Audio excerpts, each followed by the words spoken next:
If you need assistance after today's training, you can contact us at ccu@berkeley.edu, and I'll follow up with this at the end of the training. You guys have all this information, but I wanted to let you know. And then if you need to send in a service request for the telecom catalog, you still use the same address, telcat.berkeley.edu. All right, thank you very much, Sernette. All right, what we're going to do is we're just going to start with a brief overview of the back end of the task system, the task server, just so you have an understanding of how task is working. More importantly, we're going to talk about the resources that we'll be tracking with our task software. That is who your agents are, what the queues are, the different departments that you'll be looking at, different report options and things that are going to affect how you see your numbers and your reports as well. I'm going to drive through that. Everything that I do show you there, you do not need to know how to use. Okay, that's more of an administration side of things. You'll just want to follow along and just make sure you kind of understand the information that is in that. Then what we'll do is we'll break and we'll get into the web portal, which you're actually looking at right now, and we'll have someone else drive so that I don't have to do much work today. Okay, and we'll show you all the ins and outs of the real-time piece of that, and we'll be done just in time for lunch. Again, if there are any questions at any time from you on the GoToMeeting, or of course the group here that is with me live, don't want to ignore you guys, please let me know. All right, well with that, then let's take a look at our task server. All right. What I have here is a remote desktop to our task server computer. Can everybody see this? Yes. Can I make it a little larger here? So I'm just going to see if I can increase the size of the screen. Just one moment. There a bit.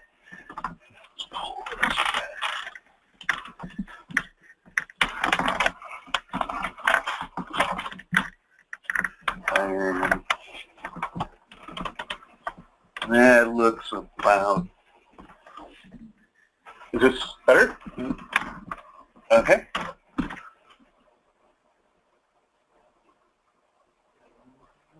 Well, I guess there we go. All right, that's good. Okay, fantastic. All right. Task server, of course, is the brains of our operation. It is currently talking to the phone switch, and it is recording everything that is happening with the phone activity within your contact center. And we can see all of that wonderful information in this part of the screen right here. So all these records that are flowing through here are describing some part of an active call right now. Okay, this is pulling this information in real time as these calls are happening, and we are storing it on the hard drive of this machine so you can access it with all of our reports. And then we are pushing it out to your task client, the task web portal itself. Now you'll notice all this information is a wee bit cryptic here. Okay, so just a bunch of letters and numbers and so on. And just as an aside, the information we receive from the switch is even more cryptic than this. We translate it first and then we push it into the task server. But you don't need to know anything about what these records mean, because our wonderful RD department in Ottawa, Canada understands this information. They dream about it every night, and they've produced some wonderful software that will translate it into something very easy to use. In order to translate this information then, what we have done is we have programmed what is known as the task administrator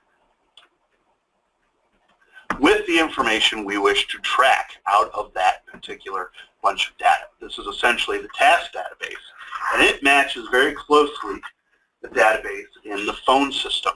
So we're tracking the activity of the resources in the phone switch.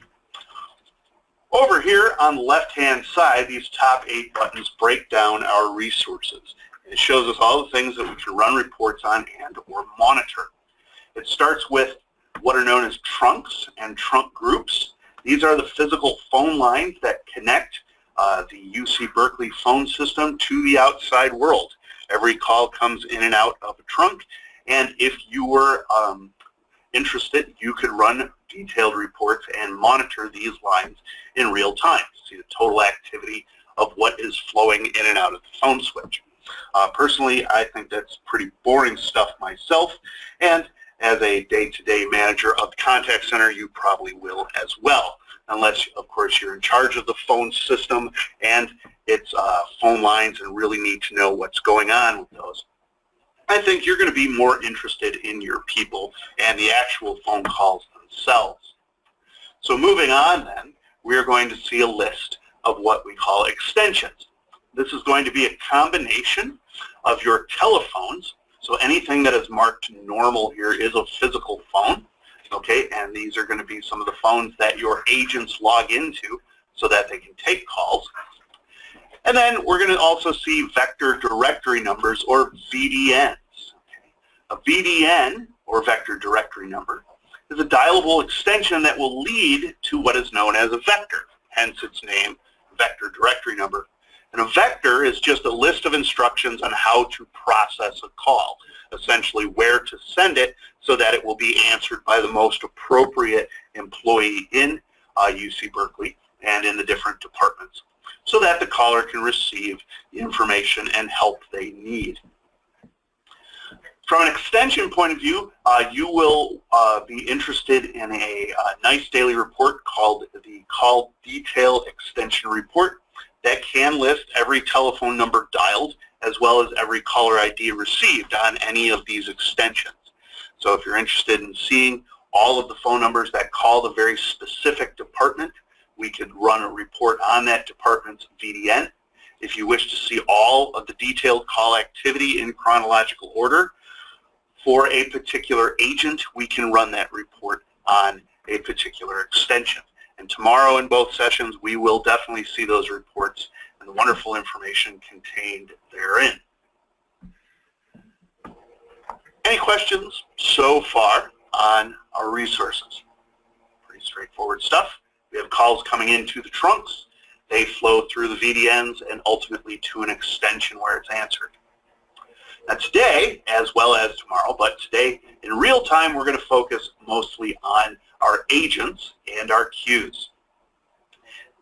The agents are the actual employees, and they have a unique number called an agent ID that when they log into a particular phone, this agent ID will tell them what types of calls to receive.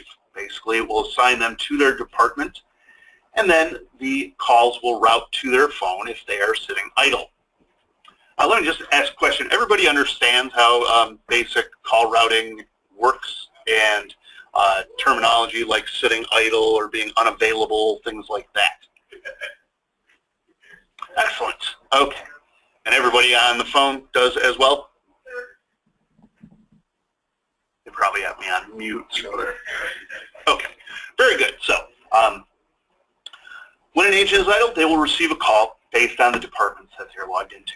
These are all the agents that we're currently tracking. There's 255 of them in task. Now, we come across new agents every now and then. People leave, people join the ranks of the contact center and start working. This information then will be kept up to date by the administrators of the system here on background.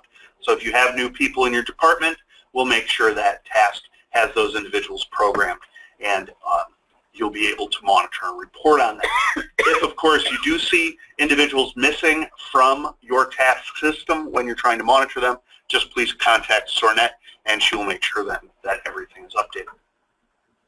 But in the meantime, these are all the individuals that we will be able to monitor in real time, as well as run very detailed reports on. The agent reports can tell you what an agent has done from the very first time they logged into the phone to when they log out at night and every point in between, and break down all of their call activity, from calls received from the various ACD skills and departments to calls direct to their phone to outgoing calls they've made, plus all the time that they're not on the phone, when they're sitting in auxiliary work, unavailable, or after call wrap-up, or just sitting idle, smiling happily at the phone waiting for it to ring.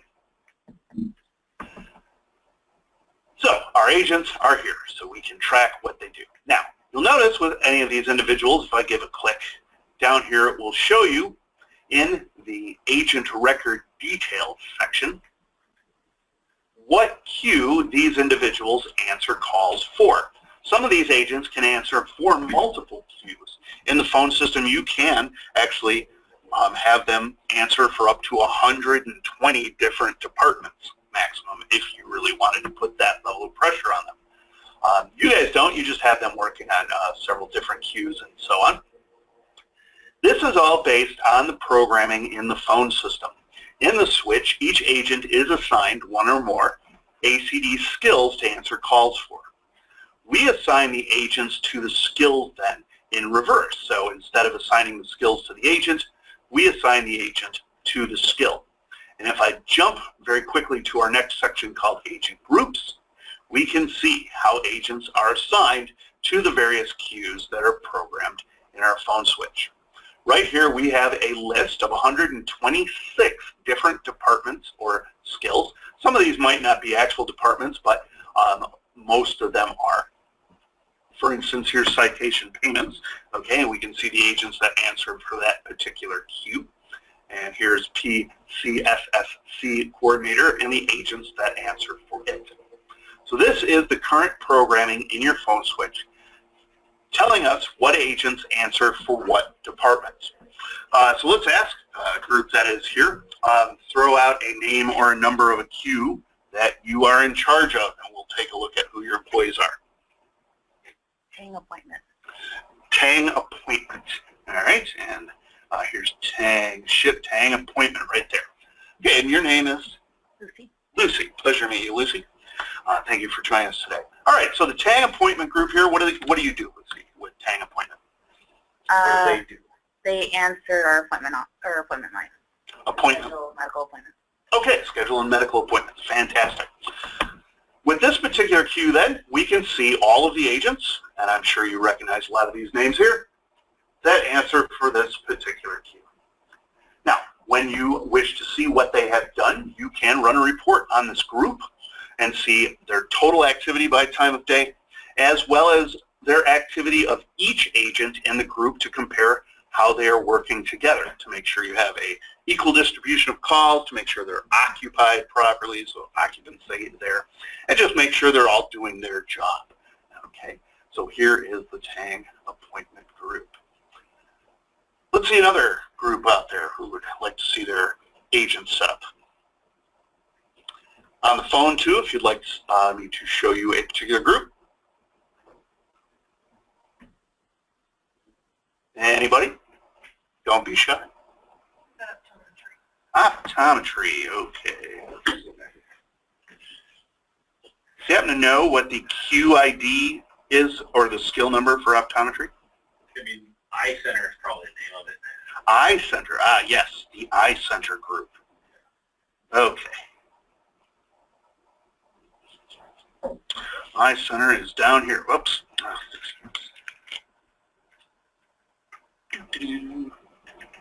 And they are going to be 78811. You got it. All right. Eye Center. This is a big one, a very, very busy queue in UC Berkeley's contact center here. And these are all of the agents that can answer those calls. All right. Okay. So again, these are the groupings of agents so that we can monitor them in real time as a group as well as report on them. Okay. Any questions on the agents or agent groups? Can you also just remove the agents if you see the list of your agents and there's agents that are no longer answering that queue or no longer here, they've left UC Berkeley, could you remove them also while in that field? Yes.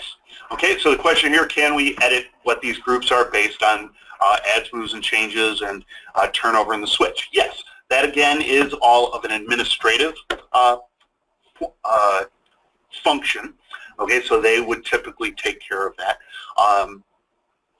They may or may not do it right away because maybe you still need those agent IDs and tasks for monthly or year-to-date reports to gather everything that you need. When you are doing real-time monitoring and group reports, it will show you only the agents that are active. So the agents that are not working will be off to the side or not included in the report. So you won't have to worry about them getting in the way. But yes, Again, the task database will be kept up to date with any changes in the phone system so that it is as accurate as possible. So we're still going to be submitting tickets through the same route to get agent IDs taken away from people staff that left. Yes, exactly, yes. All right. Okay, so the agents and the agent groups tell us what the employees are doing with their time. The queues then are going to tell us what the actual phone calls do with their time. Notice here I have the exact same list of 126 queues that I had seen before, except now instead of looking at the people that are answering calls for the queue, I'm going to look at the actual phone calls themselves. You'll see that I have the name of the queue here that matches the group. I've added a skill number here, which is a slightly different number than the extension that the data is connected to. So Avaya has two different numbers for a queue. It has a telephone extension number. You can actually dial it and reach the queue. You won't get any music on hold or any of the actual messaging that the vector provides, but it'll dump your call into the queue. They have that extension that then is also part of the data. They have then what is known as a skill number, which probably everybody here is very familiar with. That's the number that's used with all of the programming in the switch, and that, again, the number that generally everybody knows. These numbers are oftentimes quite different, so we've added those as nicknames here just to make things a little easier. We have the ID connected to the agent group, so we know who the agents are that answer for this. And then we have a setting here called TSF time. So here's one of our reporting settings. TSF stands for Telephone Service Factor. This is your service level goal that you wish to obtain by answering calls efficiently. Everybody has heard of, answering 80% of your calls in 20 seconds or less. Okay, that's a generic type goal. Typically, those terms, 80% answered in 20 seconds, is used for revenue-generating type call centers where each call means more money to the department. If it's in a case of, say, I-center emergency down here or people making appointments in a clinical or hospital situation, you'll also want a very high goal for answering calls because people need to make those appointments. They want to do it now to feel, that they are going to get the medical help they need, right? This is as opposed to, say, technical support departments or customer service, where you always know when you dial in, you're going to be sitting and waiting on hold for some time. They may have a different goal, a higher goal of, say, maybe 80% in 120 seconds. I throw these numbers out because they're always the industry standards that people tend to ask about. But of course, every call center is very, very different, and you're going to have different particular service level goals. What Task will be able to do in its reporting and monitoring is tell you the exact percentage of calls that are handled within a set goal time. The default goal time we have set for all of the queues now is 30 seconds. So within our report, so within our real-time monitoring, you'll be able to see the exact percentage of calls handled in 30 seconds or less. Now, of course, this can be customized to your specific reporting needs. So for I-Center, for instance, do you have a specific goal in mind? I'm sorry, I didn't catch your name either. So. I don't know what their goal is. They're just using the default standards right now. Okay, so and your name is? I'm Russ. I'm not actually with that department. Oh, okay, you just threw the name out. She processed in the order. Okay. So Is you're that call answered Or the total. talk time? That's just conversation. 30 seconds? Oh, no, the 30 seconds here that we're monitoring is the wait time in the queue. Oh, the wait time. Okay, so how long before it's answered. So we tell you then the percentage of calls that wait 30 seconds or less in this particular case, or any of the queues here. So if you don't have a particular service level in mind right now, we can go with the default setting here, and we'll actually take a look at what our current real service levels are. And then we can make some informed decisions about how to change that. All right, so TSF time, keep that in mind, that all the queues that we'll be looking at today and in the reports tomorrow are set at 30 seconds. Of course, I'll be reminding everybody of that as well. It's going to take a long time. So the queues then allow us to see the call activity, calls offered, answered, abandoned, flowed out of the queue to other answering points, possibly due to RONAs or calls going to voicemail. Time to answer, talk times, and then of course our service levels. And then we have several other reports to just expand on that information that we will see in great detail tomorrow. Of course, in real time, we'll be able to see what's happening right now, and we'll be looking at that very soon. Now, the last part here for our resources is our queue groups. We just have one programmed right here with all the queues. Well, the first group of all the queues here that we had, but we've added a lot more there. So what we'll do is we'll add the rest of them to the group. How about that? So that has been updated. Now I've got a group called All. The group here, All, just allows me to get a one-page, or probably in this particular case it might be 2 pages considering the number in there, of all the call activity across the entire call center. I can create groups and tasks, though, to group these queues together any way you wish. So for instance, if you're in charge of multiple departments and you'd like a one-page report on their total activity, or you would like to monitor all the agents in those departments together in one screen, you can do that. We can create a group here very, very easily. The same thing can be done in agents as well. So I did not point this out, but what we see by default is the groupings based on the queue assignments. But if you wish, you can have your agents grouped together however you'd like. So again, if you're in charge of multiple departments, such as all the TANG departments here, I can group all of the agents across all 4 of these departments together in one group. So you can have one single report on all their activity. Okay? Or you can group agents together however you'd like, based on shifts, based on experience, okay? Based on, just who you are in charge of. So if you like the idea of doing that, or you have different ideas of how you'd like to see your agents or your departments grouped together for very specific reporting needs, let us know and we can take care of that for you. Those are all the resources that we are going to be able to monitor and report on with our task software. Any questions on that? Anything at all? We're all good remote? Yes? Okay. All right, now the remaining sections here are different reporting options that we have. Now the DNIS here, we're not going to talk too much about that today. DNIS stands for Dial Number Identification Service. What it can tell you is what telephone number the customer called to reach your particular department. Okay, so if you have multiple numbers that lead into the iCenter or the iCare Emergency or the TANG department there, you can most certainly track what numbers are being dialed.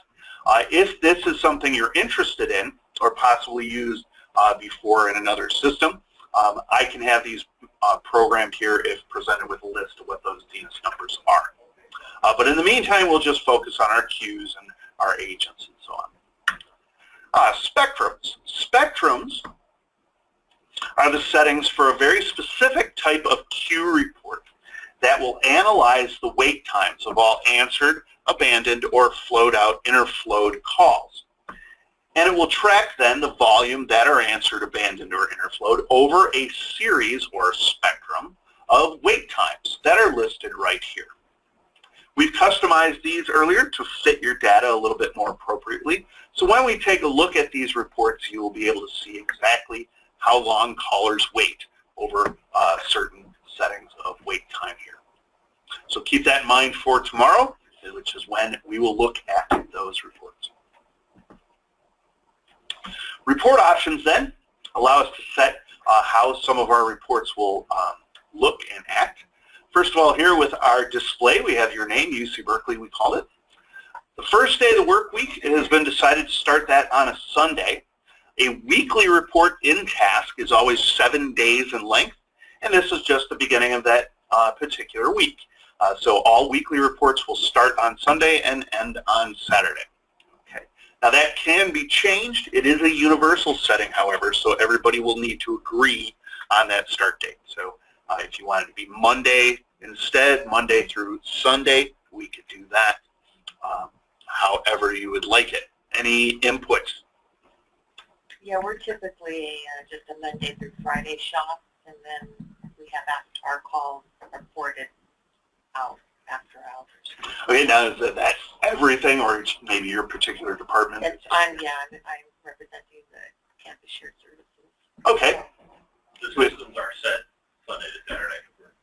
We do the same thing right now. Okay, so we had a vote here for Monday through Sunday, but you like Sunday through Saturday, so I guess do the difference is before we used to just be able to go in and schedule and create our own reports and specify when we wanted to run them.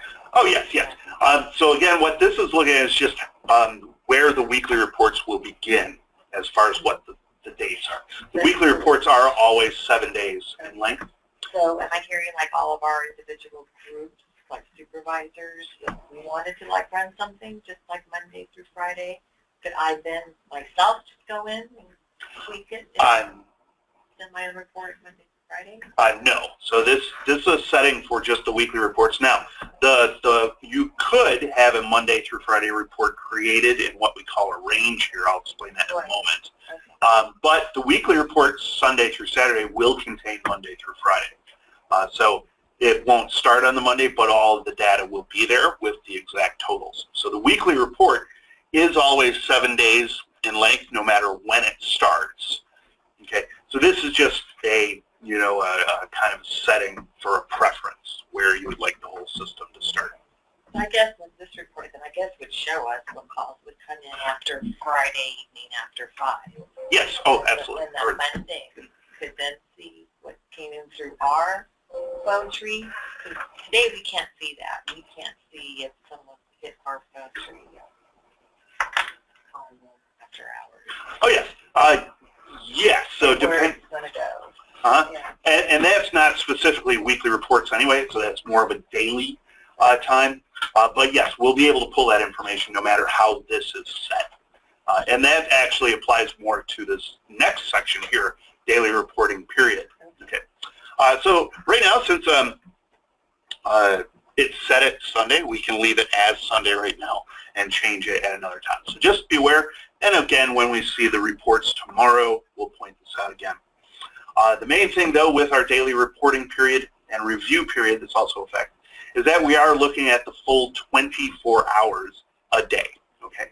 Now, all this setting would do here is just limit the times a day you see in the reports. It doesn't limit the amount of data collected, okay, and could be changed at any time to pull in more data. But since you take calls and want to see calls after hours, since we're covering many, many departments and they might have different time frames, the best way to start here is just a 24-hour report. So everything will be shown in daily reports as well as the rest. So very good. All right. Generation. Down here is our most important settings for our generation, especially this one at the bottom, the short abandoned threshold. Calls that come into the queue are either answered or abandoned. They're also flowed out of the queue, but mostly you're concerned with answered and abandoned calls. A caller that abandons hangs up the phone before an agent was to receive that call and answer it. Now, if a caller dials a particular department, goes through the entire IVR, follows their way, and chooses to go to your queue, iCenter or Tang or wherever it happens to go there. And that caller immediately hangs up the phone, okay, within 6 seconds or less. So basically, they got there and hung up. We will classify them as a short abandoned call because that caller most likely hung up for some reason other than excessive wait time. Okay, so maybe they realized they dialed the wrong number or something pulled them away. That was more important, so they hung up. They might call back later. So if that occurs, caller abandoning in 6 seconds or less, we will push that call into its own column in the report so you'll know it occurred and know what its abandon time was. But we will not use it to calculate your service levels. Okay, meaning we'll just ignore these abandoned calls because you want to focus more on the ones that really waited there to be answered and hung up due to not being answered within a good amount of time, so excessive wait time there. Now this particular setting can be adjusted. I would say that most of the task customers that use this keep it at 6 seconds. You may change it in case, say, overall, the departments, and again, this is a system-wide particular setting, but if, say, your wait times are very, very, very long overall, okay, you might increase this because you consider a short abandon maybe 15 seconds or less, or 20. Or you may set it to 0 so that every abandoned call, no matter how long it waits, does affect your service levels, okay, so you take them all into account, right? So that can be changed if you'd like. We'll keep it at the 6 second now and take a look at what the data shows us in our reporting tomorrow and see if there is any reason to change that. Talk time distribution interval then, right above that, this is for a graphical representation of all talk times to the queue, okay? The graph itself is just 100 marks along the x-axis long, so it's finite in size. So we just define each mark as 9 seconds in length. So we can track calls in that graph up to 15 minutes, 900 seconds in length. The report will tell you if any calls don't fit because they're even longer than that, and again, we can make adjustments. This is a fantastic report to really expand on what the true talk times are compared to the average talk time that is shown in our real-time displays and in the basic queue reports. So you can see if you have a true average that maybe there's a big bell curve of your talk times, all calls are typically the same length, or maybe all calls are very, very, very different, and this is just what the average is, okay? That's very important when setting up scheduling and any staffing type models you might be doing. Okay. The last bit up here is our local area code 510. Okay, so since, and this is something I didn't know until just recently, since you can still dial a 7-digit call within this area code and reach your destination, what we've done here is just labeled that area code as your local code, so that if in the data stream we see a 7-digit caller ID without an area code, we can label a city and state on that in different reports that use location, such as our abandoned caller report or our extension call detail report or our area code by queue reports. Okay. Otherwise, it would just have a label as local. So this just gives a bit more information. Fantastic. The last bit here would be our AuxWork reason codes. We don't have any of those programmed just yet, so you're not using the AuxWork reason codes. What AuxWork reason allows you to do is track why the agents are unavailable. So typically the agents are logged in and they're taking calls. When they place themselves into an auxiliary work state, they cannot receive any calls from the queue.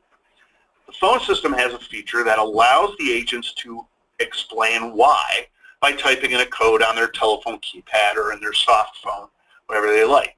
And that would then put a label on that unavailable state. Task can track this in real time and in the reports. So you'll know exactly why they are not taking calls, along with, of course, their call activity. There can be up to 99 codes programmed, so you can have, a ton of reasons that someone would have to put in, or maybe different reasons for different departments. Or you can just have, 1 through 9, the telephone keypad, with your basic lunch break, meeting, training, off phone, project, email returns, whatever you'd like. We use them daily. Oh, in our okay. group. I have a list of codes I could send you. Yes, please. So if you know what But those you codes don't are. need to send them to him directly. Okay. So just you guys all know that the contact will still be with UC Berkeley. Task is just here to do the training. So whatever reason codes that you have, you can send them to probably Jim and he can program them. Okay. So Well, going over you know that what they line. are, right, Jim? I can pull them out. Yeah. We use reason codes for like meetings, lunch. Our group has to post information out to campus on what we call a status page. Sometimes they have to go off the phones to do campus outages and posts. So, yeah. Do you happen to know what any of those codes are, just off the top of your head? Like, what do you use, code I think, 1 or code 15? I think they've used like 99 or 40. They're using that 13th meeting. Yeah, I should put the call center too. So, yeah. So we do use those. Okay, let me put in a couple here, and then we can actually see if anybody's using those. Do we know any others, just real quick, like what lunch might be, what break? 11's lunch. I could probably, Since my cat lights on.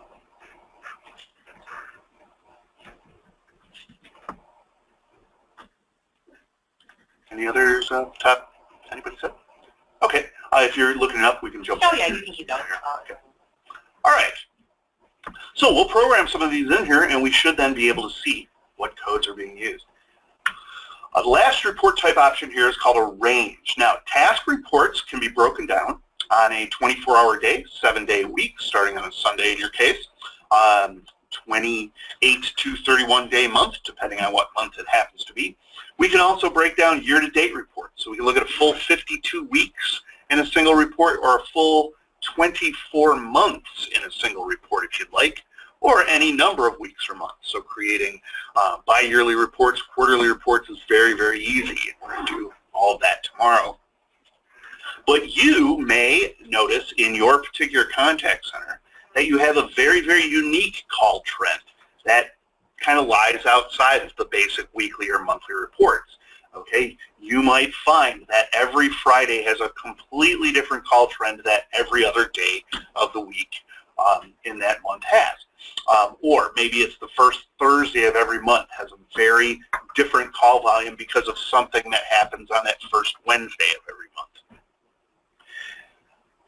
One thing, especially if you are in the medical side of the contact center, I will guarantee that every full moon you will have a completely different call trend than everything else. Most likely more calls typically is what you will see.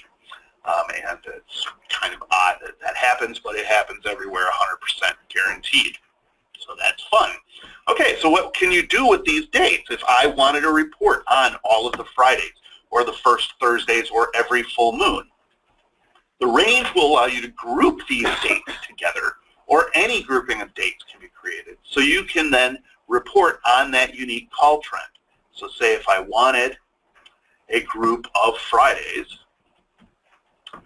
I could very simply have this group created.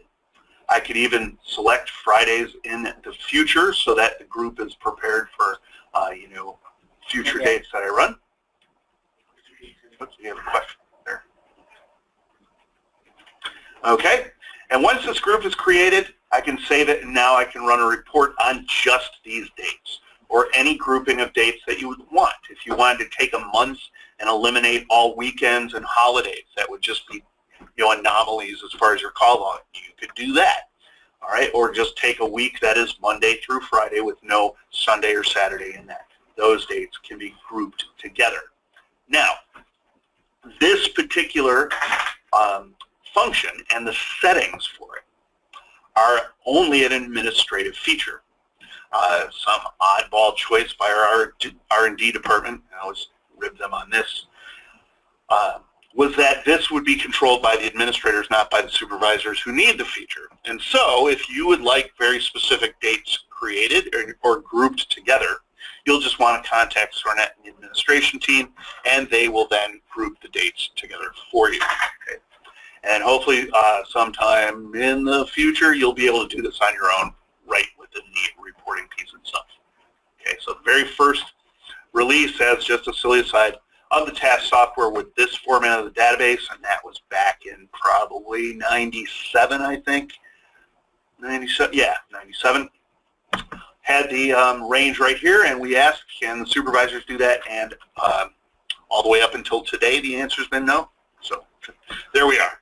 All right, so the range. So keep that in mind. If you like specific dates, you want to analyze them outside of the calendar trends, SORNet can group those together for you. All right, so those are our resources and report options. Now, the last bit here then is our users. Since we have all this data being collected, we are manipulating it in a very specific way to show you the data in a way you'd like to see it. We have to now be able to actually see it. So we have assigned everybody here that is going to use the task contact software a username and password so that you can log into the task web portal and save all of your settings so that it will be unique to what your needs are.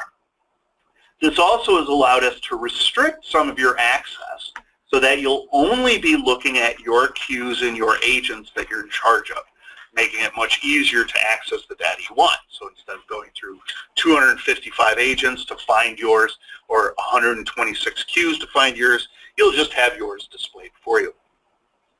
The usernames here are based off a list that I was presented, so it should match either your email address or your network IDs, so you should all know what they are.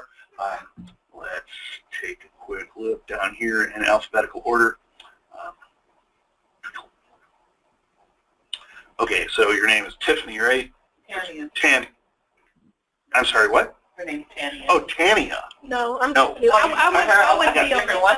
Yeah, I You wouldn't. have the cursor over there. You won't so be I using can't it. see any. Okay. I was looking for her because I remember her name. Well, Lucy's over here.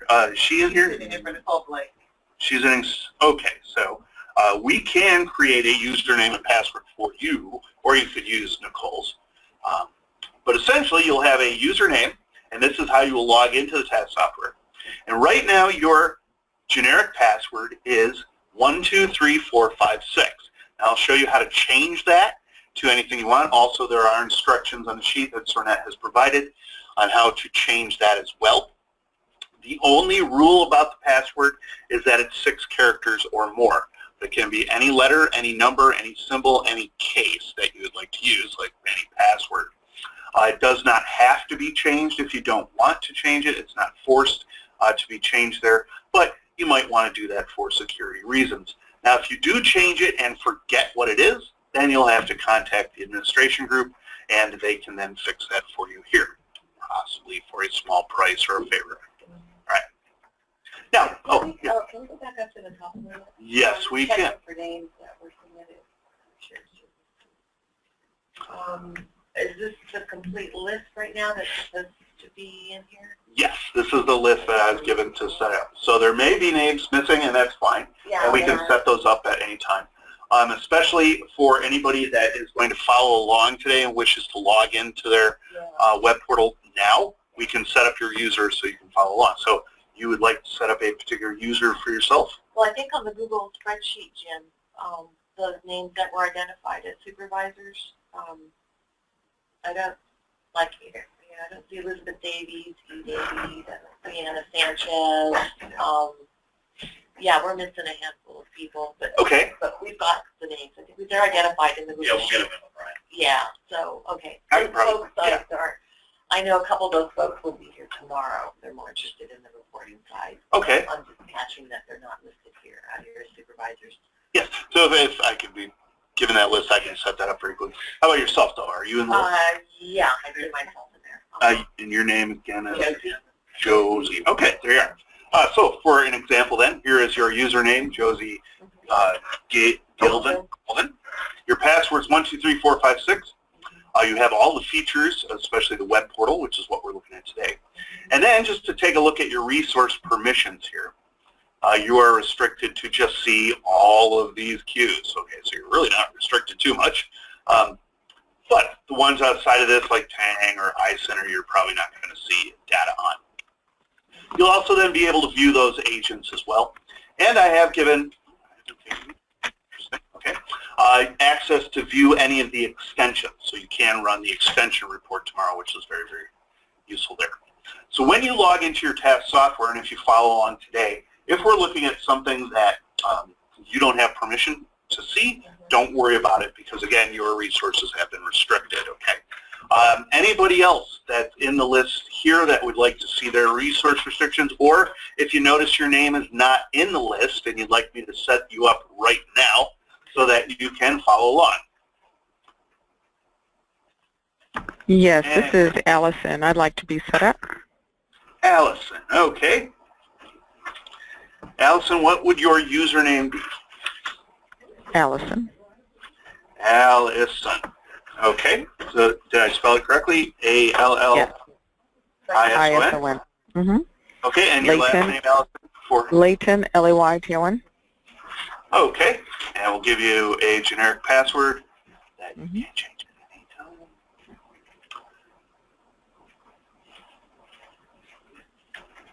you will be a supervisor with access to the web portal. We'll give you access to the other tools as well because you want to use those. And right now, just for time's sake, I won't go through and restrict all your user access, okay? I will do that just at another time so that we can save time. But right now I've set you up so you can log in with just your first name, Allison, and be able to use the task software immediately. Okay, so Ned, before Allison goes, can we just get the queues that she should have access to, and then we'll take care of the modifying that later? I'm in Central HR. Okay, so let's take a look anyway. So, do you know what skill or number that is? Central HR, she's in the same group as Katrina? Katrina. So you will have the exact same settings as Katrina? Katrina Hollins, yes. Yes, for now. Mm-hmm. Okay, let me do this then. Katrina Hollins. So if you're going to have the exact same settings as her, I will just do a duplication. Allison.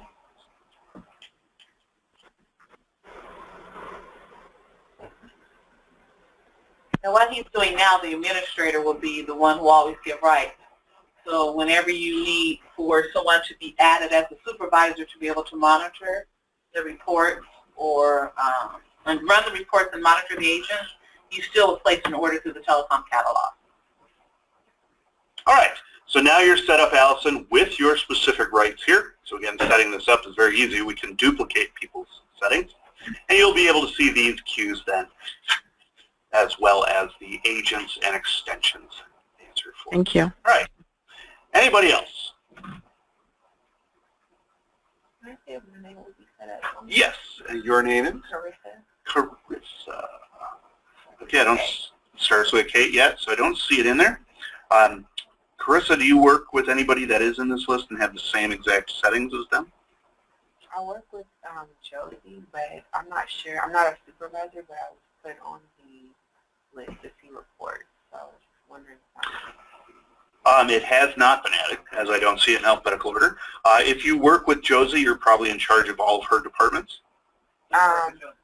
Yes, but I'm only a part of one department at CFS where I look in full reports. So I guess I could just work with her. Okay. Well, what we'll do in the meantime then is we'll just take her settings and duplicate it for you. So at least you'll be able to see everything that she has from the beginning. Okay, your name again was, or what would you like your username to be? First name, network ID. Okay. And K-A-R-I-S-A. K-A-R-I-S-A. Carissa, okay.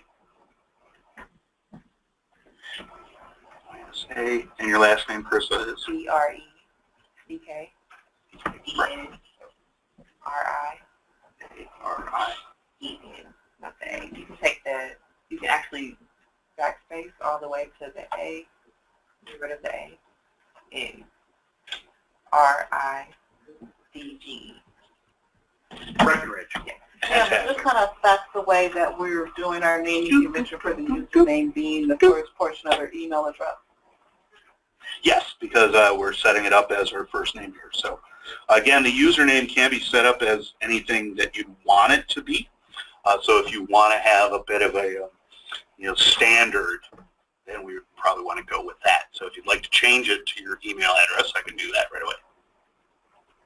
I was addressing that question to Jim because once we take over, if they just hit reset, then all he has to do is go in and change it to 1, 2, 3, 4, keeping the username the same. If they forget their username, then we're going to have to create a whole. Well, we have to create a whole new. You won't have to create a new one. You'll just need to change it here. Okay. They'll have, but the client's going to have to know what it was. Versus if they say, okay, what's your first name? We would have their email front portion of it to be able to track it easier. That's something I'll table for later. Okay, very good. All right. Anybody else? I don't see my name up there. All right, so let's take a look here for Lucy. And again, the department you're in with Tang, do you see anybody that you work with just to make our resource permissions? Barrow? Cheryl Barrow? Cheryl. You, Cheryl. I see it. Oh, you do? Barrow, yeah. It was there. Scroll down. What's the There first? it is. Oh, Cheryl with an S. Oh, well, there you go then. Okay, so these are the permissions that Cheryl has. Right there, the Tang department. So, with a quick click of the mouse, your username would like to be? L, and then D-E-O, R-I-O. R-I-L? R-I-O. R-I-O. 87. That's a 0, 87. So we'll throw a number in there. Okay, fantastic. And your full name is Lucy. And then C-H-A-C-O-N. A-C-O-N. Okay. And your password 1, 2, 3, 4, 5, 6. 1, 2, 3, 4, 5, 6. All right, you're ready to go. All right, with that. I'm sorry, I have a question. Yes. I noticed on the for supervisors here, Yeah. I noticed you don't have the agent ID number entered in there. I don't. Is that not a requirement for the supervisors? No, for the web portal it is not. So that's Okay, typically used with the desktop right. so that an agent using that particular program can see their own call activity and status in that particular interface. The supervisor or the web portal does not use that particular feature. If you are an agent, if you log into a particular queue and wish to see that within the desktop software, that can be very easily and quickly set up. But for the meantime, for today's needs, we don't need to set it up. But if I understand correctly, I don't think we purchased the desktop portion. Yes, you did, actually. So Oh, we did. we're going to talk on that. Okay. Yeah. Okay, so Okay. so we have desktop. Now, I just want to make sure because today supervisors have to have an agent ID. And so if we have supervisors who do not need to log in, they can just sign into the web portal to view Yes. the report. Yeah, and the agent ID setting here would have nothing to do with your reporting or real-time monitoring and tasks. So Yeah. it's outside of your phone activity. Well, that's good to know because we can free up a bunch of agent IDs right now that supervisors are being assigned to be able to get in. Oh, okay. So you needed an agent ID to use the reporting piece. Yeah. Yeah. So you won't need that for tasks. No. Okay. Let me make a couple of corrections there. So what he was doing here was setting up the password and user ID just to log into the web Right. portal. Right. As far as if they need to answer the call, that was the only reason why they needed agent ID. Yeah, most supervisors Okay. don't. So if they're not going to be answering the call, then they don't need an agent ID. But Correct. for the sake of setting up the password, or setting up your user ID and your password, agent ID wasn't required. I think that's when you walked in, he was going through that piece of it. I just noticed it's completed now, her profile, and I just noticed that he didn't require her agent ID number as a need. No. That has nothing to do with the reporting piece of Okay, it. or access Yeah. or anything. So, okay, no, that's good. So if you have something you want to remove, basically, Yeah. if they're not answering the call, then Right. that's the only time you won't need an agent ID. Right, right. I do have two supervisors that are not logging in and just do reports. So this is good. If people logging to use reports, you just use your user ID and your password. Right. To review or monitor the Yeah.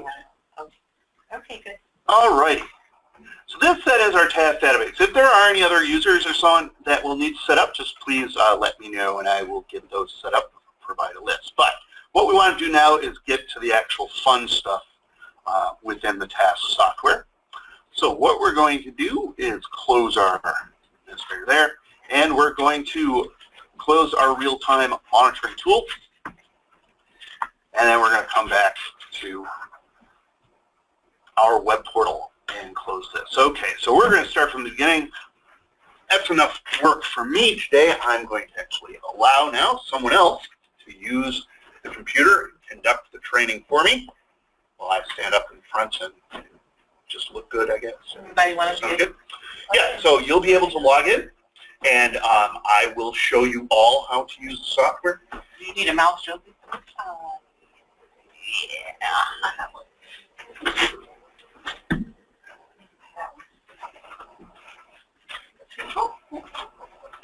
Okay. All right. Everybody still with us on our telephone group in the GoToMeeting? Yeah. Oh, yeah. Fantastic. So if you have a laptop, go ahead and try to log in as well. Yes, so everybody that's here today, you can follow along. Of course, those who are on the GoToMeeting, you're probably using it on the computer there, so you're watching what's happening. Maybe you want to just follow along there. All right, so we're going to pretend this is your computer here, and what you're going to do is launch a browser. Now, before I would have always recommended to use Internet Explorer. I guess one of the few people in the world that recommended to use Internet Explorer, but that was just because of some certain Java issues and requirements that we used to have. With the current version of the software, you don't need Java anymore, so we recommend you use some other browser than Internet Explorer. The latest build of Internet Explorer has some weird quirks when working with our software. I'm not sure. Older builds of Internet Explorer will work, but Chrome and Firefox or any other browser will work just perfectly with our software as long as it's HTML5. Okay? So if you want to use it on a tablet or even peek at it on your phone, you should be able to do that. So let's launch Chrome. I see a Chrome browser down here in the button bar, so let's pull that up. And what we're going to do is we're going to browse to our Taske website. If you have not received one of these documents here, please pick one up or get it in your email because it does list the address we're going to browse to.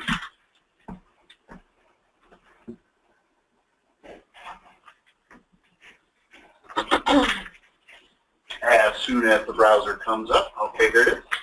So Chrome is trying to sign in there. All right, in the address bar, okay, the first time you use this or when you get back to your desk or whatever, you're going to type in this address, http://. Our IP address of our Taske server is 128.32.189.119. Then a / and the word task. With just those pieces of the address typed up there, it will take you to our sign-in page right here. Okay? Everybody follow along with me? Yeah? Yes? Fantastic. Now, when you're at the sign-in page, feel free to save that as a favorite in your favorites, okay? Or bookmark it, or make a little icon on your desktop so that you can access it at any time very easily. Here then, you are going to log in with your username and password as it has been created in the Taske database. So that username, either it's your first name or email address, first part of your email address, go ahead and type that in there for us. And then your password is 12345.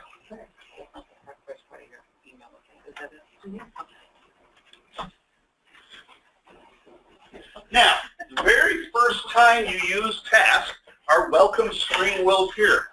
And the welcome screen is going to show you the queues that you are in charge of, okay? So you'll either see everything, especially if you're an administrator, or you will just see the queues that you are in charge of, okay? So from this list, you can scroll down then and find the queues you wish to monitor. If you want to monitor all of them, then go ahead and check every box that's in this list here under the word queues. Again, if you would like some of your queues grouped together as a queue group, please let us know and we can do that for you. So it can make it a little bit easier when populating your home page. One thing too to keep an eye out for, if you have the same exact agents answering for all of the queues, the same exact list of people, you may not want to select every queue because the main feature here of our real-time monitor is to show what the agents are doing. And so you'll just have a lot of repetition with all those little groups open. But if they're all different, feel free to populate your page with all of them. When I say that, this is setting up several default settings so that you can immediately start using Taske when we get done. Is everybody able to hear Ryan because he's kind of moved away from the desk? I want to move the mics if you're not.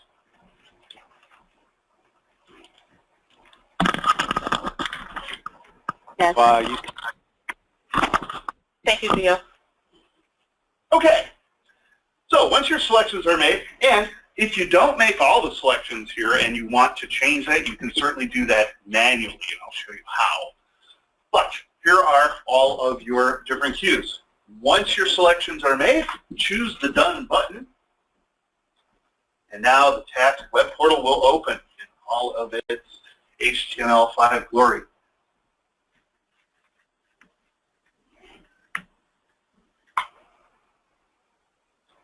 So it looks like that queue may not have any agents in it, but we can see everybody like out there. All of this. Okay, we have one person working. We're looking at the different queues to see how many people are logged into the system. Let me back up and reflect some other cues. I think we have some cleanup in some of our cues. These are the, okay, let's do this. Go ahead to our real-time view. So we're at our home page. We've selected some cues, but we're not seeing a lot of activity of the agents here. It could be because they're new. We're going to need to do a restart on the system there before, of course, full cutover to get that going. Can I reselect a couple? Yes. Okay, so here's what we're going to do. If, say, you have selected particular groups and you want to change what those groups are or add additional groups to it, let's take a look at our real-time section. Notice up here at the top we have our function bar. And these are all the features of Task. Today we're going to be talking about real-time and review and how that relates in the home page, as well as our web sign at the very top. If we go to the real-time page, you're going to see the same, go ahead, give it a click. You're going to see the same cues that you had selected here, but over on the left-hand side, you will see all of the skills that you can monitor. So go ahead from this full list and select another cue. So again, here on our left-hand side of the real-time screen, you see every cue that you have resource access to. And when you click on one of those cues,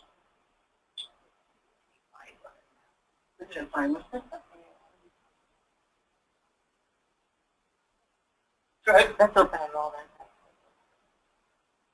I'll find.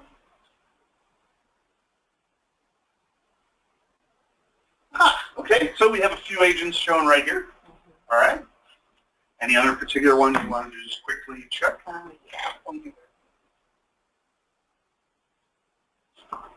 like a stick? Oh, fun. I've just been given a stick. All right. All you people are, I don't know where that's at. remote cannot see that, but things are going to get very exciting now. Probably shouldn't click. Okay, so anyway. All right. Okay, so we've got this one right here, HR level, all right? And what we can see is our real-time activity here of what the agents are doing right now. Now, if I wish to add this particular group to my home page, I can do so by clicking the little settings gear here over on the far right, excuse me, of our title bar. I can then choose under the menu Add to Home Page. I will confirm that and choose OK. And now if we return to our home page, not only are those groups that we selected at the welcome screen there, but at the very bottom of the list is my new queue that I have just added. And now just for ease of access, what I'm going to do is if we scroll back up to the very top of this window, next to My Home, we have a settings wheel. And if I give that a click, I can change my layout. So what I want you to do here under Change Layout, this will allow you to change the order of the settings. I'll select HR Level 1 and use my Move Up arrow to put it at the very top of the window. Go ahead, choose Save. And now we have set HR Level 1 there. Any questions on those few little settings that we've done? Okay, so let's talk about this. And actually, before we talk about this, I always forget. I always tell you I'm going to do this, but I always forget to do so. Right away, anyway. If you wish to change your task password, you can do so under the Preferences link here. Okay, when you click Preferences, Our preferences window opens, and under the general section, you have a change password. If you give that a click, you will change the password in the usual way, entering in your current password, 123456, and then change that. Okay?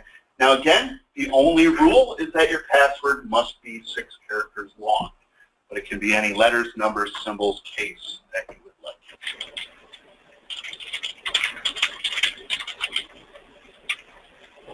All right, any questions on password changes?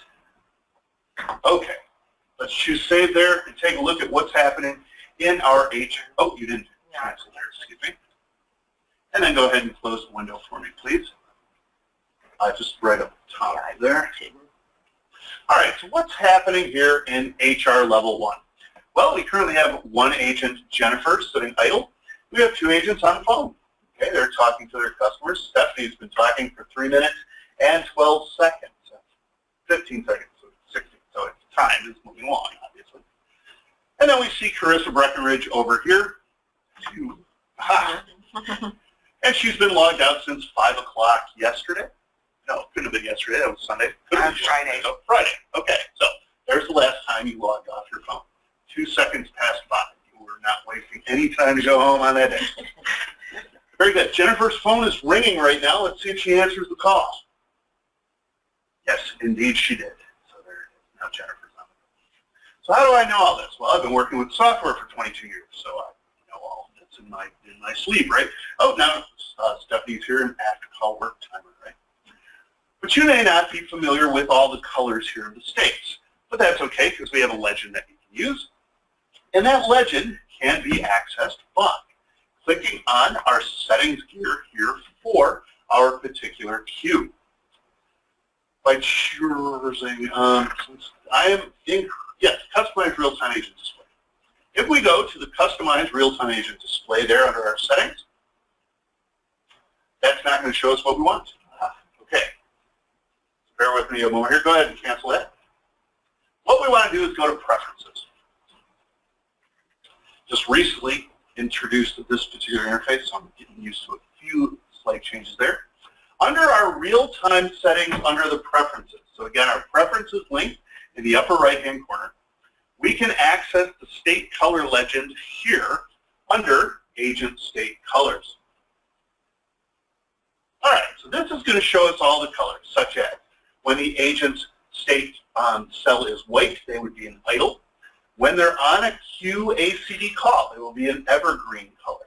When their phone is ringing, it'll be orange. If they put a caller on hold, it'll be kind of this olive color here.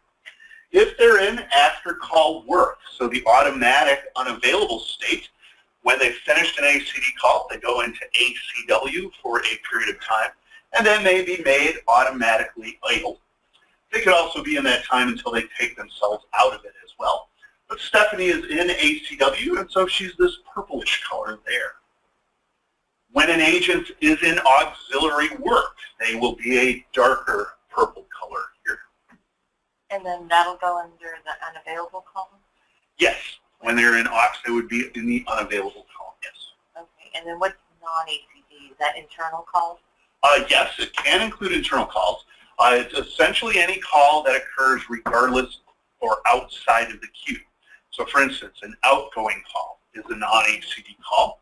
Okay, so it'll either be outbound O if it's internal, if I'm calling another extension, or outbound T, outbound trunk, if I'm calling a phone number outside of the phone switch.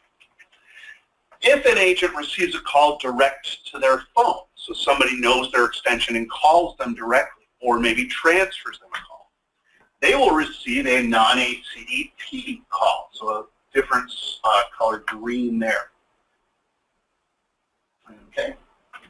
So these are all of your basic states. And of course, logged out is going to be the L. Now these agents here that are in an unknown state with a question mark, they've just yet to log into their phone since Task was started up. Also, we've added a few new queues very recently, and we'll need to do a restart of the system as well to maybe pull in some of those people we don't see right now. Yes, there's a question. I was just wondering, what if you have an outbound call center? Is that considered a non-ACD call? Yes, so maybe we'll have to expand on this, but if your agents are logged in and they are just strictly making outbound calls, then all of their activity would be under the non-ACD column showing outbound activity, probably outbound trunks. And is your outbound call center run by a dialer, or is it? Possibly. I'm just asking the question. Oh, okay, yeah. Help in the ACD group.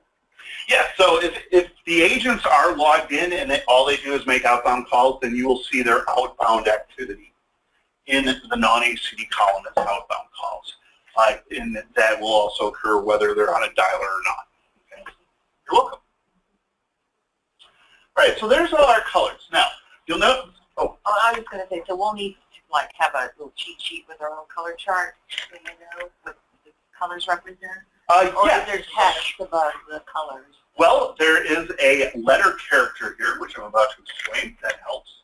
Also, you can open up the preferences at any time to check your colors. Okay. Can I click on that? No, that's not where we wanted to click. Oh. We'll show you what you've just done here tomorrow. Okay. Let's go back to the home page, though. You don't typically want to use the arrows. Okay. Go ahead and click the forward arrow. Maybe that'll put us back. So never click the back. Okay. Yeah, so the arrows in the browser don't necessarily work. You want to use the function bar here. So go ahead and click the home link, and we'll go back to where we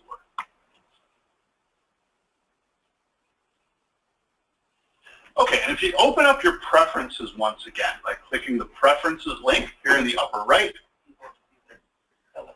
and then clicking the real-time section. Do what? Click real-time for me and open up our agent state colors once again. All right. You can always take a look at these colors at any time. Now, in each one of our agent state cells, you'll also see a letter that indicates what the state is. So if you don't know all the colors, the letter helps you understand it. So A for ACD call, I for idle, W for after call work, X for aux, okay, R for ringing, L for logged out, and P for non-ACD inbound call. P was maybe personal, but doesn't necessarily mean the call's personal. It just means the letter I was already used. Okay. So we used a different letter there. Now these letters, they're known as state characters, and they're one of the many options that can be shown in each agent state cell. Please don't click on that. Oh, no, no.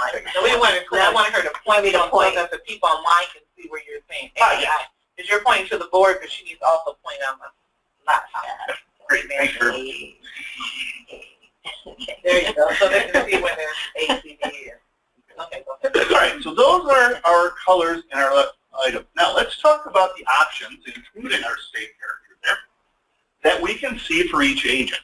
Go ahead and close the preferences window. Thank you.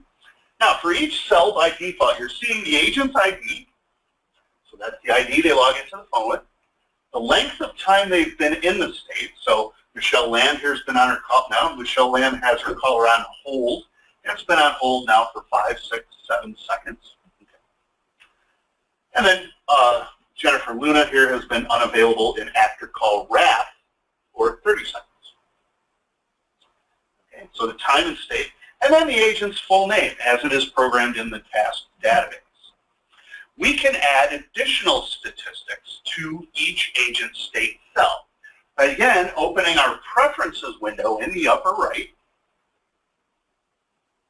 and then choosing the real-time section under preferences, and then choosing the view options menu item at the top of the window. The 4 options that I've just described, ID, time and state, state character, and name, are already checked. Other things that you can check are the extension. If you wish to know what phone the agent is currently logged into, you can check that box, and it will appear on the screen when we say it. Okay. Yes, we'll see calling ID in a moment there. ACDQ ID. Okay. If your agents answer from multiple queues, okay, you can check the box ACDQ ID to see exactly what queue they're talking to.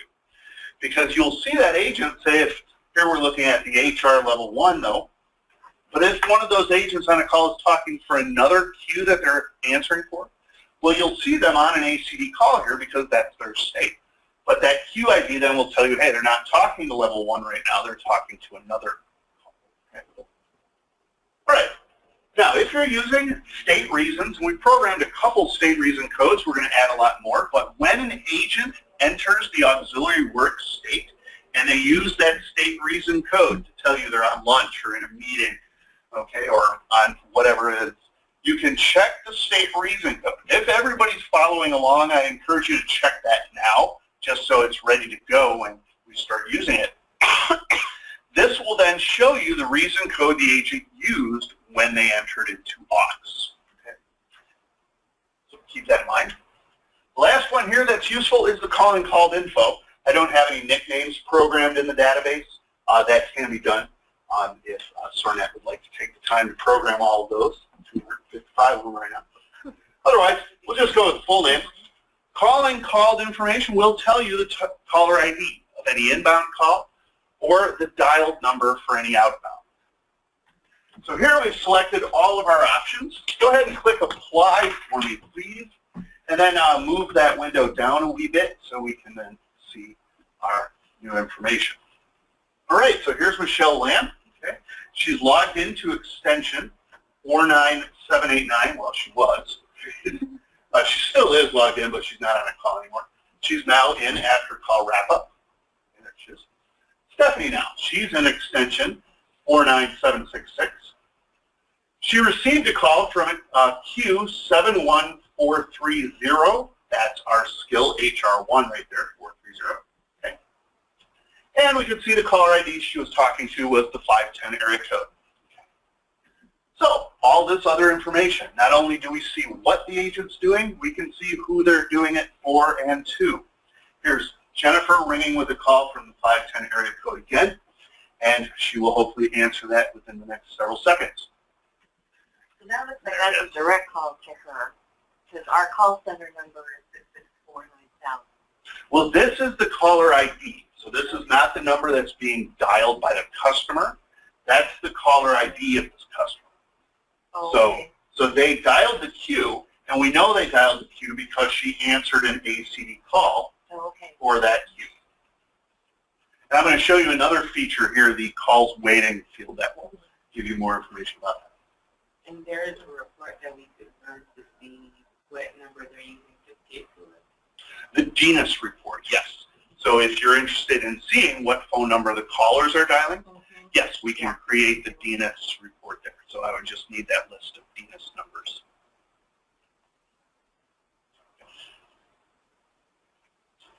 Okay, so these are the options, okay? We're seeing that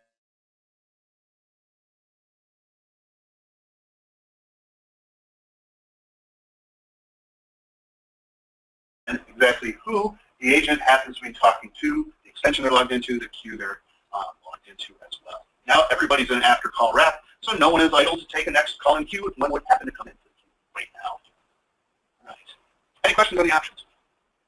Now, if we wanted to know what our agents have been up to so far today, we would take a look at our review section or run the reports. We are going to look at the review section very soon, but in the meantime, we can actually tell you what they've been doing right here in our real-time agent state chart by setting up what are known as our real-time statistics or agent statistics. Okay. If we again go to our preferences link, and we have our preferences window open already, go ahead and go back to our real-time selection there. Yep, you already done that. Yeah, go ahead and click save. That should keep it open. Under our main preferences for real-time, if we go to agent statistical information, what this will allow us to do is select up to 4 statistics, 4 bits of information on what our agents have been doing so far today, and display those in each agent state cell.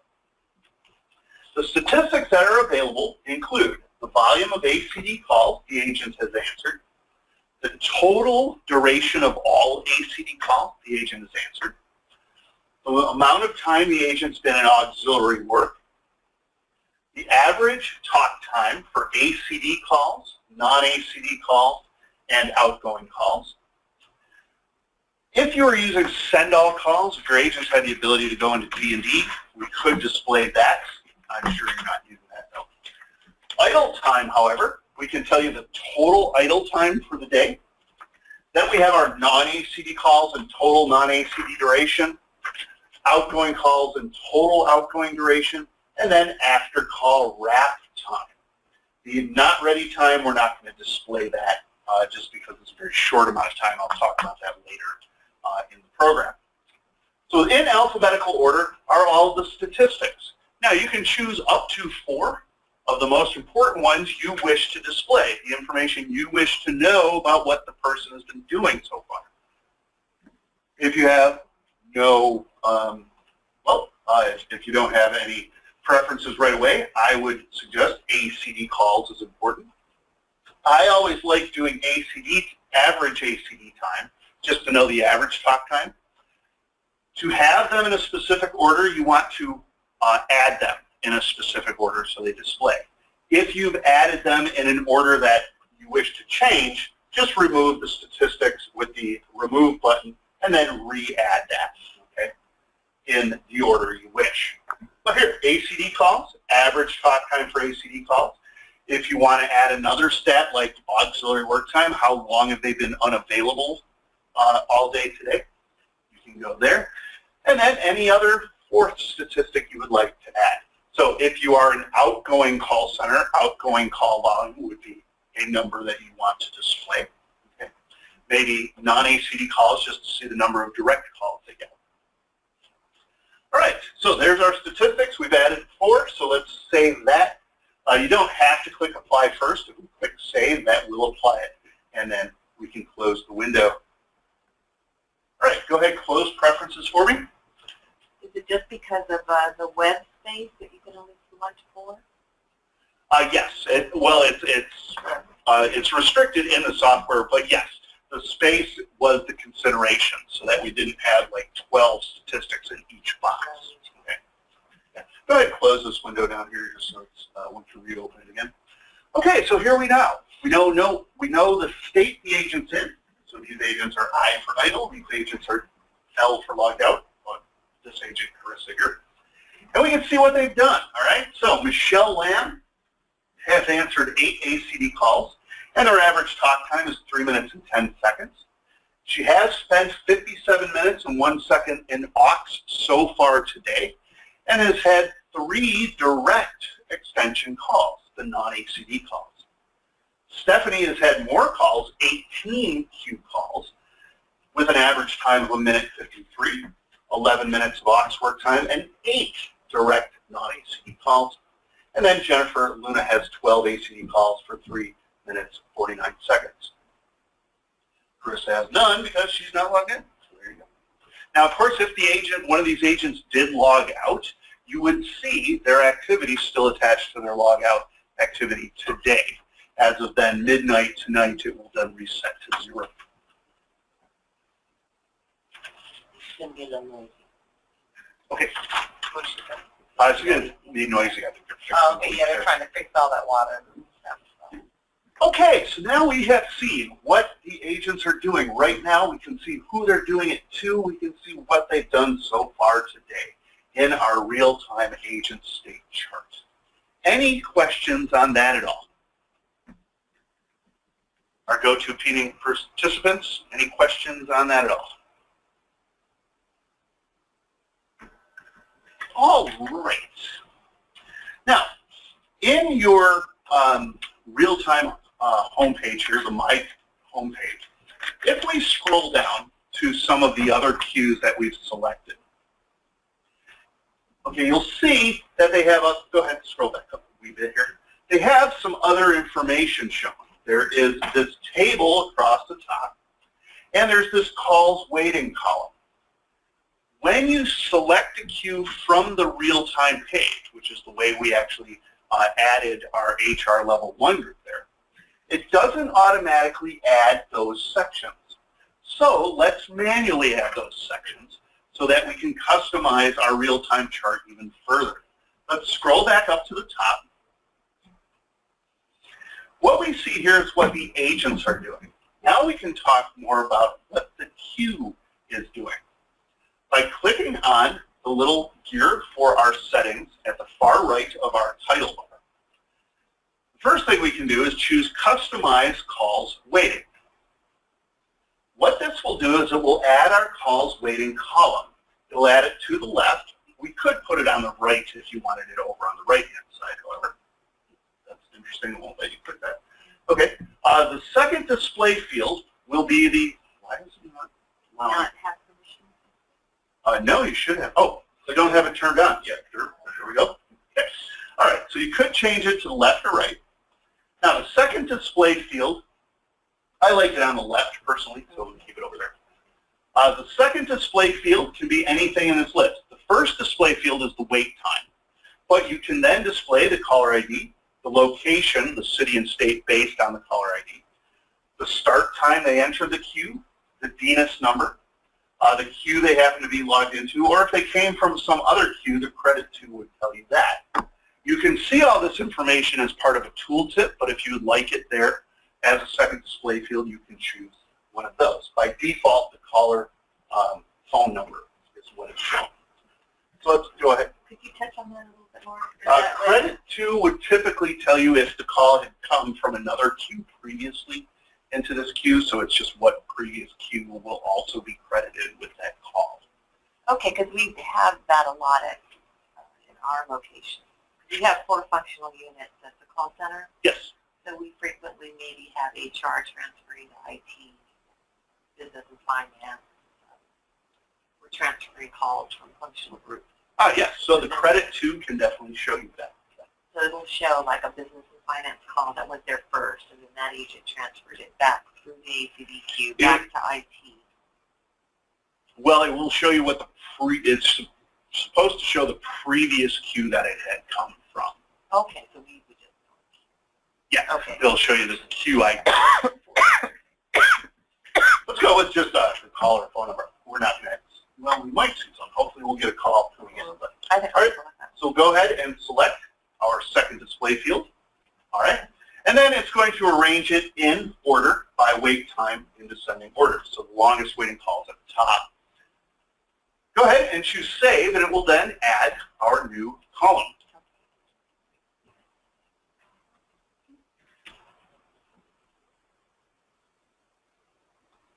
All right, so there it is. So the next call that comes into our queue, we will see it right there. And then the whole list will be there. If anybody is monitoring iCenter, there are a lot of calls that go into that particular queue, and so you will always typically see calls waiting there. All right, so calls waiting column, very, very useful. Again, it is by default when you select your queue at the welcome screen. Now, as we're waiting for calls to come in, let's take a look at some additional information here. Oh, very quickly, we do see Jennifer has entered the auxiliary work state, so the different purple color with the X there. She has not used one of the codes, though, that we had just programmed, either meeting or lunch, so it does not show us a code here. Okay. All right, now, if you remember, some of the other queues, they had 4 pieces of information, actually 5 pieces of information across the top of our agent view. That's known as our table view.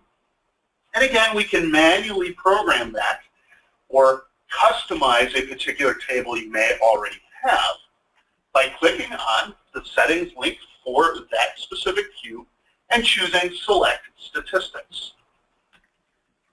Okay.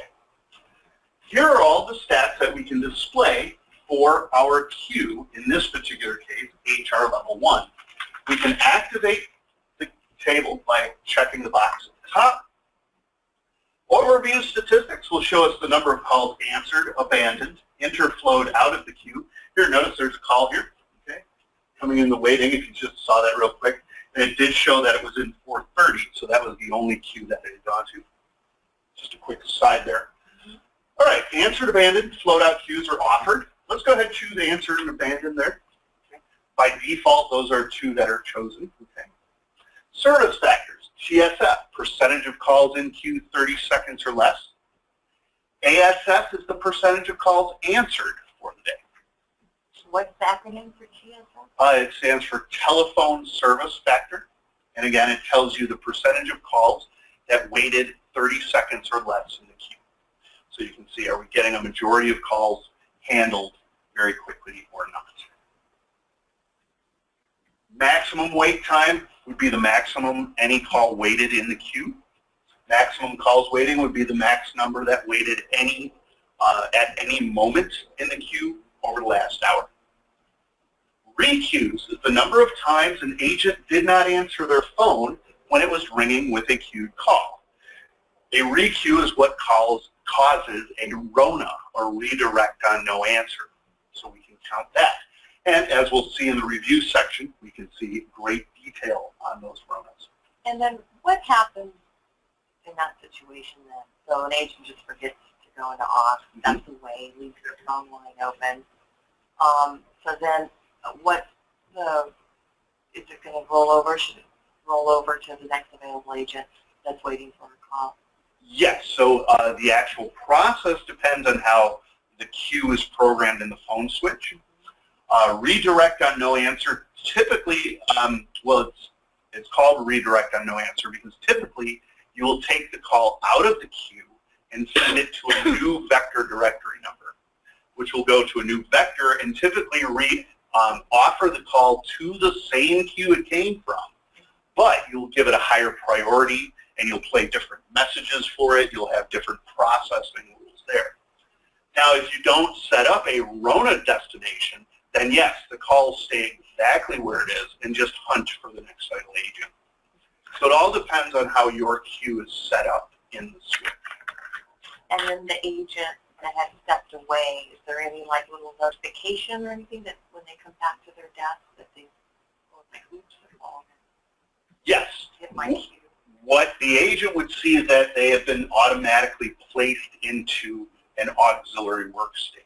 Okay. Now, it would tell you on the phone that they're an aux, but it won't be you're an aux because of RONA. There won't be something flashing bigger than that. So they would have to just notice that they're an aux and then take themselves back out of it. With the newer versions of the phone system of the CM, you can actually assign a requeue or RONA aux a reason code. Okay, typically you could set it to say code 99 or any code number you would want. Usually that particular code is 0 and it doesn't have a label on it, but you can reprogram the switch now so that if an agent's forced into aux, the agent won't have it, but you in that aux state will have a reason that says requeue or RONA or whatever you want to type it. So keep that in mind because that's a really nifty feature to help you really identify those aux states versus the rest. We'll talk more about requeues in just a short while. Okay, so requeues. Now over here, call detail statistics. If you want to see average time to answer, total talk time, average time to abandon, you can add any of those statistics to your table. Okay. You can add all of these stats if you wish, and it will just have a big table there, but you'll be given all of your real, most current queue information. Now these queue stats here, these are the real-time stats of the queue itself, as far as how many calls are in queue, how long the longest waiting caller's been there, and how many agents are in various states. This information we're going to show in our website at the very top, so I'm going to talk about that a little later. Let's not add those stats right now. But if we want to go then with the 5 statistics we just selected, go ahead, yes, scroll down and choose Save. And now our slide will change. All right, so here we are. So looking at HR level 1, our TSF is at 100%. So excellent. All calls were answered or abandoned, if there were any, in 30 seconds or less. ASF is 100%, so no long abandoned calls. Okay, this abandon was probably a very short one, which is why it does not affect our ASF. When we get into reports and review, I'll talk more about that in detail. Yes. What would happen? Don't click the link yet. What they will do is they'll take us to our review section, and we're going to discuss that a bit. No requeues and 12 calls have been answered. Now, to point out, these stats right here are the last hour's worth of statistics. They're not the full day. It's also a moving hour as well. So what this is telling me, if we take a look at the time right now, it's 11:01. These statistics, actually, showing that our time here has been last updated at 10:48 as far as call stats. So maybe, I don't know if the time is fast on this computer or not. But anyway, what we're looking at, if we look at 10:48 here, these are the stats for the previous hour from 10 a.m. to 11 a.m. Okay? Every quarter hour, it's going to swing another 15 minutes. And so for the next 13 minutes, it's going to add up every new call that comes into this queue and calculate it here. And then at 11 a.m., it's going to switch then to the next 15 minutes. So at each quarter hour, it's not uncommon to see these numbers drop, okay, just because it's cutting off that first 15-minute increment. What the purpose is, though, is just to show you the most current call volume. So this is just what happened just now. And you can then say, all right, everything is great. I won't worry about it. Otherwise, I could say everything is not good, and then go ahead and manage, right? Get hands-on. So Stephanie here is taking 20 calls. No. So the table here is strictly the last hour. When we're looking at our statistics in each agent state cell, that is the full day. Okay? So she's taken 20 calls since she logged in. Stephanie's been busy. So keep that differentiation. When you're looking at the agent statistics in this view, that's all of their calls the entire day. That's cumulative. Yes. Okay. Here, the table is telling me the call volume to the queue. And this table is just the last hour. So I'm looking at real-time call volume and the most current information. We're going to come to the review in a second here, and we're going to take a look at the details for the day overall. Okay, so we'll see that in a moment. But yes, so two different time frames there, two different statistics, agent stats, queue stats. All right, so we've created then our agent. Oh, there's a call waiting, and it's waiting in our regular queue here, and it's now ringing Stephanie, and Stephanie just answered it. And when she finishes this call, this will update to 21, okay? And then we'll have our one call update here as well. And then it should update. Good. Real-time agent state chart. Those are all the features of what our agents and our queue is doing right now. Any questions on that? Any questions from our friends in the GoToMeeting? All right. Now, we've just done a quick view of the real-time beforehand. If we just go back to the real-time section, please. Right. Again, the real-time is going to show you the same queues that you selected at your welcome screen. But it's going to have this extra list of all the rest of the queues that you can see as well. And you can use that list to then add any of those queues to the home page. Now, what makes the home page even more different than real time is that we can also view review stats on home page.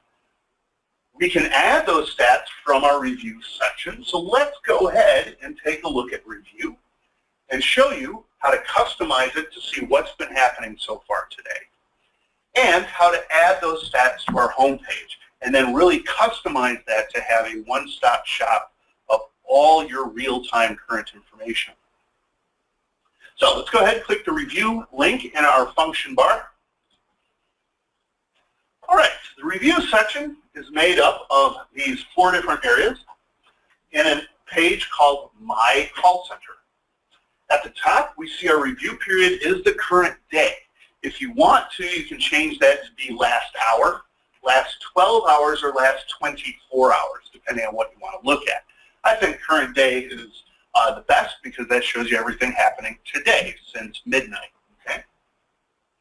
The refresh rate is set at none. Okay. You can manually refresh the stats that we will be seeing by just simply refreshing the page. Also, anytime you change a window, you will see those stats will refresh as well. Or you can set it to automatically refresh. And that's useful if you want to keep this page up and just look at the table that we will be customizing here and watch the numbers increase every time it refreshes. Good. So let's start now. We're going to move past our summary performance indicators first and go to the notifications area here. The notifications by default is going to show you all the requeues for the queues you are in charge of. Now we can customize that by, again, and the notifications table, choosing the settings link and clicking on view options. Notice it has our requeues section checked. Again, that is by default, but just make sure it's checked there. Now the bad logins, go ahead and check that. We'll see if anything comes up. That would indicate to me that there are agents in the switch logging into my queue. These agents, though, are not in task. And so it'll say, hey, I saw this agent ID do something, but I don't know who it is. So maybe you want to do something about that. Okay. We're going to check that to see if any come up, and we're going to choose Save.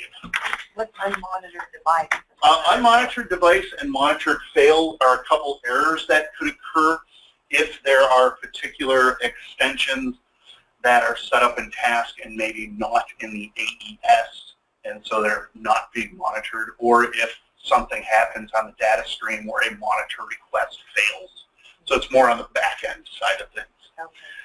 Those particular checkboxes are useful on an administration side just to see if everything's working properly, and it should. And we'll talk. Yes, yes, exactly. All right, go ahead and choose Save for me, please. All right, so nothing has come up under notifications for our particular area. So none of the queues that you are in charge of have had a requeue occur. If anybody else is following along, if you see requeues in your list there, anybody see some? Yes, you have some there, haha. So what you see from left to right, it'll show you the time that the call requeued. Okay, it'll show you the agent's ID and their name. It'll show you the device or the phone they're logged into, and then it'll say requeue under reason and then the queue they caused. The time is the time of day that they did not answer that ACD call. Now, if you have more than 5 in your list here, that's the default size. It'll have a little more link in the bottom left-hand corner, and you can click that to see the entire list of requeues. If you don't have a more link there, then you only had 1 through 5 there. Okay. So if this particular window is empty, that's good, because agents have answered every call that has rung their phone. Requeues sometimes might be unavoidable. Well, they're always unavoidable, but they just happen. You know, you might finish an ACD call, and then you're having you know, some coffee, and your phone rings again, and you got a mouthful, and so you don't answer it within the 3 or 4 rings that you get. It happens. Or maybe you get up from your desk and forgot to go into aux. It happens. But you just want to make sure that it doesn't happen too often, because it always adds additional wait time to the caller in queue, and that will then lower service levels and cause bandits to go up, and it's just not good. So we don't have any here. That's what we like to see. If you see them, then monitor that and manage as you need to. Of course, when we get into reports, we will show more details on the requeues and who causes them. Any questions on requeues? Again, requeues are the same as RONAs. Okay, so if you're more familiar with that term, that's exactly what's happening here. Good. Okay. Agent summary is the next section. By clicking on the little symbol here, of course it says here, click on the function button there, or the settings button. That is not the button here. The button is over here. That's a little trick we play on you.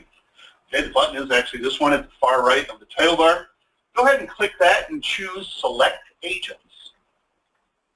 Here now is a list of all the agents you have resource permission to see. So this list is going to be different for most people. Okay, you can then select the agents you wish to see in the summary. Now, if you click the All button, it will add all agents on the page. Go ahead and scroll down for me a little bit here. We're showing the first 15 entries in this list.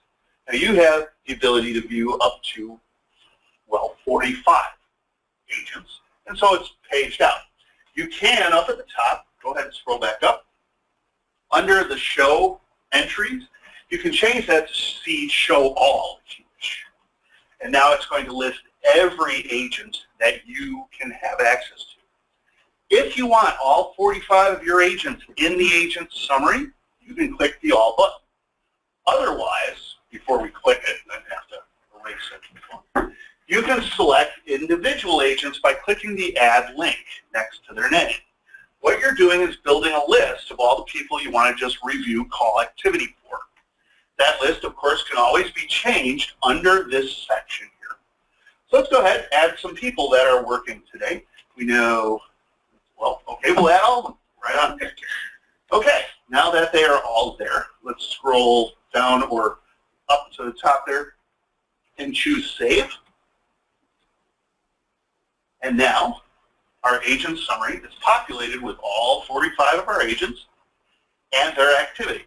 So a lot of agents here we're not seeing activity for yet, okay, but we can see activity for some others. Here's Mark Theodore, or Theodore Mack, excuse me, I read that incorrectly. This individual has had 6 ACD calls answered, has had no non-ACD calls, has made 4 outgoing calls. We can see that Weston here has answered 10 ACD calls, 1 direct non-ACD call, and made 4 outgoing calls. The durations here, if we just stay here with Weston, he had 13 minutes and 16 seconds of ACD duration, so that's all 10 of his calls. His 1 non-ACD call lasted 6 minutes and 2 seconds, yes, that is a 6. And then his 4 outgoing calls only lasted 2 seconds. He's had no D&D time, no aux work time today, 7 seconds of not ready time, 18 minutes of and 33 seconds of after call wrap, and then the rest of his day was spent idle, 2 hours, 51 minutes, and 15 seconds. Now, just to show a few other things here, D&D is send all calls. If your agents are using that, and pretty much no agents use that, we can take this column out. I should have to do that. Not ready time. Not ready time is a short amount of time that you'll see per agent per day. That indicates how long they have simply had the phone off the hook and was not doing anything. This occurs most often when an agent's making an outgoing call. They lift their receiver and then they have to dial a number. The time between lifting the receiver and then connecting to a trunk to have that outbound call go is not ready time. You should not see more than maybe a few minutes of this per day per agent. Typically nowadays in the phone system, there's really no way to cheat really hard by just lifting your receiver and leaving it off hook and then you don't get any calls. Okay, the phone switch will reset your phone typically after a short while, so you can't trick it.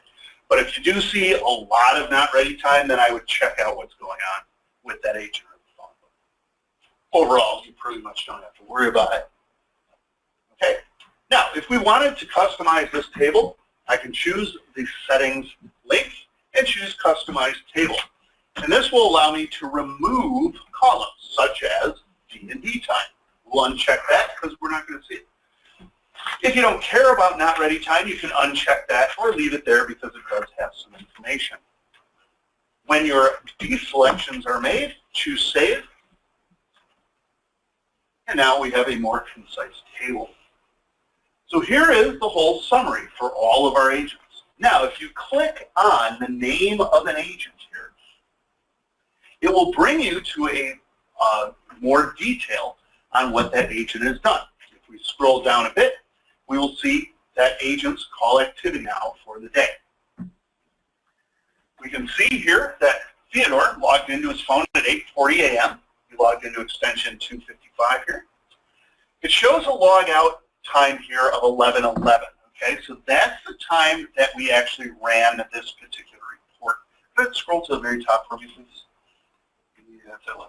That's what I thought. Okay, go down. I'll explain that in just a moment. Okay, this is not a time typically that the agent has logged off. It could have happened, but probably not. He's still logged in. This is just the time that this particular report was updated last.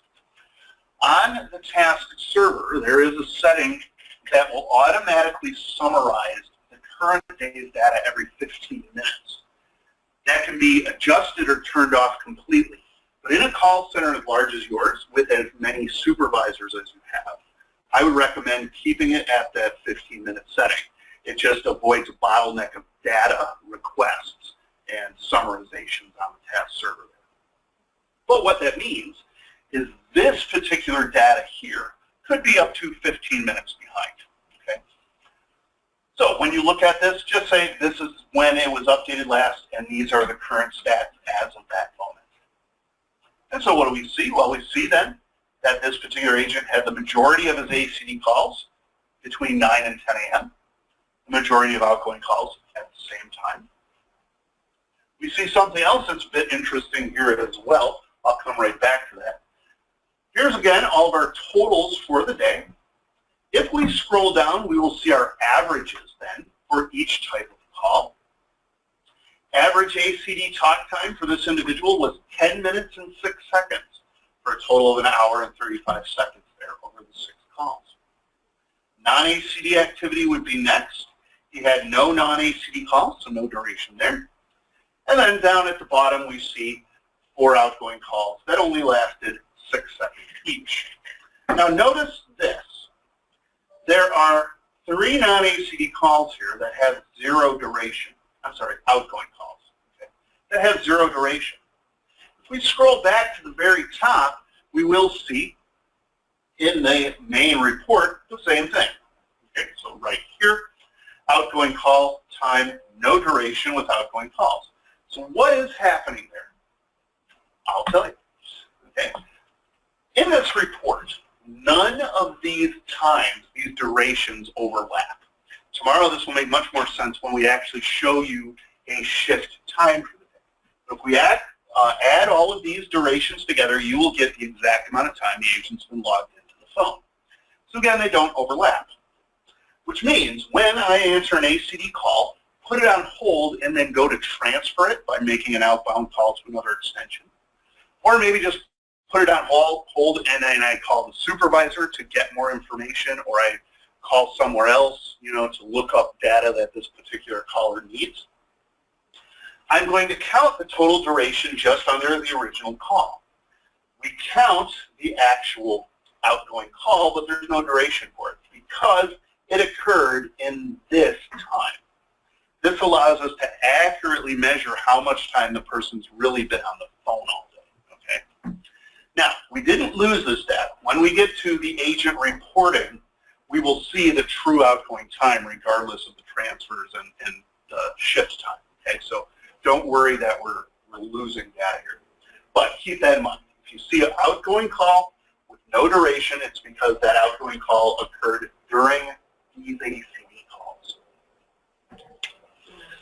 Also, that'll apply when we're looking at aux work time. Okay, when you look at 33 minutes of aux work time for our agent Theodore here, that means he was 33 minutes in that state and not using the telephone. Okay, because when you're in aux, you can receive inbound non-ACD calls and make outgoing calls still. If that happens, we will count the duration of the call in the appropriate area, and it would be deducted from the total aux time. I know the Abaya system counts the total aux time even if they're on the telephone. We don't do that because we want to show you the exact amount of time they were not on the phone and doing phone work, okay, so that you can separate that and really understand their true aux events. So keep that in mind. Tomorrow we'll go through it again in great detail. So that is then our agent summary. So we've created then our summary on the previous page. If we return to our My Call Center area here, we now can see all 45 agents in that summary. Now, if you wish to customize that, remove agents, okay, you can if you scroll back up here. Going into your agent summary settings, going to select agents once again. You can highlight an agent in this full list, and then at the very bottom of this column, you can highlight multiple ones as well. At the very bottom of the column there, just notice there's a little trash can that you'll have to move them into too. That'll let you delete agents from your list then as well. Okay. All right, agent summary. Any questions on that? At 0 time, we still don't confused. That's okay. It's again, It's all bundled into another area. yeah, we'll see it under the reports in great detail there. But again, go ahead, choose save here once again. And then scroll down. Let's just see if there's So a, if we see that, we need to go to a more detailed report to see what's going on. yes. So right here, kind of obvious, 4 outgoing calls, but only 2 seconds of talk time. So when we were looking at Theodore, we saw different as well. But again, if you see outgoing calls with no duration, it means the outgoing call occurred while an ACD call was on hold at that agent's phone. They answered a queue call, placed the caller on hold, and then made an outgoing call to either transfer it or to talk to somebody else. Okay. All right, agent summary. The last summary screen then for review, if we scroll down to the very bottom of our My Call Center page, is the queue summary. We will customize the queue summary in the same way. We're going to click our settings gear there at the far right, choose select queues, and again, you will be presented with just the queues you're in charge of. Some of you in the training here might just see 1 or 3 queues. Okay, others may see many, many more. Okay. Here we just have these first 15. There's 23 that you can see. If again you'd like to add all of them, go ahead and change our available queues there to show all and click the all button. Otherwise, you can add just individual ones if you don't want them all on the page. You know, you might have queues here that are very, very low call volume, okay? So maybe you don't need those on that screen, right? All right, once you're done, choose Save. And if we scroll all the way to the bottom of our screen, we will see our queue summary section. And there it is. For each individual queue, we will see the number of calls answered. So for HR level 1, the total call volume today. Now again, this is the review for the day. Unlike the table view that we saw in our real-time chart, this is everything since midnight. This is not just the last hour. Okay. Go ahead, scroll back up so we see the column headings still. Not too far. Just to the top right there. There we go. All right. 47 answered calls, 2 abandoned, no interflow. So there have been no RONAs as we saw in the requeue section. It's empty. So no calls flowed out because of that. There were no calls to voicemail or anything. All 12 calls came into the queue, 10 were answered, 2 were abandoned. Average time to answer was 9 seconds. The longest any call waited was 13. The average time to abandon was 35 seconds. Our service levels then, if we look at the ASS, that's our answer service factor, percentage of calls answered, at the 91%. So far today we have a 9% abandonment rate. Seems pretty big, but of course it's all relative to the volume of calls, right? Our TSF though is excellent at 92%. Okay, so 92% of our calls were handled in 30 seconds or less. Only 8% had to wait longer than that. That's the 8% abandoned, 9%. Good, so there is our summary. Just like our agent summary then, we can click on the name of a queue. And then we can break down the call activity by time of day. Notice it's from midnight, okay? So here, of course, the queue opens at 8 a.m. with our first 6 calls. Our busiest hour was between 9 and 10 a.m. with 19 answered calls, all answered. Our second abandoned happened between 10 and 11 a.m. There's our call counts. The next section, as we continue to scroll down, is our service levels. Go ahead, continue there. So here's our service levels for each hour of the day. So here it is showing 100% because, again, it was, why is it just showing 100%? Because the summary before was at 95. That was the, I think you were looking at the queue above it. Oh, Yeah. You were. oh, I'm sorry. Okay. 429, this is 430. Ah, okay. Thank you very much. Yes, okay, so for 430, we've got perfect marks there. No abandons, no calls waiting longer than 30 seconds. And of course, no requeues. Thanks for that cover there, Matt. Okay, next section is our answered calls. So maximum time to answer, go ahead and scroll down. For each hour, so the longest any call waited was 17 seconds. Average those 6 seconds, so about 1 ring cycle. Total talk time, hour 59 minutes, or 2 minutes, 32 seconds each call. And then the last, next 2 sections would be abandon activity, which is currently at 0 here. No, is at 2. I'm sorry. Yes, so 2 calls abandoned. Yes, these were short abandons. That's why there's no TSM. Notice here the abandon time is 2 seconds. Okay, so because these callers abandoned so quickly, it does not affect our service levels. The ASF then is at 100%. Next section then at the bottom is all zeros because that's our interflows, which we saw no interflows.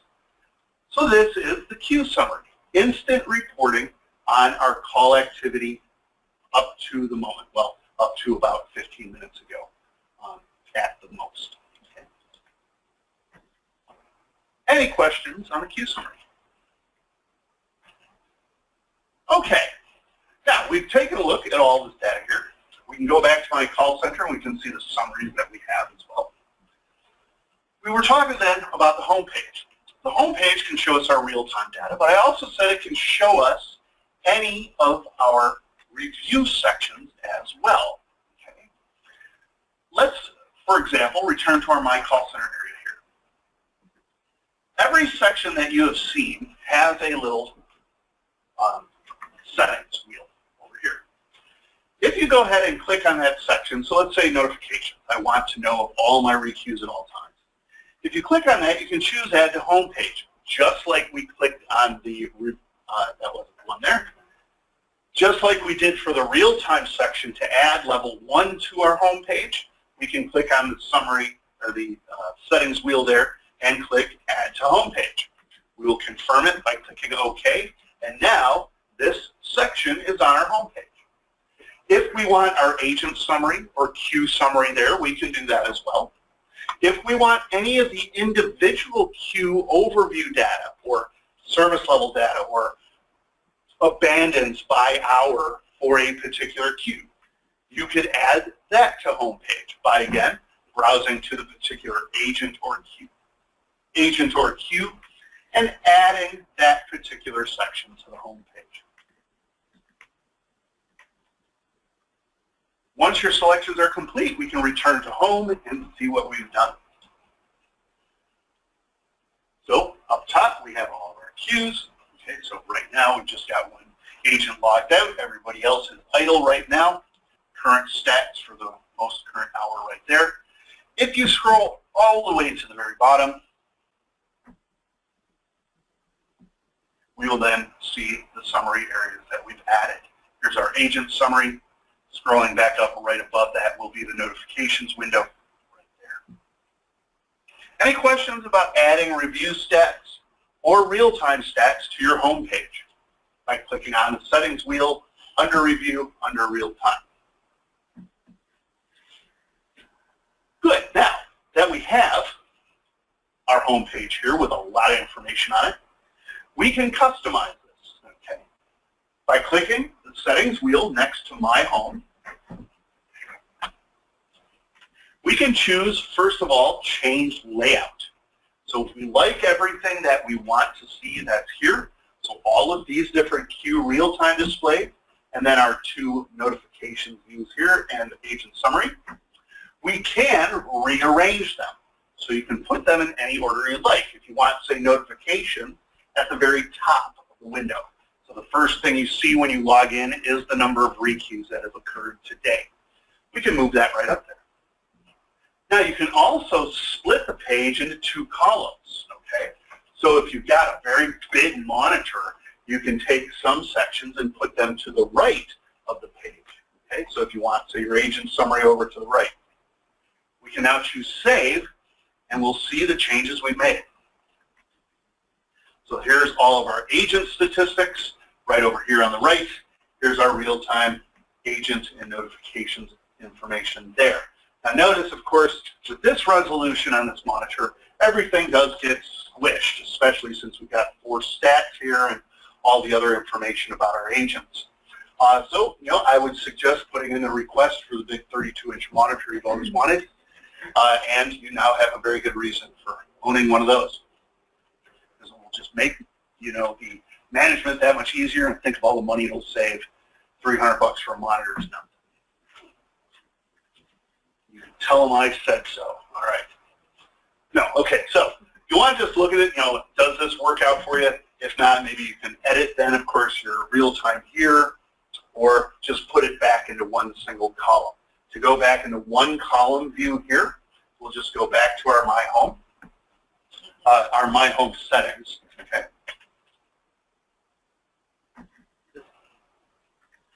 There you go. And then go to Change Layout. All right. We can then remove the agent summary from here by clicking on it and then removing it, and then choose one column back at the very top. So you choose, and now it'll be back into one column there. So we can change the layout to lay out the information exactly as you would like it. Actually, for me, I'm going to put it back too. Okay. Yes, I'd like to see it too. Think of this training. I'll take my settings, yeah. Make it bigger. That's why it's from there. No, I have dual monitors back in my day. Oh, you think of the training. Well, that's fine because we're kind of all done discussing this stuff. So go ahead, set it up as you like. Now, of course, the last bit here, okay, we had gone through when you first logged in a couple hours ago. We selected all of those cues at the welcome screen. We showed you how we can add new real-time sections from real-time, where we see the list of all your cues on the left-hand side. You can choose that cue and then select its settings and add to home page.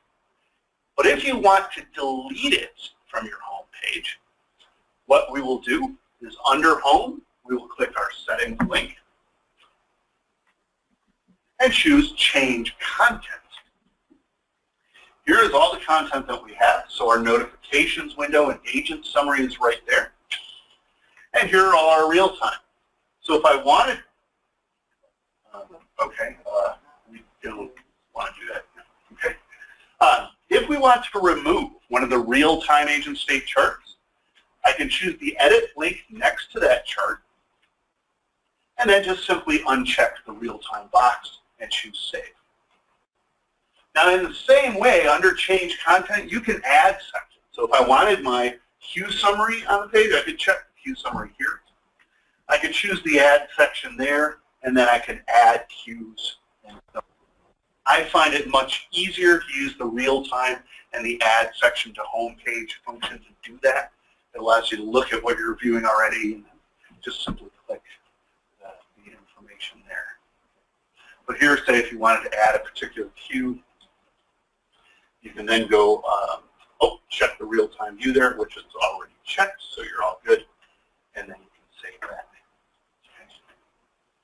So change content. So several different ways you can actually manipulate the content here. Of course, the welcome screen helps us to set it up by default. Under real-time and review, we can then customize, move those to our home page. Any questions on any of those features that we've talked about? How are we all doing at the go-to meeting? Good. Excellent. Well, I like to hear. All right. Our last bit of information we're going to talk about is our web sign at the top, and then we can break for lunch. So I don't know. I tend to get rambling, so if anybody needs to take a quick break, otherwise, if you got another 15 minutes, we'll be done. Good? Everybody's good? Fantastic. All right. You may have noticed that when we were under the real-time area or the review area, there was always this information across the very top of the screen. And every now and then it would fade out and fade back in, showing you other cues. Okay. Or if maybe you're only monitoring a single cue, you selected just one single cue at the welcome screen, it just shows those 4 stats for that one cue up there. This is known as the web sign. and it's always visible, no matter what area you happen to be in. That's because it's telling you valuable information about the status of the queue. By default, it is populated with the queues you selected at your welcome sign. But again, it can be customized manually. It shows us 4 bits of information for each queue, the number of calls waiting currently in the queue, the longest wait time of the longest waiting caller in the queue, and then the number of agents on ACD calls and on non-ACD calls. So whoever's on a call, ACD call, or a non-ACD call there. Now we can customize this, all right, by choosing our Preferences link. In the Preferences window, the third option down in our index is Web Sign. And if we give that a click, we can then choose the Statistics link under the main page. All of the queues that we had selected at our welcome screen are listed here. And then the 4 stats for each are next to it. If you wish to customize this, you can add or remove statistics. You can add a whole brand new queue and add statistics for that. At the very bottom of this list, you will see 2 links. First is our arrange or remove. Actually, that's the second one, but that's the first one I'm going to talk about. If you wish to arrange or remove the statistics, we'll click that button. The first thing that you can do is put the queues in a specific order by highlighting a queue and moving it up or down. It will move that queue and all of its stats into the position you leave it. Now you can also move the stats within the queue by highlighting a statistic and moving that up or down.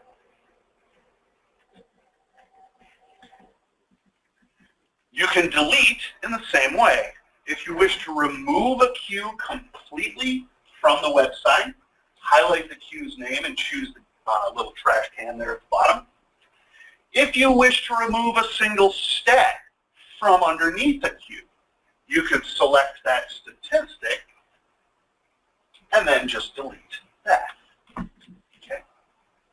Choosing Save then will update your site. And now the new settings have been applied. Now we can add additional statistics. So at our welcome screen, we did not select the HR level 1. So let's go ahead and add statistics for it by choosing the Add Statistic link. Under Resource Type, we can choose Queue or Queue Group. Okay, we don't have any queue groups except for the All one, which you don't have access to, so that would be blank. But under the queue, we can see all of your skills. Now you can select the skill that's already up there if you wish to add additional stats for that skill. We're going to start from scratch with level 1 here, 430, and choose Continue. The following page, then, we see a drop-down menu of all of our statistics. Starting at the top, we can add our calls waiting statistic. Calls waiting will tell us how many calls are currently in queue. To add that statistic, we will highlight the stat and then choose Save and Add Another. Now, I want to choose that button first because I'm going to continue to add another statistics or more stats.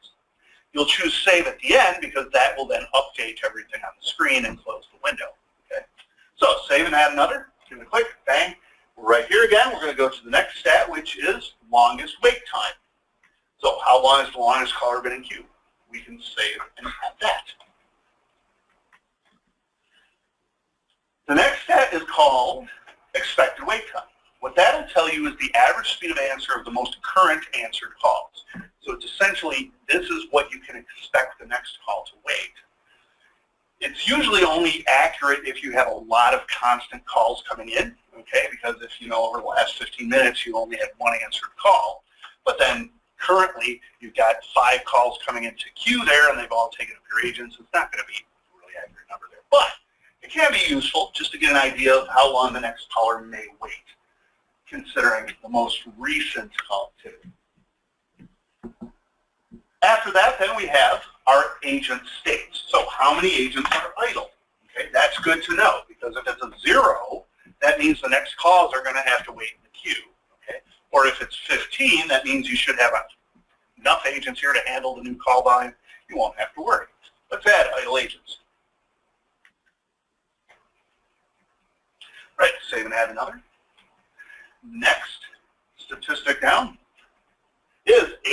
non-ACD, so how many agents are currently on the phone with callers from the queue. We could add that. Next statistic, agents logged in, agents logged out. So if you want to know how many agents are currently logged in and then how many are logged out, you could add that statistic. Agents unavailable would be the number of agents that are either in aux or after call wrap-up. So how many people cannot answer the next ACD call that enters the queue. After that, we have the statistic agents available, or available agents. Available agents is the number of agents that are not unavailable, right? Of course. What I mean by that, though, is available agents are the number of agents that are idle or currently on the phone. Okay. Now, this can be misleading if you don't remember this exact definition, because I could show all of my agents idle, but there's still 5 calls in the queue. Well, that's because, or all of my agents available, excuse me, but there's still calls in queue because they're all on the phone. Okay, they're servicing other callers. There's nobody idle. Okay, a lot of times people consider idle agents to be available agents, which they are, but they could mix up the statistic definition. So if you want to know how many people are free that are sitting there just waiting for the phone to ring, that's idle agents. Those that are currently working and ready to take calls are available agents. So make sure you make that distinction so you don't become confused.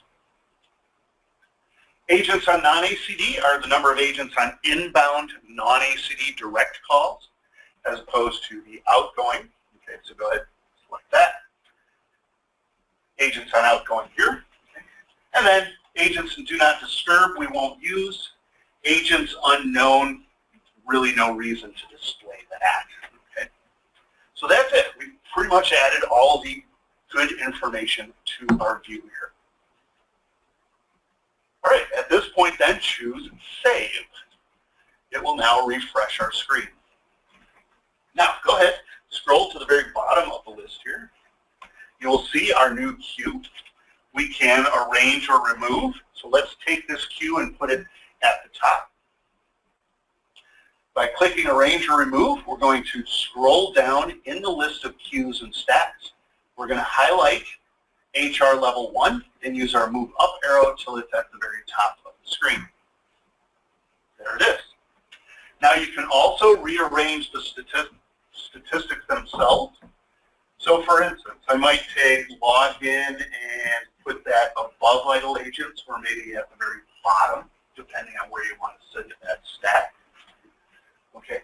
I like to then put agents unavailable at the bottom. So we've got idle, on the phone, on the phone, on the phone, and unavailable. Okay. So that's how I like to order it, but you can order it any way you wish. With that, then you can choose Save. And now, if we move this window down a bit, let's see what our sign shows us. We currently have 3 agents logged in. Okay, no calls waiting. 1 agent's idle, 1 agent's on a call, and then the last one was unavailable there. Okay. It's going to refresh every 5 seconds or so. I'll show you how to change that refresh rate if you'd like. It will then go through showing you all the stats for each queue that you have selected. So far, any questions on our website? Chelsea, so just for your group, that you got so many, you may just want to put your big ones on there. Yeah. Because you'll want to look at Right, it. yeah. And then get back to the beginning. Uh-huh. Now, what we can do here, the last feature of our website, is we can add alarms to 3 of the statistics. Okay. That is calls waiting, longest wait time, and idle agents. Now you can add the alarms to the other stats, but they really don't lend themselves. I mean, putting an alarm on the number of agents on ACD calls, well, you have to know how many agents are working at that moment. And then, you know, what's the alarm there? If too many agents are working, oh my gosh, I better panic kind of thing. What? All right, so we're only going to really work with 3 of the stats there. So how do we set up an alarm? Notice next to each statistic we have an edit link. And then you'll see the 2 columns for our alarms. Those will then be programmed after we edit it. So for calls waiting, you can set a color-coded alarm that will indicate how many calls are waiting based on that color.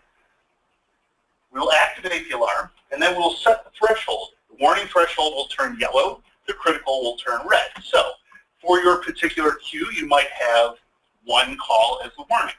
Because you're not constantly bombarded with calls, one call will alert you as soon as there's one call in queue. For calls that are very, very busy, your warning alarm might not be until 3 calls, okay? Because you know you're always got calls there, but when you get to 3, then it's time to panic a little bit, okay? Of course, you want to go full-blown panic when the critical threshold is reached, which of course in this case would be a larger number, like 3 in your case, or 5 or 10, or whatever you feel is the threshold for your department. All right. Once that's made, go ahead, choose save. All right. Calls waiting. Now, longest wait time. You can set an alarm on that. The value here is going to be a number of seconds. Even though it's displayed as hours, minutes, and seconds, we're going to set the threshold as a number of seconds. Your service level is 30 seconds, so you might have the warning go off at 31 seconds if you wish to tie them together. Or maybe the warning would go off at 1 minute, 60 seconds, okay? The critical then you could set to 120, 180 seconds, whatever you feel is a critical threshold. So if the call is waiting too long for your particular tastes, it will again change colors and alert you. Again, you'll program that as a number of seconds. You'll want to set a critical threshold here because if you turn the alarm on and it's at 0 calls or 0 time, then it would be red. So we'll set that to 180, let's say, or 240, 3 or 4 minutes. Okay. Now the last alarm that you can use is the idle agents, right? The idle agents alarm is going to change severity as the number decreases. So unlike calls waiting longest wait time, here we might set the warning threshold at 1. So when it says, hey, I only got 1 agent idle, so that means we can only answer 1 more call. And then 0 for the critical, because when there's 0 agents idle, that might not be a bad situation at that second, but that means there's nobody ready to take the next call. And so if everybody's on the phone, nobody's idle, if everybody's unavailable kind of thing, the next call coming queue will have to wait, and all the problems that, running a call center will then appear, right? If it just wasn't for those pesky callers, man, things would be so much easier. Okay, so that's how we would program our idle agents. And now we save that. We've got an alarm right here. So notice that yellow alarm because there's only 1 person idle. All right. Any questions on that? Now, to change this particular amount of time that it's flashing through, we scroll up, and then we go back to our web sign view. So just click the web sign there. Under Appearance, okay, the refresh interval here is at 10 seconds. So every 10 seconds it changes, right? If you want, then you can change that to any time frame in seconds. Don't put it at 1, or it'll just be flashing constantly. But if you'd like it to stick up there a little longer, you can set it to 20 or 15, whatever you would like.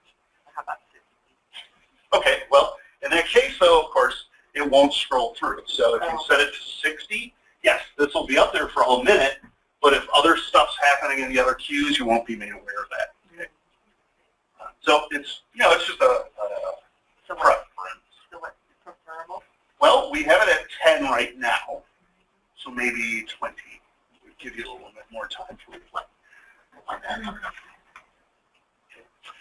Then the alarm, you can change the colors if you wanted to, and then it'll either change the text or the background. So depending on how you want the alarm to show up. Sometimes that text, you might notice it right away, so if you put it as a background, so that chunk of area changes colors. Yeah, go ahead, click background and click save real quick. And we'll see then how that affects our idle. Yeah, so see that. Now there's 1 agent. So it's a lot more obvious. So now you could be valiantly running reports, all right, going through all your numbers, calculating things, getting ready to manage it. You can look up here and see, oh, 1 agent idle. Okay, we'll keep an eye on that. 25 calls in queue. I better get up from my desk and see what's happening, kind of thing, right? You're always informed of what's happening in the queue so you can take necessary action when necessary. Okay. So all these nifty little exceptions or, things that are happening within the call center, you're alerted to so you can address what needs to be stressed and not have to search so much for that information. Customize our home page so we can see everything just as we want to see it, what our agents are doing right now, who they're doing it to, and what they've done so far. Over the day, here's our full view of all of our agents' information. Our notifications will show us our lead queues there if that's occurring. Our web sign showing us the conditions in the queue. Any questions on any of that? Yes? Is there a way to maybe send a notification to text? Yes, there is not in the Task web portal. However, in the desktop software, this is the installable real-time client, and I believe we're talking about that on Wednesday. Are we going to review that again? Yes. For the desktop, this is an installable client that can show us real-time agent queue information. It has a feature that will do that sort of thing and many other types of manipulation based on conditions. So if you have too many calls in queue, it could send you an email, okay, or play a sound. Or if an agent receives a call from a very specific phone number they're not allowed to receive calls from, you can receive an alert to that, okay? So you can get really, really specific with our rules, or just have basic alerts. In the web portal, however, you would have to be monitoring the status. Okay. Any other questions on anything that we've talked about? Now, if you do have questions, okay, you will have access to the PDF format of the documentation. However, the help link in the upper right there next to our preferences tells you everything that PDF will write online, okay? So if at any time you're looking here and wondering, what does this unavailable mean here? Well, let's go to our help section and we can then learn about real-time statuses, okay? So understanding the web interface, and then going into all the different areas and seeing the details about what it can tell you. Hi, this is Allison. I have a question, and we have not covered this, but maybe you can just kind of guide me so I know who I should speak to, and that is regarding the phone tree for Central HR. We need some help setting that up. Okay, so as far as the actual routing itself of the calls? Yes. Yeah. Mm-hmm. Okay, so that wouldn't be me. That would be Swarnett. So Allison, I'm sorry. are you change to your existing phone tree or? Okay, so yes, possibly. Part of my project is to understand how the phone is actually set up. And then after I understand how it's set up, then I can determine and assess what needs to be changed, if anything. Okay. That would be a separate meeting that we can get together with Jim and myself, and we can show you what's currently set up for Central HR, and then you want to make changes, we'll walk you through that. That won't be a part of this training, unfortunately. This training is just covering the report piece of it. Cool. Thank you so much. No worries. You're welcome. Yep. Any other questions? When you're done using your Task web portal, click Sign Out link. Okay. Now, what that will do is it will just sign you out. You can leave yourself signed in. There's nothing that will automatically kick you out unless there is a setting. It does nothing at all for about 20 minutes. Microsoft IAS will kick you out. But the Task web portal is meant to keep open, so you can always go in and review what's happening and take a look at what's going on your second monitor. You have 100 licenses for the web portal, so you have more than enough to not ever have to log off, but it's always a good idea to sign out so that licenses are free for other users. But again, at the moment you have 100 web licenses, so it's not anything vital. If then you go to your sign-in page, if you sign in and you're still logged in, it'll just tell you, hey, you're already logged in. Do you want to log in again? Just click OK. You might run into that. But it's always best practices. There we are. Thank you all very much. If you like this presentation and have nothing else to do for the rest of the day, I will be back at 2 o'clock saying the exact same words. So rejoin us if you want a quick refresher. We'll really get that known there. Otherwise, tomorrow we have the 2 sections. We're going to get into the reporting in great detail, as well as the visualizer search tool there, starting at 8 a.m. in the morning and then 1 p.m. in the afternoon session. But again, thank you all very, very much. Today, Sornette has a comment or a question. So final word on this. Today's message has been recorded, and if you want to share it with others at a later, we will be getting the unedited copy of it. We're just covering the training. We'll be sharing that with you at a later time, as well as providing you with the manual. So look forward to seeing everyone who's coming tomorrow. Be sure once again to bring your laptop if you want to. It's not necessary, or you can just follow along with the trainer. Thank you. Thank you all very much. Thank you, Ryan. Thank you, too.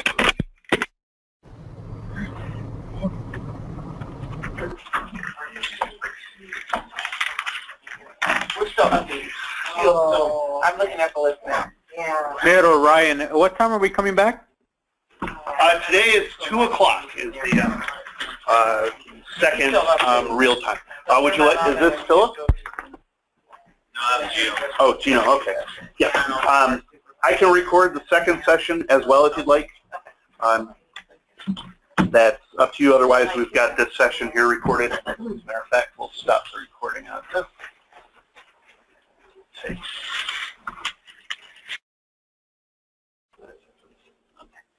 So Helen, Laurel, and Susan, can you hear us okay? Yes, I can hear you now. This is Susan. Yes, I can hear you guys. Is that Laurel? Okay, great. Okay, so basically, my name is Sornette, and I'm with IS&T Telecom, and I generally do the designs for the HCD. Jim here at the table, and once we do the design, Jim does the programming. Jim also assists with repairs and the change order. So whenever an order comes in to myself or one of the reps, it's passed on to Jim to process. Today we're going to be talking about the new reporting, monitoring of agent replacement system that we're going to implement next week on Tuesday. The system will be, your old system will still be available for pulling your reports. If you want to monitor the agents, we kind of want to get you started on the new system, but it still will be available for 30 days if you have any concerns about obtaining your report. So that's one of the things that's going to be changes, where to obtain the report. We will, when placing your order, another thing that's going to change, normally when you place an order to request an agent ID for a new agent, we just ask for the name. Now we'll need the agent's name and the telephone number that's going to be associated with that. Another item that, I don't know how many of you were able to log off your agents in the telecenter. If they remained on at night, well, that feature is going to go away. So you want to make sure that you remind all your agents to log off at the end of the night, or you'll have to go around to the phone to do so. Will it still be set, especially for IT, to auto-log them off at 7? Yes, it'll still. That's still be set? Okay, perfect. So one of the things that will remain the same is the agents will log on the same way they do on the telephone. Nothing's changing for your agents. Today we've given you a temporary password to log on to the web page. There are also instructions in that temporary password change in the handout that I gave you. So later after this training, you want to change the generic password from 1, 2, 3, 4, 5, 6, you're able to do so. For those of you who are on the line, I attached those to the handout of what we're going to be covering today and how to log on to the decal meeting assignment. Were you able to retrieve that information? Those handouts?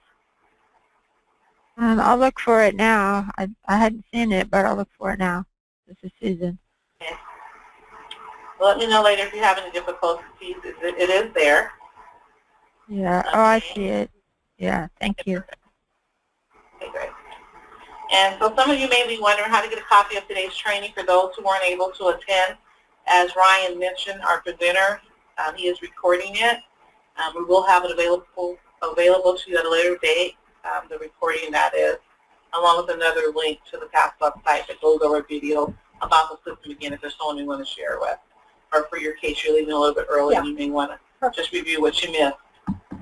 The Taske user manual will be emailed to you after the training. There will be, I think, a total of 3 manuals that we're going to send to you. I didn't print them all out because they're like 66 pages long. One is 97 pages long.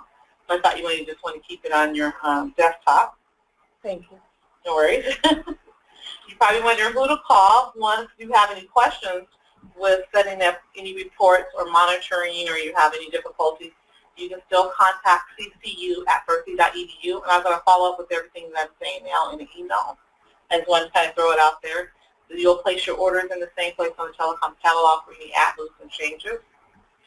And the system, once again, will be implemented on January the 17th. So you'll be able to log on and monitor your agents based on the training that you're going to be getting today from Ryan. I'm just going to go ahead and let Ryan get started, and if you have any questions, please let me know. Great. Thank you very much, Sornette. And thank everyone for joining us this afternoon here live in the studio and on the telephone line there. My name is Ryan Ovid. I'm with Taske Technology. And again, I'd like to thank Sornette for inviting me up here to work with you over the next few days and training on your brand new reporting package, the Taske Contact. This afternoon, we're going to talk about the real-time features of your new reporting piece. You can see a little bit of it right here. We're going to go through all the features of the real-time this afternoon, and then tomorrow in both sessions, the afternoon and the morning, we are going to get into the historical reporting side of things. So all the big numbers will be discussed then. So without further ado, we're going to start right now. Anytime you have a question, please speak up. I'll try to keep an eye on everybody, make sure that you're all following along. You can follow along once we get to the web portal itself. So if you have your laptop, you should be able to log into the Taske web portal and begin setting up your own screens. Okay. So with that, I'm going to sign out here. And again, please let me know at any time if you do have a question, and I'll be happy to answer that for you. What we're going to do first of all is just take a quick look at the back end of the system, the actual Taske server. This is the brain of our system, and it collects and stores all of the data about your phone calls. And plus, the database for the system is contained here as well. You will not need to know how to use this. This is only going to be used by the administrative team. However, it is good to know what information it contains, so you'll be aware of what your queues are, who your agents are, and especially all of the report options that are available. The Taske software here collects and stores all of the call activity within your contact center. These records that you can see right here in the CTI link of our information server are describing parts of active calls that are happening right now in real time. The data is collected instantly from the phone switch as calls are being made and received, and it is then sent into our Taske software where it's stored then on the hard drive of this machine, and then it's distributed out to our clients. Client, of course, today we're going to talk about is the Taske web portal. You'll notice this data here is pretty cryptic. It's actually a lot more cryptic than this. We do a little bit of translation before we push it through the information server there. But you don't have to worry about that because our team at Taske Technology in Ottawa, Canada has translated this information through our software. It made it very, very easy for you to get at the information you need and to understand what has been happening in your call center. Now, with all of this raw data here, we do need a way to translate it. So what we're going to do is program our Taske administrator, our Taske administrator. This is the database for the Taske system. And you'll see over here on the left-hand side, the top 8 buttons break down the various resources in your phone switch that allow calls to be answered by appropriate agents. This has all been programmed by downloading the information right out of the phone switch. So this will match what the programming is in the phone switch for your call center. let's describe what it is we're looking at here. We're going to start with our trunks and our trunk groups. Trunks are the physical telephone lines that connect the phone switch to the outside world. Okay, so every call goes in and out of a trunk line. If you are really interested in the activity of the trunks, and if you work for the IT or the phone department, you may actually be interested in this kind of stuff here. You can run reports and monitor this activity in real time. I don't find it too interesting. I like to look more at the end result, how many calls you're getting to your various departments, what your agents are doing. So on a day-to-day basis, you as supervisors may not care. The next section, though, however, we're going to start to get into some of the useful reports on a day-to-day basis. This starting with our extensions. The extensions are two different things. The physical stations that your agents sit down at and answer calls on. So an agent will come in, they'll log into a phone, and they'll be able to receive calls from various departments they work for. The normal extensions in this list are indeed those phones. We also see extensions in here known as VDNs. A VDN is a vector directory number. That's what it's called. And what it does is it's a dialable number that will route a call into a vector, hence the name vector directory number. The vector is essentially just the list of rules on how to get that call answered by the most appropriate party. We're going to be mostly concerned on the vectors that route calls into the skills or the queues, your actual departments where the agents are taking calls.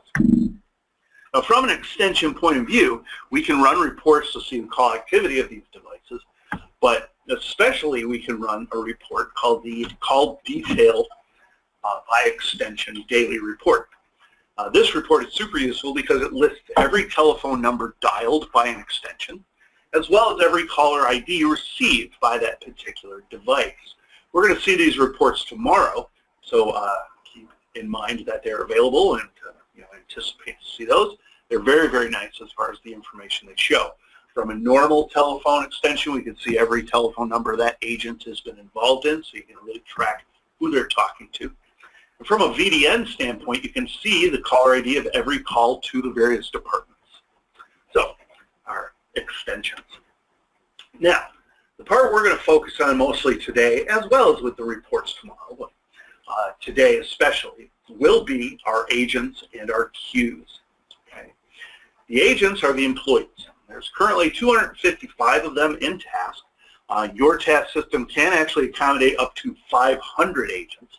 So if you do expand, if there's many other agents that you would like to start tracking, we have plenty of room to add those to the task software for real-time monitoring and reporting. All of your agents, again, are here with their unique agent IDs, and we can see what queue these agents actually log into based on the programming in the phone system itself. So every agent, when I select that agent, we can see the one or more skills that they can log into in the as a member of section of the agent details. The agent reporting will allow us to see everything that the agents do from their very beginning to the very end and all points in between, how many calls they receive, as well as what they do when they're not on a call, spending time idle or sitting in auxiliary work or after call wrap-up where they're actually unavailable to take calls. We can also then monitor these agents in real time to see what they're doing right now as they're doing it. Now, as it is shown, our agents will log into one or more ACD queues. So when they log into their phone, they will be assigned one or more ACD queues. You can actually literally have up to 120 queues that an agent can answer for if you really want to put them under a lot of pressure. Here you don't have that many per agent, but some cases you'll have 5 or 6 queues that an agent will take calls from. Now in the switch, the individual agent ID is assigned the skills that they answer for. In task, we do that in reverse. We will actually assign the agent to one or more agent groups. So for instance, we take a look at Eric Fong here. We can see he belongs to all of these CSS queues. And I can immediately jump to one of his queues and see all the rest of the members for that skill right here in my agent members section. what we have done is we've jumped over to the agent groups section. In the agent groups section, we have a list here of all of our ACD skills. There's 126 of them that are currently in task. Several of these are brand new as well, and they will be active as of late tonight. I'm going to restart the system. And what these cues will show us here under our agent groups is which agents answer for that cue. This is based on the actual programming in the switch. So if we take a look here at CSS IT Gold Support, we can see all the agents that are currently programmed to answer for this skill. And we can do this then for any group. For instance, here is Tang Appointment, and you're involved in the Tang groups there, yes? We can see that there are many agents that answer for this particular cue. Okay. The agent groups will allow us to monitor the agents as a group or as their queue, but then also report on them as a group so we can see how busy they get on a per time basis, as well as on an individual basis within the group to compare the agents to their fellow employees, to make sure they're all doing the work, to make sure there's an equal distribution of calls, to make sure they're all properly occupied and have enough work to do, or if maybe they're spending most of their time idle or unavailable to take calls. It really allows us to see how the whole group works as a single unit. Now, one thing to keep in mind, as these particular groups here are based on the programming in the phone switch, we can also create groups based on your own unique reporting needs or wants. All of the programming for the task administrator will be done by the administration group, SORNet's group, that is maintaining the task software. So if you, for instance, are in charge of multiple queues that have many different agents that answer for those queues, you could request to have all of the agents in your department grouped together in one single group, so you can have a single one-page, two-page report on all of their activity, instead of having to look at several different groups, okay? Or if you wish to group them together by shifts or by experience, okay, or by where they're located in the building or multiple buildings, you can group your agents together however you would like so that you can get the information most important to you as quickly and easily as possible. So as you're looking and working with the task, if you think of any ideas of how you'd like your agents grouped together for your own reporting needs, please let SORNet know, and those agents can be grouped as you like it. Any questions on the agents portion of the task administrator so far and who the agents are? I have a question, but it might be something I need. You can tell me to table it and I'll ask SORNet later. Jim might know. Did we get the cleanup of the old agents out of there done before they moved in here? Do you know? Josie was working on that.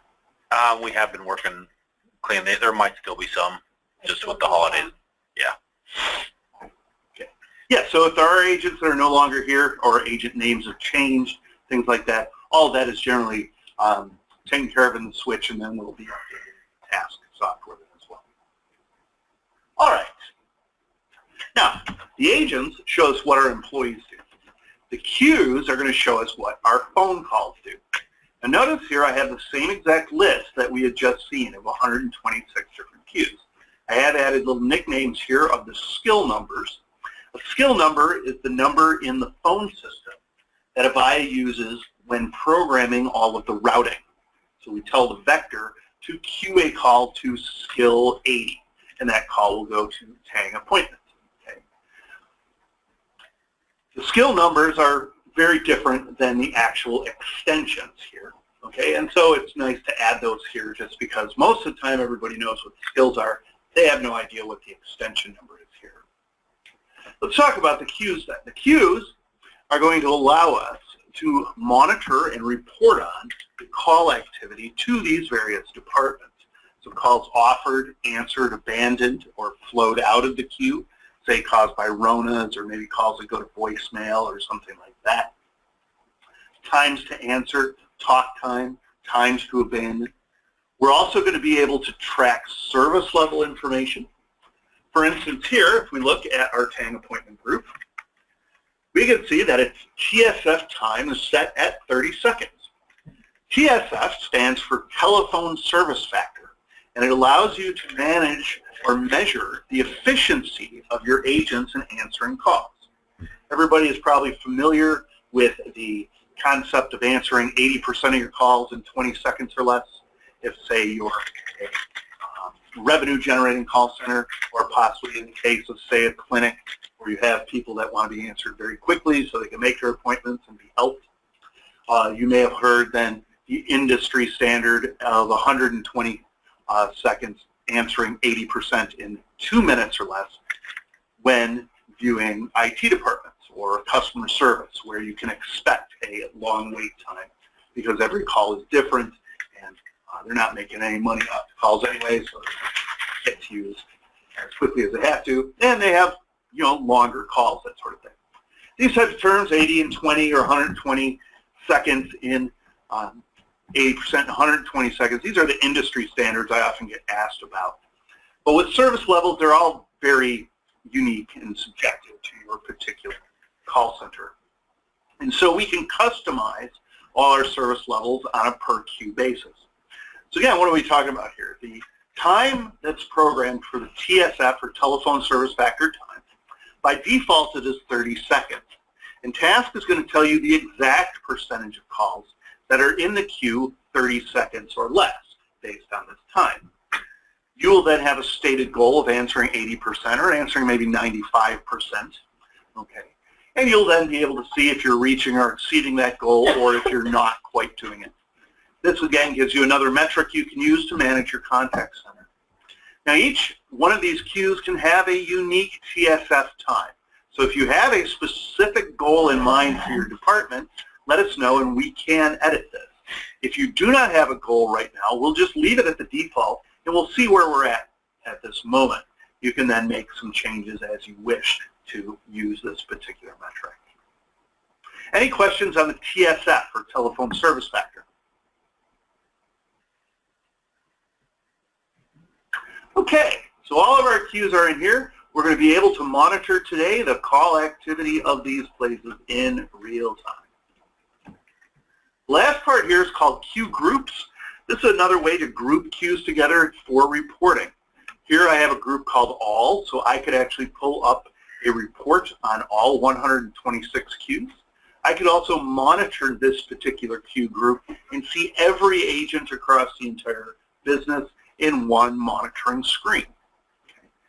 You can group your queues together however you would like. So again, with, say, all the Tang groups here, we can create queues, we can create a group for them. All of the CSS, we can create a group for that. So again, you can have a one-page report on the total activity of all your departments. If you would like specific queue groups for real-time monitoring and for reporting, again, please ask your administrators. These are the resources then in the Task software. Any questions on that?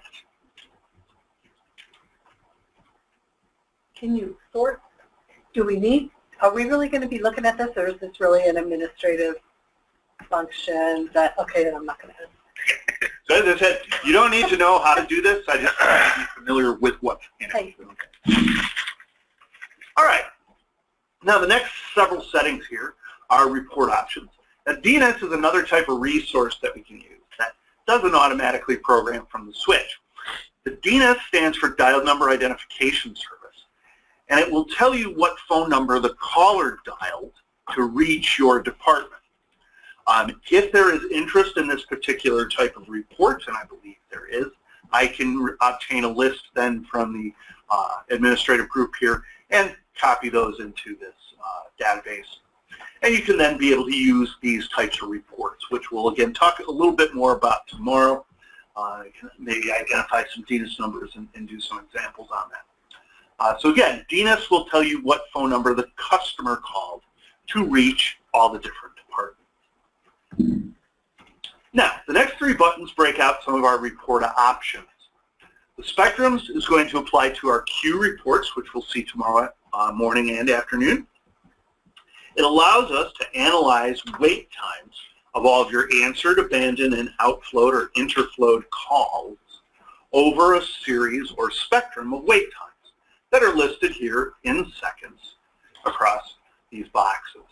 These can all be customized to fit your data, and I've already done some customization here with some previous training. So it will fit your data. So keep this in mind. We're going to see these reports. They're very, very useful for analyzing how long it takes certain volumes of calls to be handled. Or with our abandoned spectrum report, you can really get an idea of when people get sick of waiting in the queue, listening to your music on hold and messages repeating, okay? And that's very important when you want to control these calls. The report options section here, we have our display, which gives us the name of your task site, UC Berkeley, so this will show up on any exported or printed reports. Our first day of the work week is the setting for our weekly reports.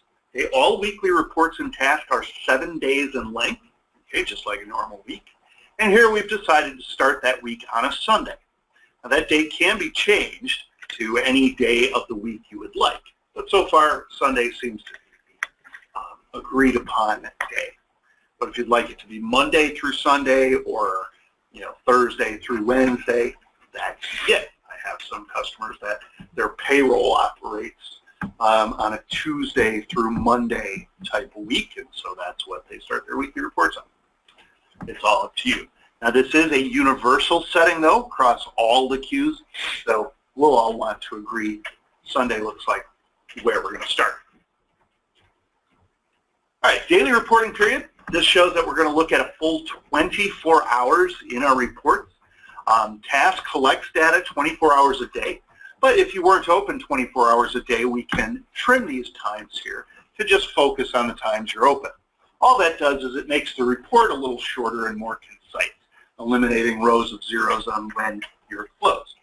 Again, this is a universal setting for all reports, and so we've decided to keep it 24 hours a day to make sure that we capture everything at any time in any of our reports. But again, if you had decided that you wish to change that, it can be done here. Under the Generation tab, we have one very, very important setting here and a couple also important settings, but not as important. Down here at the bottom, we have our short abandoned threshold time. And it's set at 6 seconds. So what this means is that when we look at our queue abandon activity in our real-time monitoring and our reporting, it will take any call that has processed itself through the IVR, made its choices, and then was queued to this skill, but then abandoned in less than 1 ring cycle, 6 seconds or so. So essentially, they picked where they wanted to go, and once they got there, they hung up the phone immediately. If that occurs, we push that call into its own column in the reporting. We tell you what the actual time to abandon was. So was it 2 seconds, 3 seconds, okay? But then we ignore it when calculating our service level because that caller abandoned for some other reason than excessive wait time. So maybe they realized they dialed the wrong number or something at work pulled them away, so they hung up because it wasn't super important, so they're going to call back later, excuse me. Okay, and so we can separate this call out and then concentrate on the true long abandoned calls. Now this time here can be changed if you wish. Most of the time customers don't do that, but you might change it, say if your wait times are always very, very long. So a short abandon to you might be actually 15 or 20 seconds. Okay. Sometimes people want to ignore all calls that abandon in 30 seconds or less. They don't care what the reason is, but those calls are not going to affect us, right? That's how they manage their numbers and report to, their bosses or shareholders or whatever. That'd be cool. We'd have no abandon. There you go. Really improve your stats. You might also set it to 0 so that every abandoned call affects your service levels and is taken into account. Okay, so the choice is yours. We're going to leave it at 6 seconds now and review what the actual data tells us. Now, as far as our other settings, the talk time distribution interval setting here is set at 9. The talk time distribution report is a queue report that will graph every talk time for all the ACD calls to that skill. The main queue report shows you the average talk times, but this will give you the big picture. So you can really see how that average was derived Do you have a very defined bell curve of talk times? Because every call is typically the same. You answer the same questions and do the same process. Customer service, appointments are somewhat like that as well. But maybe it could be different like a tech support where every call is completely different. So the average doesn't tell you really much about how every call works. It just tells you what the average is. This can definitely help you when making staffing models to really have a much better view of your true talk times. We'll see that tomorrow. The last bit is our area code up here. I have recently learned that here in California, in the 510 area code, you can still make a 7-digit local call. A state as big as California wouldn't be doing that anymore, but you can still do that here. Certain reports will label where the city and state is based on the area code and prefix of the call. So if we were to see a 7-digit caller ID, we would just not be able to do that. We wouldn't have an area code to actually reference. And so this just says any 7-digit caller ID is a local call from this area code, and then it will label it appropriately. So Berkeley, California, or if there's anything close by the 510 area code. Are there any other cities in the 510 area code that show up? Is that San Francisco part of that as well? Oakland, maybe. Oakland? Oakland might. Parts of Oakland? Everywhere. Emeryville. Just a few, right? Albany, A 10-mile radius at the most. Sure. Probably not even 10. So then, based on the prefix then, we can then tell you that it's Berkeley, Alameda, Oakland in the report. Okay? So it's just a report setting there. All right. Any questions on short abandoned calls? The last part here, we don't have programmed just yet. It's the aux work reason codes. What this will allow you to do is manage why an agent is in a state where they cannot answer an ACD call, particularly the auxiliary work state. In the phone system, you can program up to 99 reason codes that will allow the agent to label why they are unavailable, such as code 11 being at lunch, or 13 being in a meeting, or any other type of reason you'd like. Maybe they're in a training, maybe they're returning emails, doing off-phone work, maybe they're doing filing, maybe they're at the front window, okay? In the case of, say, the I Center or any of the groups there where they have to interact with people coming in. This allows you to really then track exactly why they're unavailable to make sure they're not abusing their unavailable state there. I know some people are using reason codes. I'm waiting for a list here so that I can translate that into task. And you will then be able to monitor these statistics or these codes as well as report on them in our task software. It's very, very useful. Are those there. codes all consistent between all of our groups that use? Are the aux codes that we use, like, because we use them You can have, frequently? you can use them for yourself, or you can ask us to create some of, for your own. That's why he said from 0 to 99. But we can say campus share services, and you may want to use Joe C. Already has a group. I was going to slip with our manager named Joe D. So I call her Joe Z and Joe. I have to do it. But anyway, Joe Z has a set of reason codes they use already for lunch, for break. Right. Yeah. So those will be transferred into here and you buy them. Automatically. Yeah, so you'll have your own little section. Okay. And let's say the training center says, okay, well, we want one that says, student just came in, or we need to make an urgent appointment or something. They may have a different reason code where they have to, once they wrap up a call. Right. So we may give them numbers 27 to 33. Okay. So you guys But may 1 have 1 through to 10. 12, right, Right. and But 10 will if be consistent. Right. Gotcha. But if it's one that's kind of generic, like everyone's using, they need one for lunch, then we'll say, okay, this is the reason code for it. That's number 11. Okay. Or if you're going to a meeting, you use reason code 13, you can share Makes them.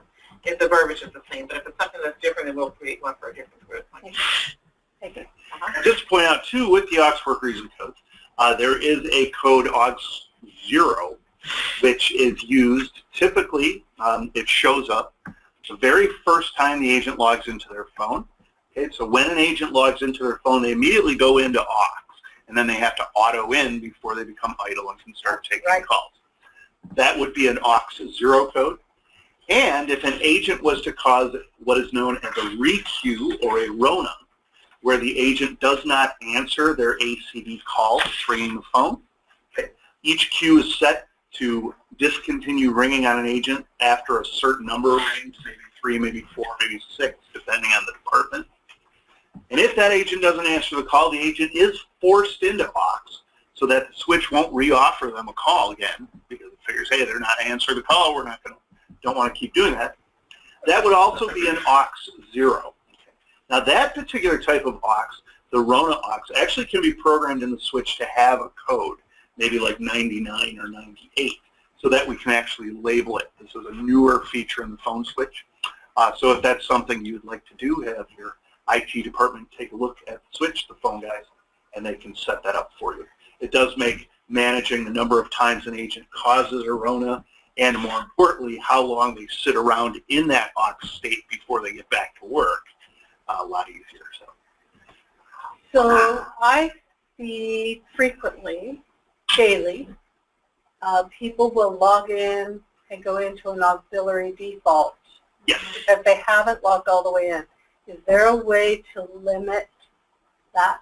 So if they go in and they don't go into a appropriate aux code or into idle, is there a way to force them into idle in the morning when they log in? Like limit their, does my question make sense? Yes, it does. So can we force an agent into idle or force them to auto in after they first log in?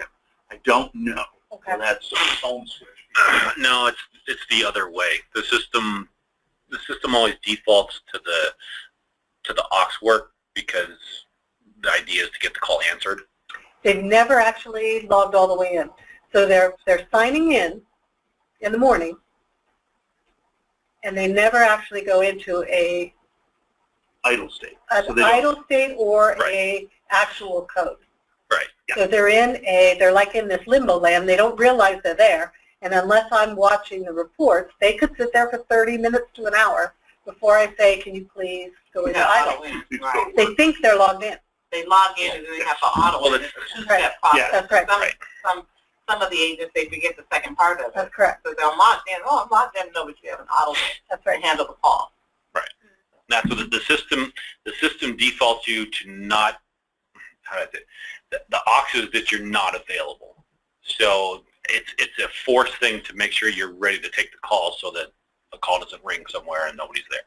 Okay. So that's why it makes you. Keep that one in the back of your mind. See if we can, because it happens daily, right? Out of 10 analysts, That's it's almost daily. That's it. It works that way. People have asked us, when we log in, it's already set to handle calls, but the way the Altura system is, we can't override that. It has to be that two-step process of logging in. Okay. So maybe they need to do something by the phone. We have people come up with templates, or if they put us by the phone and say, okay, when you do this one two-step process, so it reminds the agent to do so. Well, they hear from me and they don't like that. So, and then they remember for a few weeks, and then it rotates to the next person that forgets. It's fine. I mean, we're dealing with it. It's not a huge deal. It's something that's out of our control. We hope that we can do that, but it doesn't. Okay. All right. And these two systems are separate. Yeah, and you're not the One only. of them logging on basically reporting to two different entities. Got it. You're not the only group that has the problem. Unfortunately. But it's all about me. Just No, saying. you're not the only one who wants it. Okay, All sorry. right. They wanted an optometry too. They didn't get it, so. Okay, so those are our report options there. Now the last report type option, do we wish to save change? Yes, sure. Whatever that was. The last report option we have here is called our range. Okay, now the range is a way to group dates, just like we can group agents or queues together. Our reports in Task are based on your calendar, 24-hour day, 7-day week, 28 to 31-day month. We also have year-to-date reports, so you can look at a full year or a full 2 years of data or any number of weeks or months in between. So creating bi-yearly reports, quarterly reports is very easy to do. But you may notice in your contact center that you have very unique call trends on very specific days of the week, of the month. For instance, maybe you notice all of your Fridays have a very different call trend than every other day of the week or month. Or maybe every first Thursday of the month has a very different call volume because something that happens in your department or with your customers on that first Wednesday of the month, right? Or in the case of, say, clinical departments, anything to do with medical care, or in law enforcement, things like that. Those types of departments, the full moon has a huge effect on your call activity. Okay, it's guaranteed to happen. You know, weird mystical stuff going on there with the full moon, but it happens. So if you wanted to group, say, any of those dates together, all the full moons for a year, the first Thursday of every month, or all the Fridays, we can do that here on the administration side. It's very easy to do, so I could, you know, create a group here, and I could call it first Thursday. T-H-U-R. Caps lock buttons around space on this computer. T-H-U-R-S-D-A. First Thursdays, right? And then I can go through and select the first Thursdays of every month. And I can select the months that are going to happen in the future so that the group contains those. I could go back in time then, as we've been collecting data since, I think, November, early December at least. I can select those dates as well. And now I can run a report on just these Thursdays and break down what their call trends are and really analyze that. So if you see this type of activity and you would like a grouping of very specific dates, or maybe even if, say, you wanted a monthly report that eliminated all weekends and holidays, so you're only focusing on true activity, okay? Or you want to pull out the days where there was, you know, an outage that just caused an anomaly in your call activity, so it doesn't affect your reports. The range can do that for you. Again, this is built on the administrative side, so please put in a request. Those are all the settings then for our report options. We're collecting data now from our via phone switch. We've told the task database what to look for as far as our resources. We've set some of our report options. The last thing to do now is tell Task who is going to be using the software. And here I have a list of the current 41 supervisors that we've programmed. So Task is going to require a username and password to log into its software. And everybody should have their username set up here. If not, I can maybe set up a couple of those right now, and then we can make sure that they're all ready for the reports section tomorrow. I'm sorry, Sally Baker. Sally Baker. So let's take a look at Sally here. Here she is. All right, so Sally Baker's username is Sally Baker. No spaces there. The username can be whatever you'd like it to be. I believe you may be moving towards, say, a standard like your email, so maybe somebody's usernames may change in the future there, but this is how you're going to log into the Task software. And your password is 123456. Your name, ma'am? Tina. Tina, and it doesn't look like you're here. Can we sign in? I wasn't can. able to sign in. Tina Harding. Harding is on this list. Tina, how do I know? And you start with a T, is Tina with a T? Yep, so you're not in here. So let's set you up Okay. and we'll talk about it. Now, first of all, do you work in any department with other individuals that may... Apologies. I'm sorry, what's that? I'm sorry, I pronounced her last name wrong. Oh, okay. So anybody else in your department that you work with that has the same resource settings? Lucy Chacon, right there, at the very bottom. Oh, there we go. Yes. Yeah. Okay. So what I'm going to do, Lucy here has these settings for these 4 departments. Okay, so she can access that. What the resource restriction does is it sets up your username to only look at your departments. This will make it easy for you to find the data you want, because you're not going to have to scroll through 126 queues and 255 agents. You'll only see your groups. And so, since you and Lucy will be doing the same resource access, I can duplicate all of her settings and give them to you. Okay. So now, your name is Tina. What would your username like to be? Would you like to use your email address or? T Hadaway is mine. T H-A-D like David, A-W-A-Y. A-Y. All right. So we got Tina Hadaway here, T-I-N-A. Actually, Hadaway-Mellis, M-E-L-L-I-S. Dash M-E-L-L-I-S. Fantastic. I'm going to give you the generic password. We're going to be able to change that, and I'll show you all how to do it, and then update you. So you are now ready. You can log into Taske. Great. All right. And just here, if we take a look, Sally, at your resource restrictions, you should be set up to see a lot. Yeah, so many of these CSS. So when you log into Taske, you'll have all of these queues then at your disposal, and the agents then that work for them.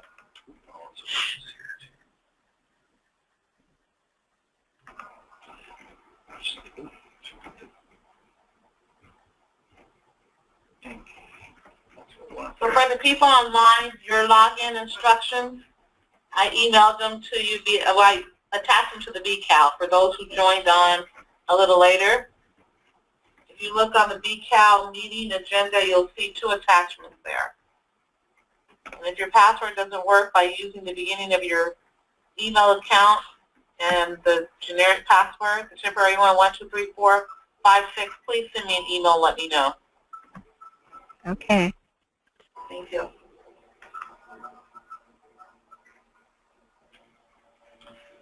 All right.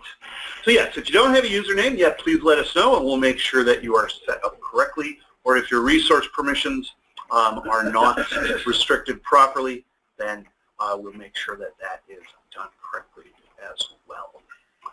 All right. So now that everyone's set up and we got all our resources, let's get into the fun stuff. Close that and minimize this here. You can either log on or just follow along. Yes. Okay. All right. What we're going to do, we'll ask one of you to come to take control of the system here and drive for us. I said leave it for. Is that going to? Oh, that's where you have to leave it. You can still use my You can ID. still use your stuff. You Yeah. can log in and have Okay. Okay, I'm Very logged good. in now. Yay, we're.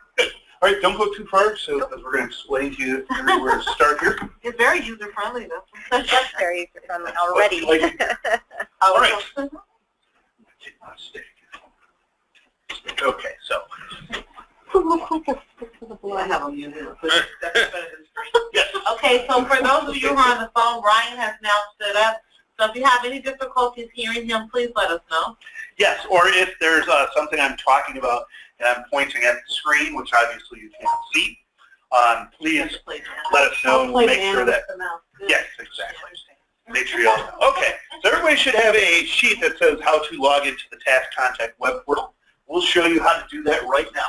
What you're going to do is you're going to use a browser. It's a web portal, so you're going to use a web browser. Using Chrome or Firefox or anything except Internet Explorer is recommended. Okay, so let's open up Google Chrome here at the bottom. You can also follow along at home if you would like. Right, so this web portal will open in just a minute.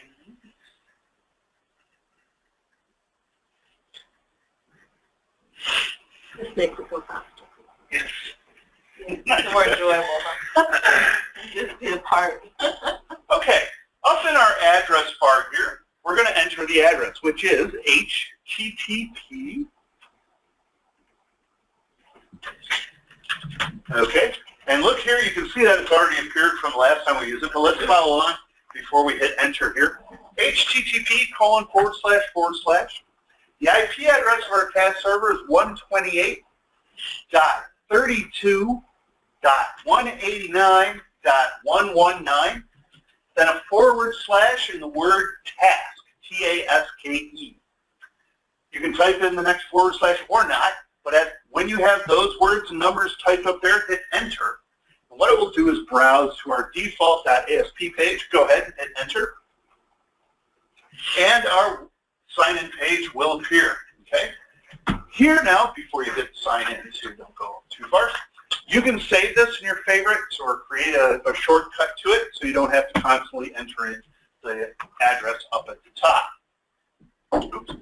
Now, you're going to enter your Taske password here, Sally Baker, and then at the bottom, your temporary or your, it could be permanent Taske password. Just right now, 1, 2, 3, 4, 5, 6. Click the sign in button. And if it was the very first time, oh, you're currently logged in somewhere. Log me off. Yeah, go ahead and hit OK, which should automatically log you off here, but what is it going to do? Good. Okay. It kept us on the welcome screen. All right. Okay, the very first time you log in, this screen will appear. It's going to welcome you to Taske, and it's going to allow you to set up several default areas, in particular the real-time charts on your home page, just so you can jump in and start using the real-time features right away. You're going to be presented with a list of all the cues that you are assigned to see based on the resource restrictions. So you can see all of your CSS cues here. Okay.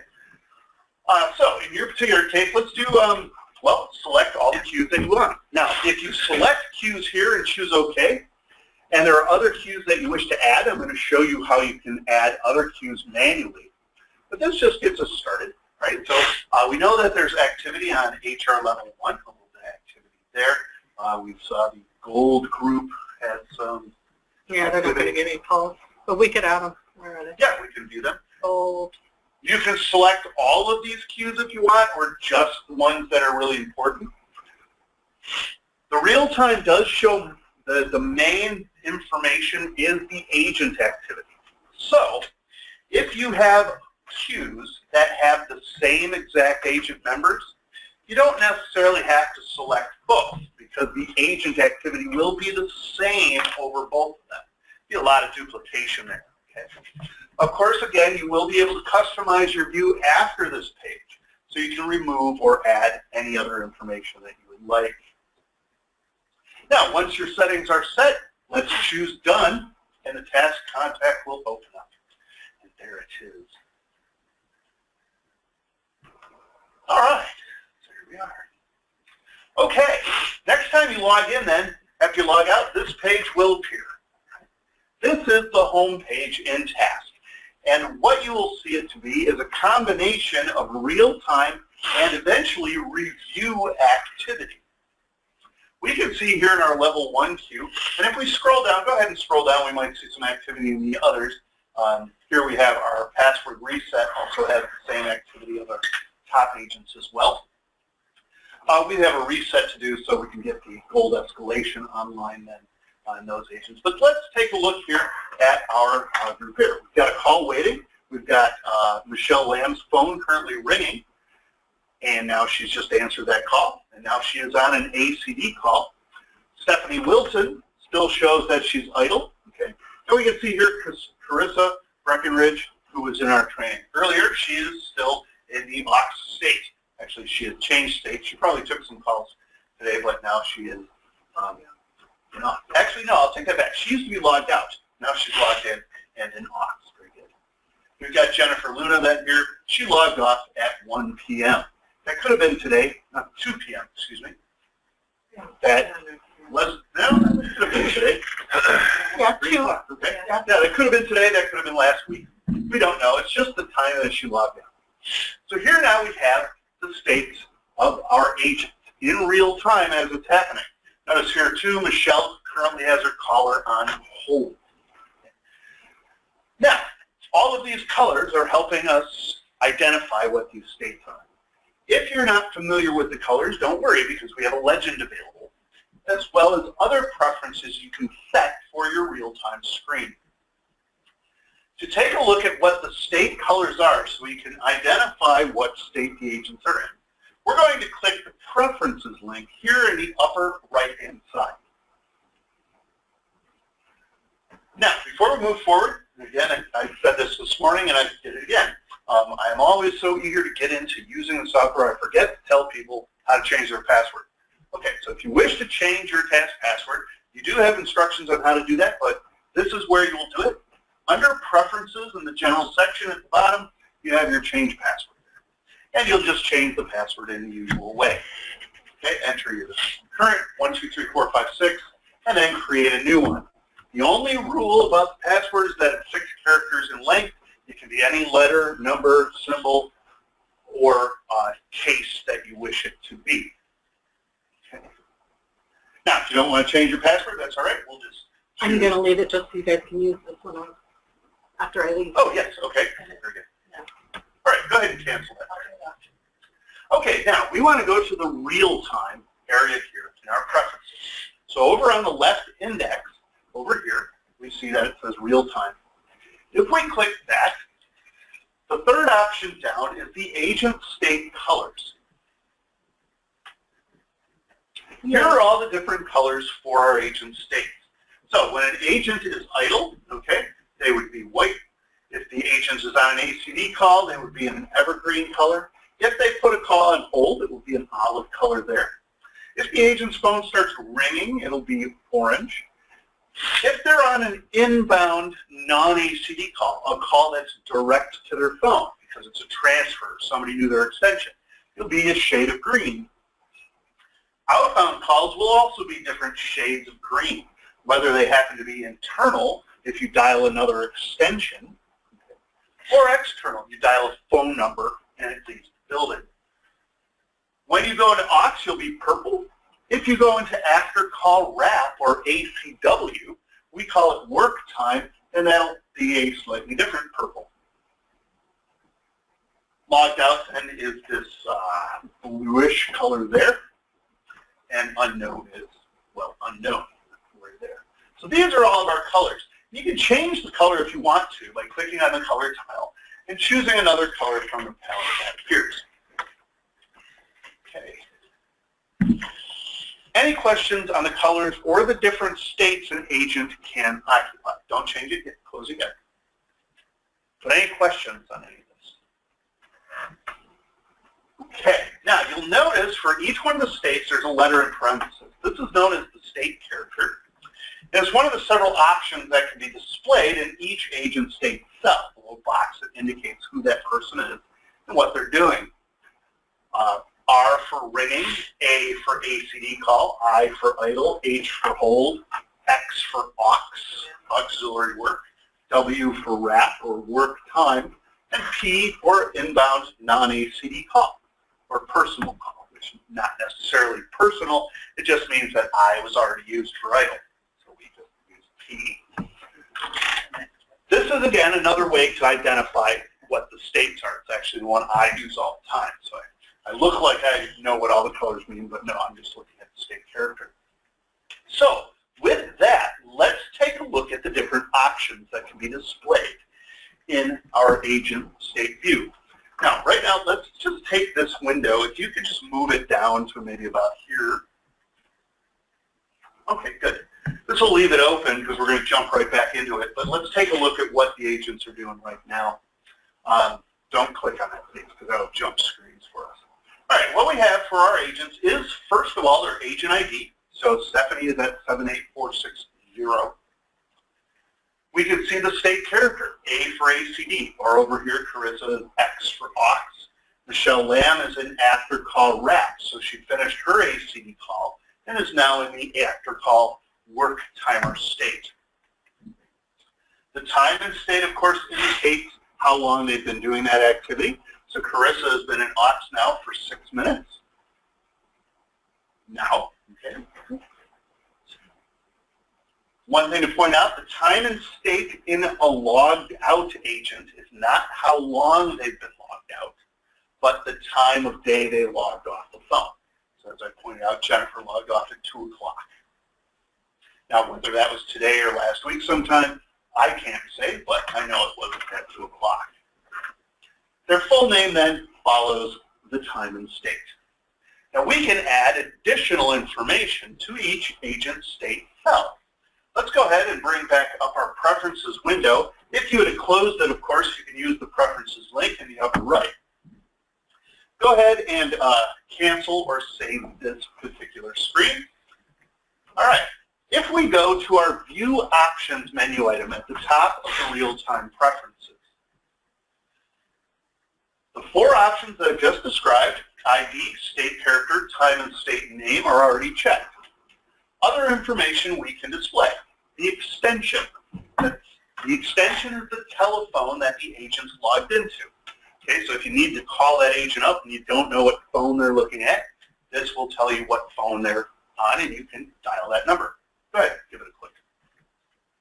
All right, ACDQID. When you have agents that answer for multiple skills, this particular setting will show you the skill number they're talking to. Okay, so if you're monitoring one queue, it could show you the agent is on a different queue's call because they answer for multiple queues. If you compare the different queues together in the agent, they're always going to be in the exact state that they're in, like on an HCD call. But this can help us differentiate who they're talking to. Okay. That's also very useful if we're monitoring a group of agents, a queue group with all of your queues in it, then you know who's doing what. This ACDQID is based off of the extension number. So if you're not familiar with that number, we can print out a list and you can then have that as a handy reminder of what they are. All right, so give that a click. Okay, state reason. Okay, let's click that. Even though we don't have the reason codes already set up just yet, give this a click if you're in your software so that when you start using the Auxwork reason codes, they will show up in the real-time view. So you can see exactly why that agent is in Aux. We do not have nicknames set up for the agent, so we're only going to view their full names. The last bit is the calling called info. So what that will show us is the caller ID for any inbound calls or the dial number for any outbound. So those are all the options that we have. Let's give a save here, and let's move the window out of the way. What's the difference between save and apply that thing? Apply will leave the current window that you're viewing open, okay? Whereas the save returned us to the main preferences window. But they both apply it, so you don't really have to hit apply. All right, you can go ahead and close this window or just move it out of the way. We'll come back to your way. Oh, what did I do? Oh, it hid itself behind the browser here, so we'll pull it up in a second. But what we've got, no call activity right now, but we can see our three agents here that are idle. We can see the extension that they are logged into. So Carissa is logged into extension 44556. Okay. Jennifer, of course, is not logged in, so she has no extension. Now, when one of these agents answers a call, we'll see the queue and the caller ID associated with that. And then if they're in Aux, we can see that Auxwork reason code when they use that information. All right, any questions on the options? Yes? This isn't about the options, but just a quick report question. Can you run the report based on the extension? Yes. Okay, so an extension-based report that we'll see tomorrow just gives you your basic answered calls, outgoing calls, transfer activity, that sort of thing. Okay. We'll look more importantly at the call details by extension. Okay. So, Thank you. yeah. All right. How come these people have question marks here? Okay, these agents here, as well as these, they have just yet to, typically if they're unknown, they have yet to log in since Task was restarted on it. Okay. So ultimately when Task is running, it can run untouched then permanently, right? You don't have to stop it regularly if you don't want to. Obviously there will be maintenance done on the servers, but it can run indefinitely. And so everybody will either be in a logged out state or active eventually. There'll probably always be somebody that's unknown, especially if there's still people that are in the task in the phone switch that have not been removed because they've left. They would be unknown because they just don't do anything anymore. They're no longer here. But that's what they are. So they're just unknown. Okay, so we'll keep an eye on here. I'm sure we'll see some call activity. Oh, here comes some call activity. So we can see now the caller ID that's ringing. And now when Carissa answers this call, we can see that she's talking to Q71430, which happens to be this level 1 queue. And we can also see that Michelle is talking to the same skill, 71430 there. And then she's talking to the 610 area code. Now these underlined, if I was to click on those, it would dive into the actual call? No. Well, no, actually, I'll take that back. I thought I would dive into the review. It actually would. So we're going to talk more about the visualizer tomorrow, but you can actually click on that and it will jump to the visualizer and show you a picture of the call. Okay. And we'll talk about that tomorrow with our reporting. so we can see now Michelle has just put her caller on hold. And look, she's now talking to another extension. And now she's back connected to here. So she's actually put that call on hold and made an outbound call to an internal extension, which she may, which is most likely she's just talking to that person to find out some information. Yep, right there, you see. So she's talking to that guy there. She might do a transfer. Okay, but she's got the call on hold, and now she's working it. All right. Good. So those are the options that we have. Any questions there? Right. Now, what is this? So if I have 12 people logged in, yeah, it's just going to be a long list under each of these column headings. Yes. Okay. Next thing we can do with our agents. We see what they're doing right now. We see a little bit of information about who they're doing it to. Okay. You want to know what have they been doing so far today. And usually in a system you would look at, say, the review section or run the report. But within Task, we can actually add some historical information for the current day to each agent state cell. This is done under our Preferences view. Give a click there, see if it pulls it up. I'm good. Hold it forward. All right. Back under Preferences and then under Real Time, if we select Agent Statistical Information, this particular feature will allow you to add up to 4 pieces of statistical information. Okay? More than 4 would just make the windows too big and unwieldy. But up to 4 pieces of agent stats that are listed here under the available statistics. In alphabetical order, they include the volume of ACD calls answered, the total ACD duration, the amount of time the agent's been in auxiliary work all day, the average talk times for your ACD calls, non-ACD calls, and outgoing calls. D&D time would be send all calls. Your agents do not use that feature, and so we will not need to monitor it. Idle time, of course, how long has an agent been sitting idle all day? Non-ACD calls, okay, so that's the volume of calls direct to their phone. The total duration for that can be shown. Not ready time, we're not going to monitor that either. I'll talk about that in just a little while. Outgoing calls and its time, and then last but not least, after call wrap, your after call work time. To select the statistics, simply click on the stat in available statistics and click the add button or the move to the right button. Okay.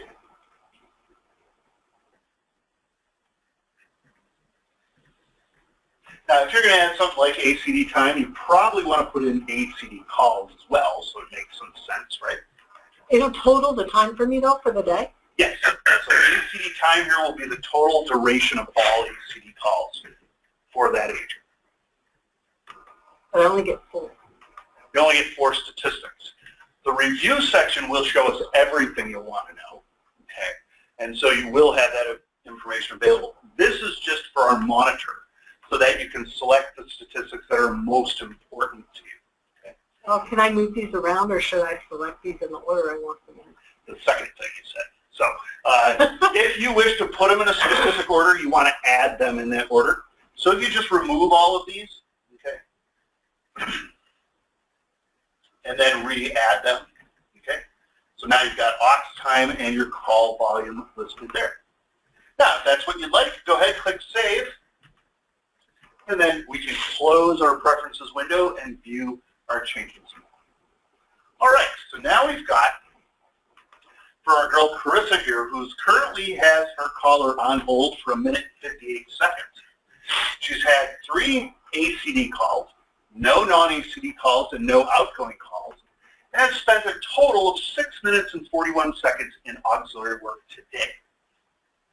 Over here, we've got Stephanie Wilson, an after-call wrap for 1.5 minutes. She's had 35 ACD calls, 19 non-ACD inbound, 19 outgoing calls, and 1 hour 10 in aux. We can then see the activity of Michelle underneath that. Notice Jennifer now, she actually shows activity because she logged off at 2 o'clock today. And so here's the activity she's been involved in today. All right, so the statistics. So now we know everything the agent has done, well, not everything, but a good amount of it, so we can manage our people. We know what they're doing right now. Okay, we know who they're talking to and for how long. We know what they've done with the most important stats to you there. Any questions on those agent features? Anything from our GoToMeeting friends? All right. I have a question. At what point are they moved from the unavailable queue to the idle queue? Do they put themselves in idle or? Okay, so from the unavailable column to idle. Right. Okay, well, it first depends on their state. Okay, so we were talking about this with the agents. When they first log in the morning, they go into an aux state before they auto in. So you would see them in the unavailable column in aux. They would then auto in and become idle. If they just put themselves into aux with a specific reason code, they would be over here until they take themselves out and become idle again. Or you would see the agent, if they're in unavailable and making phone calls, you'll see them move from aux to the phone call they're making, whether it's outbound or direct inbound, and then back to aux. When an agent's in after call wrap, typically that state is timed. So that after, do you know what the timeout is for your after call wrap? A minute and a half? Depends. Every group's different. Are you guys 2 minutes? 2 minutes for us. 2 minutes, okay? So for the CSS group, it's 2 minutes. And so after 2 minutes of being in after call wrap, the W state, they automatically go into idle then. Does that answer your question? Yes, thank you. You are welcome. All right. Notice here again, Carissa now has been on this call for 7 minutes and 36 seconds. When the agent is got the caller on hold, it just shows the hold time. So you can see, hey, they've had this caller on hold for 3 minutes. And then when they return to the talking state, it adds all that time together. So we've got 8 minutes here of hold and communication, right? The total activity. Good. Okay. This, then, is all the agents. Now, notice we have information across the top, and then we have this calls waiting column over here on the right. This allows us to see activity about the queues themselves. And each queue that you select at your welcome screen will have these set by default. If we take a look at this particular queue here, it's going to show us 5 pieces of default information. First of all, our telephone service factor, the percentage of calls in queue, 30 seconds or less. Here it's at 100%, so perfect mark there. Maximum wait time, the longest any call waited was 11 seconds. The average time to answer then was 7 seconds, and there were 8 answered calls and 1 abandoned. What's the time frame for this? The whole day?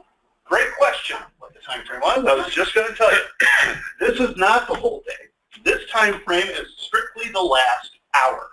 And that hour is based on quarter-hour increments, and it changes, so let me explain. Right now, we're looking at the hour between 2:15 and 3:15. So the last update was at 3:13 here of call activity. At 3:15, all of this is going to shift 15 minutes. So then this time frame will be from 2:30 to 3:30. And then for the next 15 minutes, it's going to add up all the new calls and activity until the quarter hour comes and it shifts again. So every quarter hour, it's going to shift. It's not uncommon to see these numbers drop every quarter hour because that first 15 minutes is being cut off along with all their call counts. So what that does is it gives us a view of the most current information. Okay, what has happened in the most recent past in our call center. And here, everything is great, except for maybe that 1 abandoned, but it happens. But otherwise, our service level is perfect. Our calls are being answered very quickly, so that's all good. Now, this table can be customized to add additional information to it. If we click the settings link here, yes, you went right back to preferences, but now we're not going to preferences anymore. We're actually going to go to the settings. We're going to go to the settings wheel here for our queue. So at the far right of the HR level 1 title bar. We're going to click on it and we're going to choose Select Statistics. And in this window, we will see that our summary statistics view here, the table is activated. And then the 5 stats I've just described are all selected there. So if you want to add additional stats, like maximum calls waiting, that's the number of calls, the maximum number that were waiting in queue simultaneously at any time over last hour. So it's not how many are there now. No, that's not your current calls waiting. That's just the history of waiting calls. Okay? We'll talk about current calls waiting in just a few minutes, actually. Okay, requeues, underneath that is the number of times an agent didn't answer the phone when it was ringing with a queued call. ASF is the percentage of calls answered for the day. So you can invert that and know your abandoned percentage. Okay?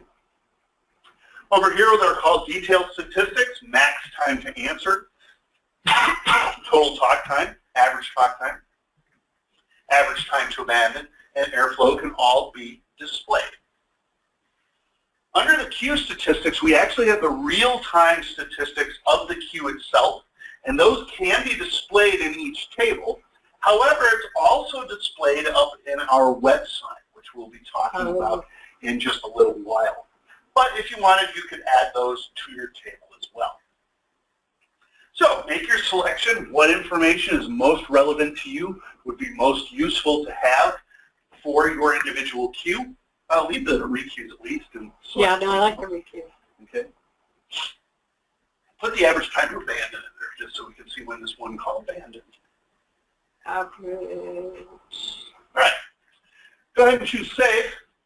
And now we'll reset our screen, and we can see our additional information. All right, so TSF, 100%. We didn't add the ASF. We had average time to abandon of 0 seconds. So this abandoned call here abandoned instantly when they got to the queue. No requeues. Average time to answer 6 seconds. Average talk time 2 minutes 12. Okay, so there is a review of the most current queue statistics. Now, the last column here we have is the calls waiting queue. What that does, and you've noticed it showing calls there as we've been going through, it will show you all the calls that are currently waiting in the queue. And it will then show you some information about those. This allows you then to see, all right, what's going on in my queue and who's answering what, or when everybody's busy, how many are piling up and where are they coming from, right? We can customize this particular view, okay, by again clicking on the settings wheel for our queue. So if we scroll back up a wee bit, and then choose Customize Calls Waiting. Now the default settings here, leave the row or the column over on the left-hand side. The first display field is the wait time in queue. The second display field then could be what is in this drop-down menu, from the caller phone number, caller ID, the location by city and state based on caller ID, the start time it entered the queue, the DNIS number, the queue that it's waiting for, the credit to, which will then show you again what queue the call routed to before it got here. Okay? So you can display any of those that you'd like. And again, by default, it shows the caller ID. Of course, wait time, you won't want to display wait time because the first column is wait time. So you don't need them repeated. Right? So go ahead and select one of those there. Is this the most common? Yes. So you just see what the caller ID is. What it does then, it arranges it by wait time in descending order so that it's in order by longest wait time. All right, so those are the settings there. We can then choose Save. And if a call comes in the queue, then we will see it over here. And we already did see a few examples of that. Okay, that is the real-time agent state chart. Now, one thing to point out, all of the settings we made for the agents will apply to every queue that's on your home page. All the settings for the queue, the table, and the calls waiting are strictly for this queue. So as you scroll down, you can have unique settings for your table and calls waiting for every queue that you're monitoring. Okay, so it's very customizable on my question, yes. So I have 4 main queues that active calls come into all day long. Yes. And I have different analysts in those queues. Is there a way to get that all on one page so I don't have to scroll up and down to see what the state of all the agents that are? is? Yeah. Yes. Okay, so the question was here. She has 4 queues. She wants to see them all together in one agent state chart. What we would want to do is on the task server and the administrators create a queue group of all your queues. And then you can select to monitor that on the screen. Okay. Let's talk about how you would do that then. All right. Now, this is the view of the home page based on our welcome screen.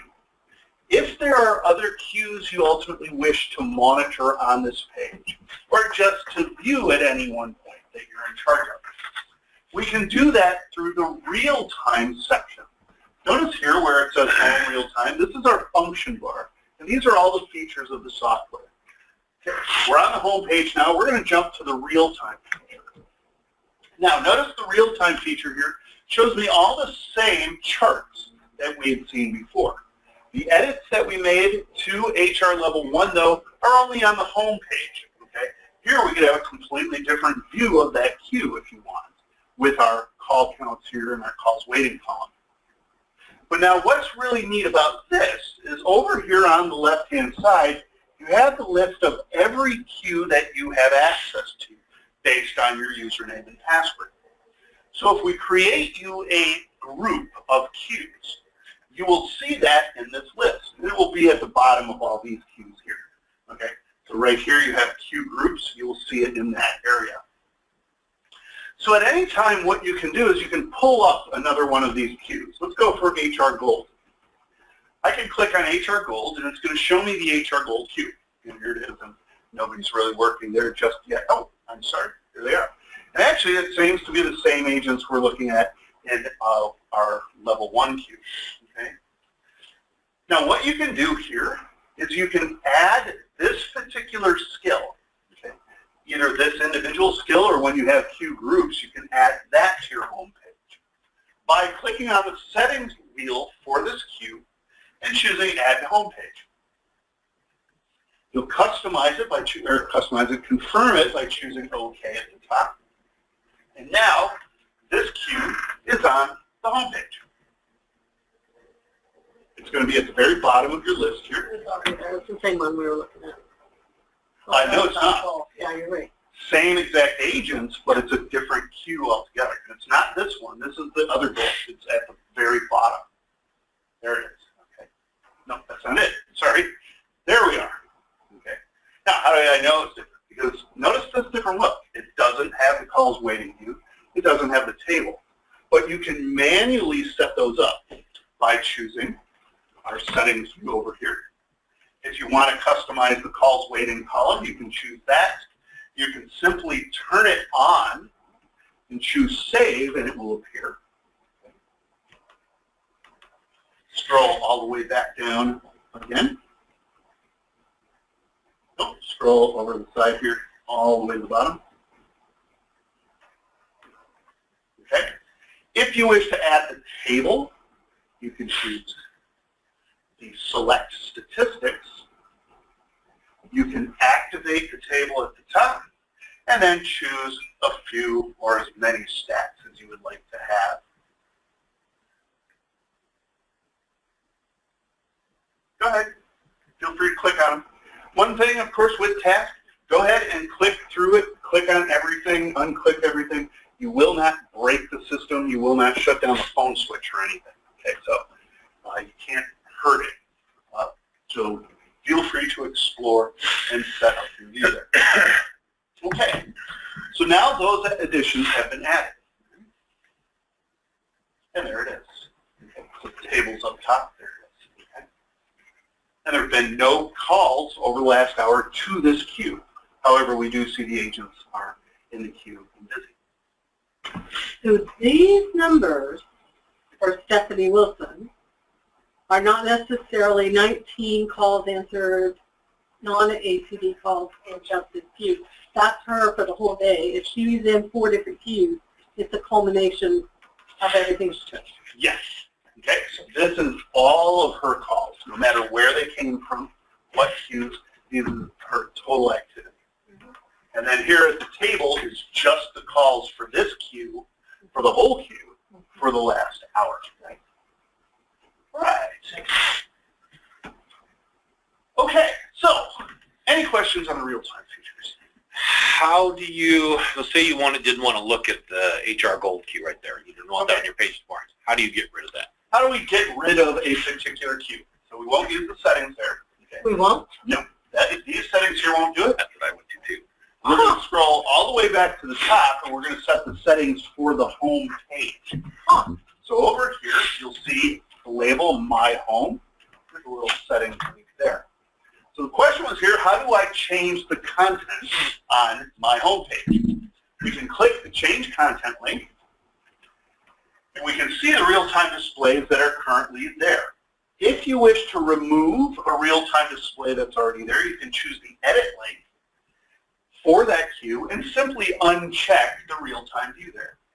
Now I'm going to talk about the other stats that are available here when we get to when I review forget and I ask you. in just a moment. But you can also add content, not just remove it. But we're going to talk about that within the review section in just a second. So if we now choose Save, you'll notice now the gold queue is gone. If you choose Done, it will no longer be on this home page. Of course, you can always then put it back if you wish. Same way? Yes. So we could do it under Change Content. To put it back under Change Content, what we're going to do is open up the Home settings, Change Content, go down to Add Section, and then we're going to find our queue in this whole list. Okay, so the gold level, I thought I just saw it. Oh, here it is, gold there. And then check real time. Choose Save and Done, and it will now be at the bottom of your screen. Now notice too, when we go all the way back to the bottom there,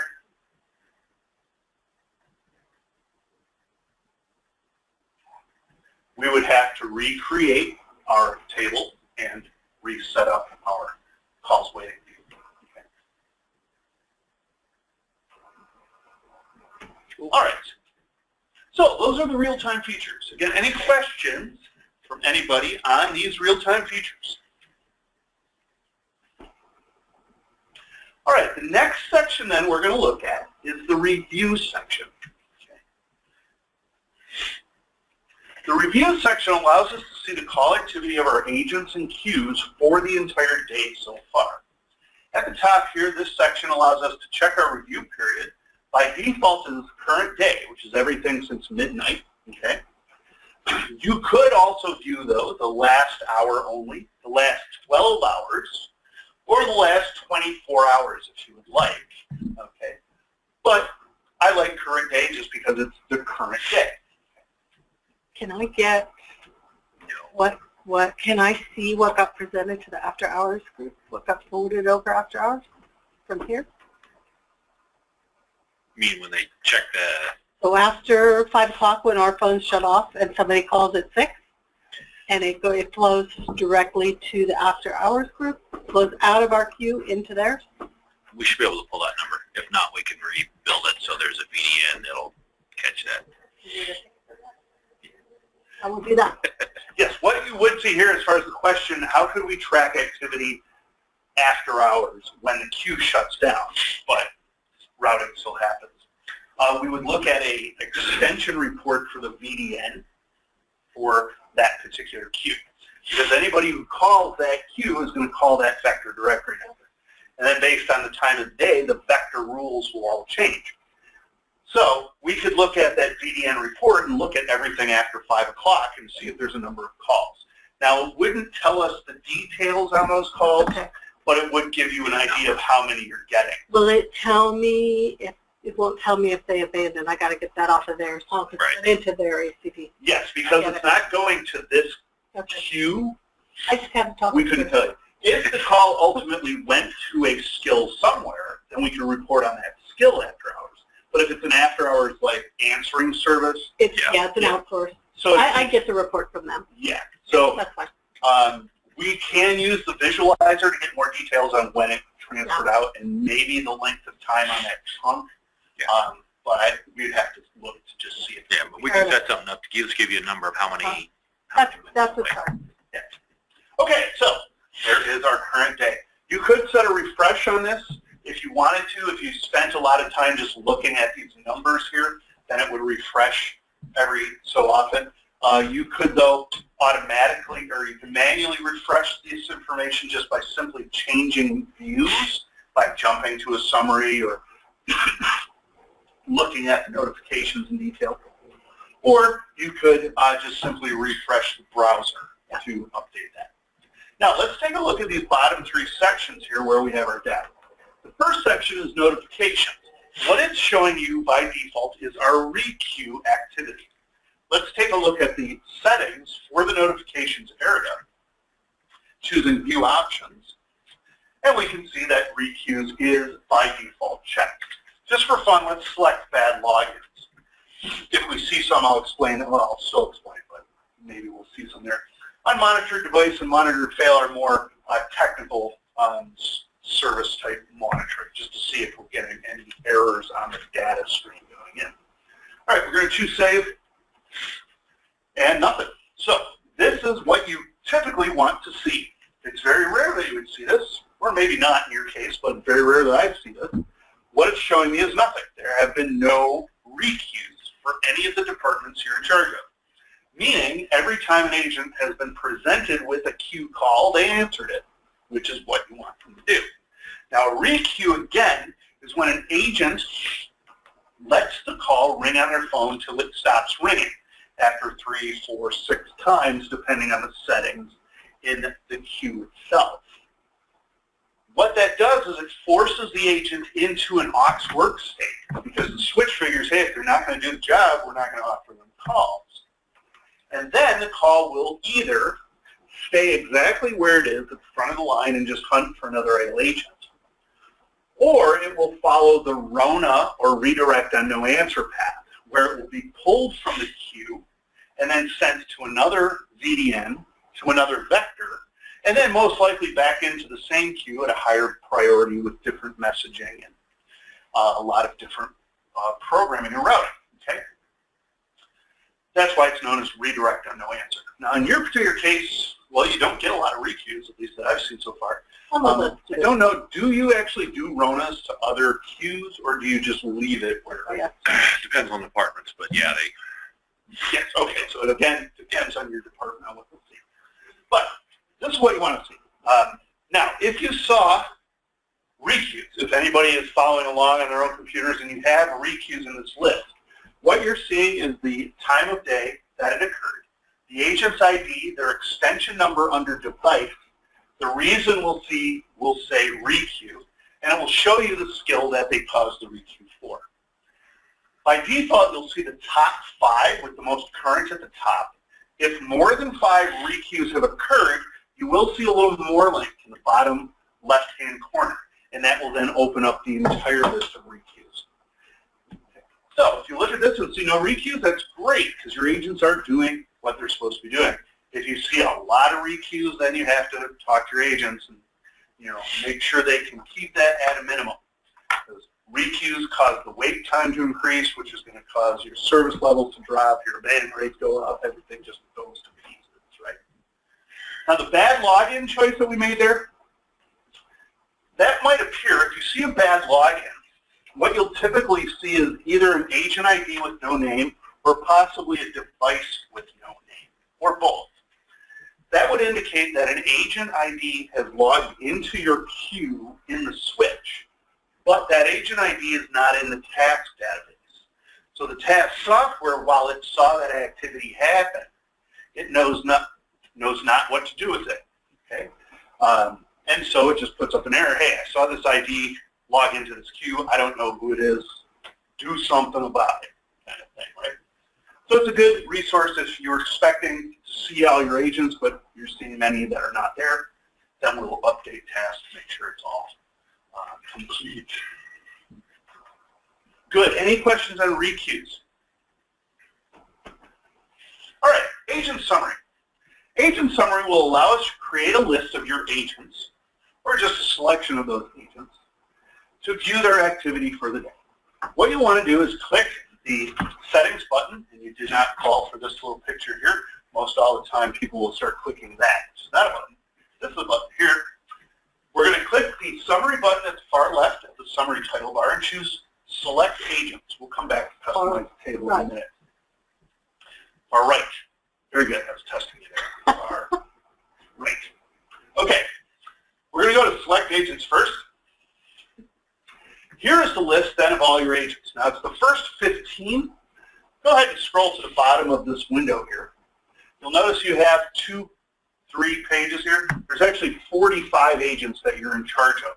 So if you want, you could bring up the full list by scrolling back to the top and setting the show entries to all. Now all of your agents will be in this list. Now what you can do is simply click on the add link next to the agents you wish to put in your summary. If you click the all button, it will put every agent on this screen into the list. Okay. Okay, so my no work today. Carissa is... Oh, yeah, because this has to be in a queue that's already there, huh? Well, these are all of your agents. If we put an agent in there that's not working, they'll just show zeros, right? But ultimately, they will be working, you know. So you'll definitely, for our example, select some people that have been taking calls today. If you select Carissa, we'll certainly see some activity for her. Okay, good. Here are all the agents. Now, if you wish to remove one, you can highlight the agent or agents by using Control or your Shift key. And then at the very bottom of the selected agents window, there is a little delete button. Okay. Once your selections then are made, you can choose Save. And now our agent summary will show us. Got some summary for them. Yeah, so all of these people have been taking calls, looks like. Okay. Yeah, they might not be showing up in real time, but if they're in TED, we'll be collecting their call activity. Okay, so here's their activity for these 4 individuals. If we just take a look at Mark here, Mark has had 13 ACD calls. He's had 1 non-ACD call and 4 outgoing calls. His ACD calls lasted an hour and a half, okay, 22 minutes of non-ACD time, and 25 seconds of outgoing calls. He's been in aux for a total of an hour and 38 minutes and 22 seconds today. He's had 8 seconds of not ready time. I'll explain that in a moment. 24 minutes and 20 seconds of after call wrap, and then the rest of his day, 3 hours and 3 minutes and 53 seconds of being idle, just sitting there smiling happily at the phone, waiting for it to ring, or hopefully doing all the other work that he needs to do. Okay, I'm just sitting there reading books between calls. Okay. This is then your total for each of your agents. So you can review this and see what they've been up to. If you'd like more detail then, you can click on the name of the agent, and it will then open up a full instant report for this individual. Here we have, yes. So what we have here is a breakdown by time of day, showing us when the agent first logged in, the extension they're logged into. The logout time here is not necessarily a logout time in this view because we ran this instant report here. All this is just an indicator of when the data was updated last.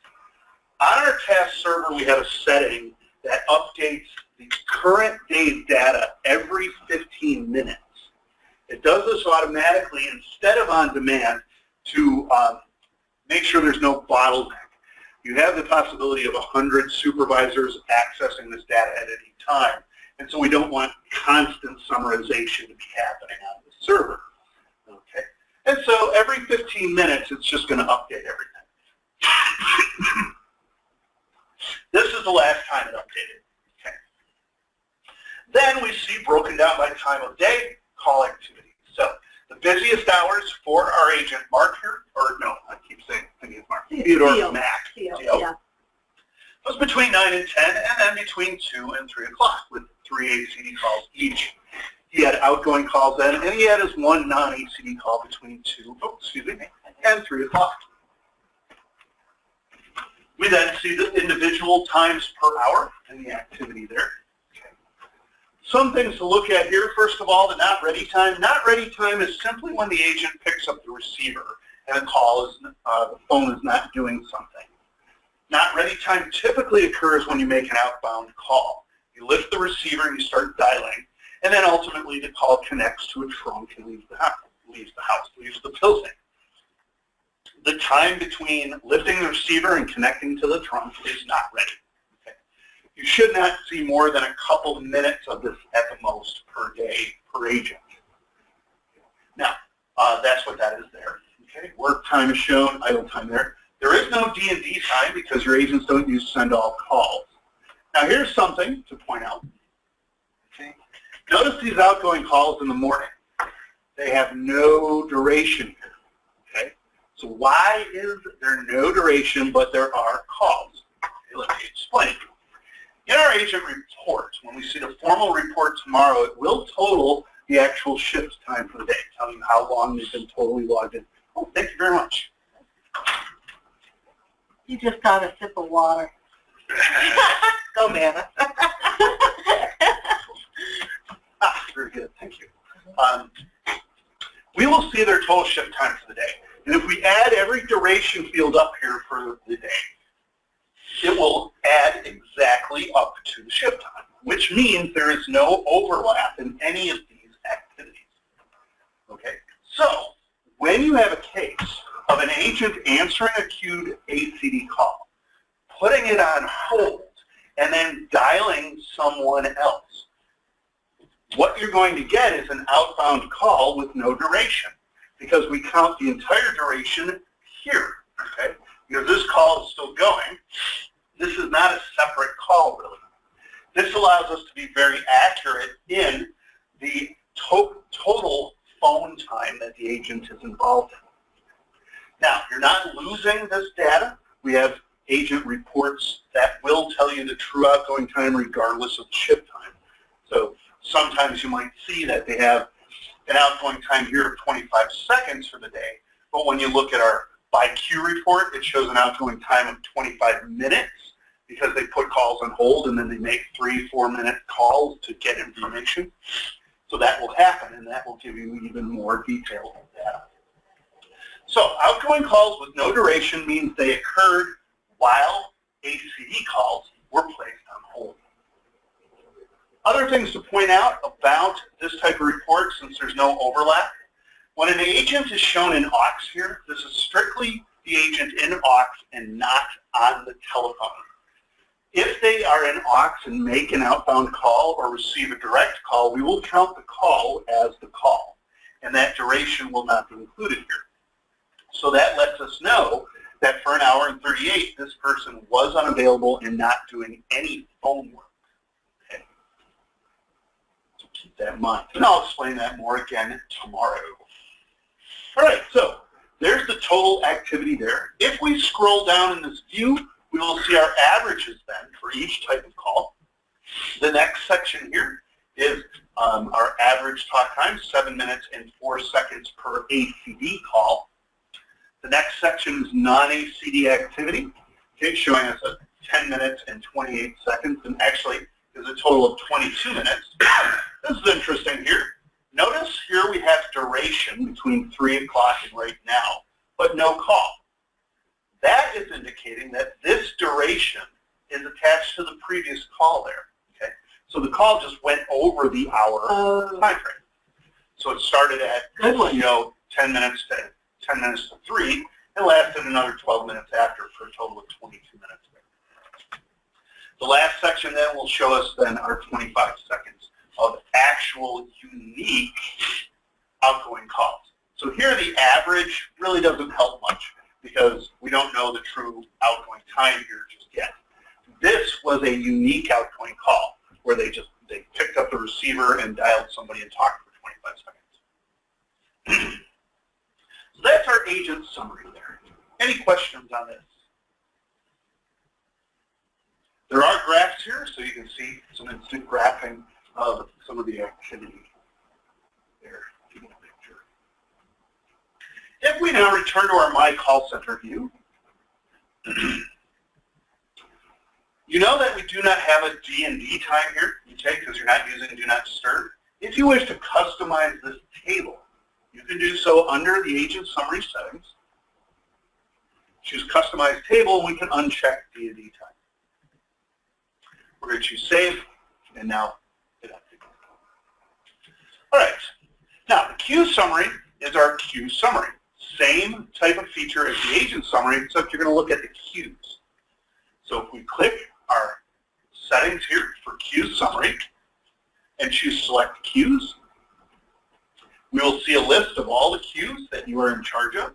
Again, it might be multiple pages. In this case, you have 23 queues, so you could increase the view to show all queues. I remember. And then you can select the queues you wish to view, call activity. You can select all of them. If we select the HR Gold here, we know there's some calls to that.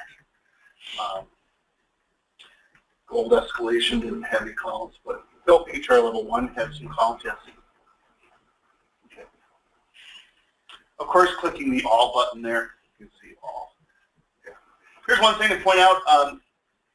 If you have an extremely long list, or if your resources weren't restricted and you see all 126 queues here, or all 255 of your agents, if you scroll back up to the top, you can do a quick search on either the ID or the name. And by typing in any part of that ID or name, it will instantly then search for that activity. So go ahead and just start typing the name of a queue in your list here. Do I need to start with CSS, or was it a wild card automatically? So if I just put, give me all the IT. There's the ones that have the letters IT together in it. So there's IT Gold Support, and then there's Network Secure IT. So that's why that came up. So yeah, so it's a pretty powerful, fast search. Okay. Good. So there it is. Okay, and then you can select what you want there. So that's an easier way to find what you're looking for if you have a very large list. Now, once you're done, hit Save. And if we scroll through the bottom of our screen, we will see our queue summary, showing us our calls offered and then answered. So here, HR Level 1 had 94 calls offered, 88 answered, and only 6 abandoned for the day. Average time to answer 6 seconds. Average max time to answer 17. Average time to abandon instant 1. So every abandoned call was a short abandoned call, it looks like, on average. And so our service levels are perfect, 100% of all calls handled in 30 seconds of wait time or less, and 100% answer. So our default is 30 seconds right now? Yes. Woo, leave it. And 100% ASF, and I'll explain why that's 100% in just a moment. So, in the same way as we were able to see details on the agent by time, we can click the name of the queue,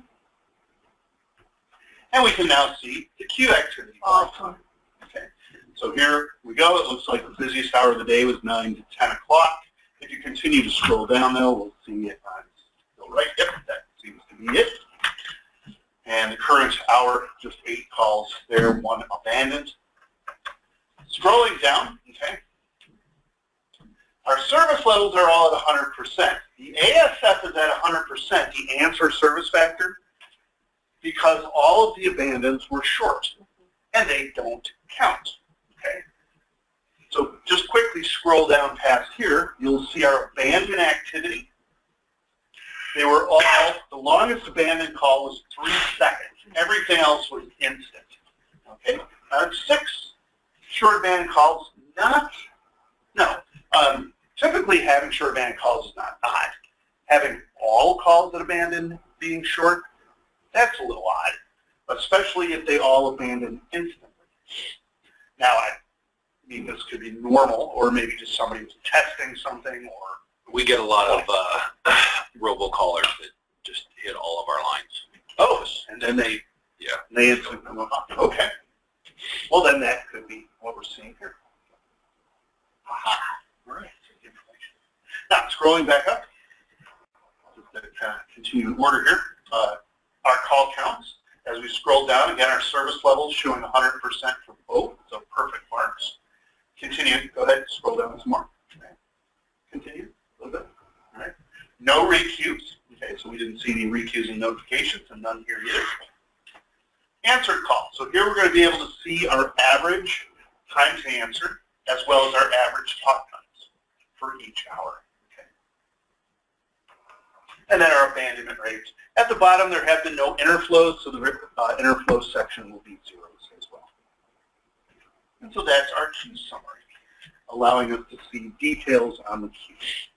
So the review section then allows us to see our call activity for the entire day. Okay. If you did not select all of your agents or all of your queues in the summary, you can click over here to see all agents.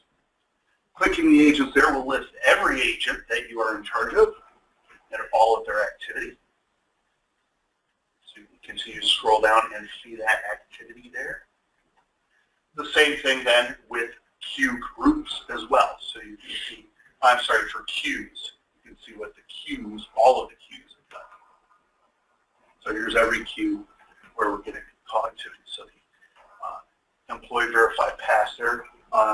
Notice the CRH level 1 has a new call that was answered. Okay, so we're up to 90 there, so 89 or 88. So it is updating with every refresh, or we just had a full refresh over the 15 minutes there. That's probably what it is. Hey, Ryan. Oh, yes. Ryan, question for you. On the name, where it says overview, all queues, and then name, you don't see the nickname of the queue. Is there a way to add that? No, there's no way to add the nickname field. So if you were interested in having the skill name, we would have to add that to the full name field. I think that'd be part of the name. Is there a limit to how many characters we can put in there? There is, but I think it's pretty high as far as the name. Okay. The nickname field is only 7 characters, but yeah, we should be able to put in another 3-digit number if you wanted to. But yes, on this particular view, it does not show the name. All right. We have a new van. We're going to have a new person. Thank you very much for helping us here. You did wonderful. I'll see you tomorrow afternoon. Thank you. Oh, you're welcome. And if you don't have to leave just yet, because it's 3:57, if you got another minute. I got another minute. Good. Okay, so we've just kind of reviewed our review section. You want to drive? Sure. Sure. Oh, if you would like to run it here real quick. Switching drivers momentarily. Okay. Now, as we were able to see with the real-time section, we could add any of those real-time sections to our homepage. We can do the same for our review section. So any of these areas here that have a little settings button over at the far right, we can choose that settings button, and you can select under there, add to homepage. Now, we won't add the overview for all queues. You could if you want that big list there, but we're not going to do it for our example. Just keep it in mind that you could add any section that we have seen here.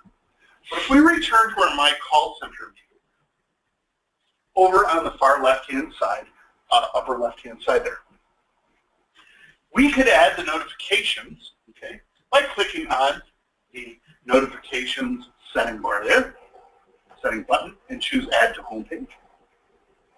Choose OK. And scroll down and do the same, say, for the queue summary at the bottom. And then confirm it. So now if we go back to home, we will see at the very bottom of this page the 2 new areas we've added, the notifications and queue summary. There they are.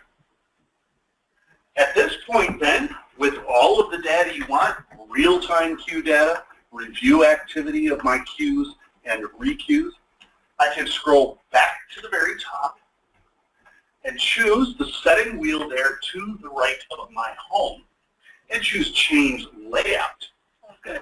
So under the Change Layout, we can sort the single column by putting any area in order. Awesome. So you put queue summary and notifications up all the way at the top if you wanted to, or anywhere in there. Perfect. Or again, if you wanted to split the screen in half, you could choose 2 columns and then put any area over onto the right. Now, of course, if you do that, things might get a little bit compressed and so on there. So, of course, put in the request for the new, brand new 50-inch monitor you always wanted on your screen, on your desk, because you need it to effectively manage your call center now. Okay, but you can split the page in half and customize it so you now have a one-stop shop of all your real-time and current day's queue activity. If you go ahead and save that, you'll see the switch then with the queue summary up top. Perfect.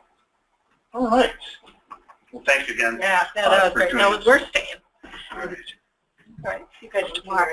Thank you. Hope to see you tomorrow. Yeah, I will. I'll be here tomorrow. Okay, great. Do we have any questions then on the review section? Adding sections from review to the home page, rearranging the layout of the home page. Any questions on any of that?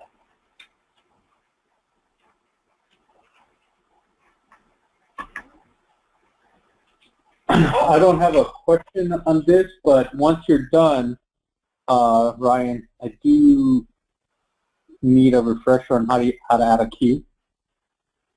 Oh, to the database. Yeah. Or to, okay, so how to add a queue to our web portal here, or how to add it to the back end of it? No, okay. To the back end, yeah. Okay, yeah, so the administrative bits.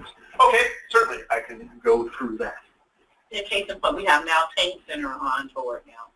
Maybe she would like to add her queue so that she can do it.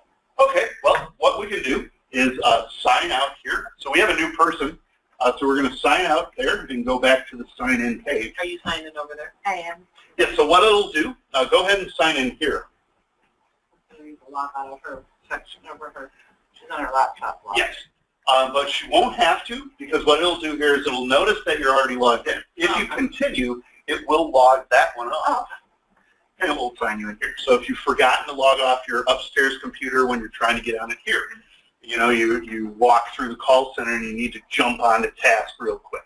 You can do it at any computer on the network, and so it'll just sign you out very easily. Okay, so here we are with, excuse me, Tina's login. And we can see she's looking at the Tang appointment group there, and we can see the settings that she has made for her home page there, and the different queues that she's monitoring. Again, with all the Tang queues, we could group them together so you can have a single group, a single view of all your Tang agents. We talked about the review section then. All right, and so here's her notifications. Oh, notice we do have Tang requeues then. Okay, so it is showing us the time they occurred, the agent that caused them, the phone the agent's sitting at, and the queues they did it for. And then notice the little more link in the lower right-hand, left-hand corner, and there are a lot of requeues here. So maybe you should take this back so you can get your agents in order with the sharp stick.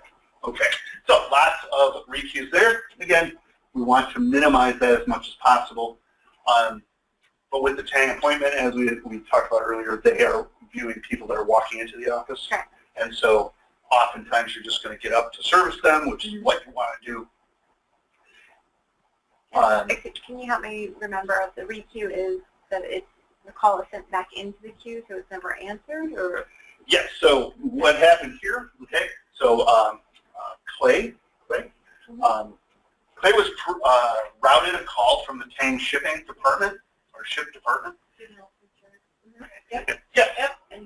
And it rang his phone a certain number of times. He didn't answer it. Gotcha. Either because he was probably up at the window, he was not at his desk. Okay. And so it put him into aux, and then the call either stayed where it was or followed a roam path, depending on its programming. Okay. But typically what happens is the call just goes to the front of the line and continues to hunt for another agent. Okay, so if the call is originating here and being sent to the Well, yes. So the call was queued there. He was idle, but he didn't answer it, so he caused a requeue. Yeah, so that's what happened. So yes, so you want agents, if they leave their desk, make sure they hit that aux button.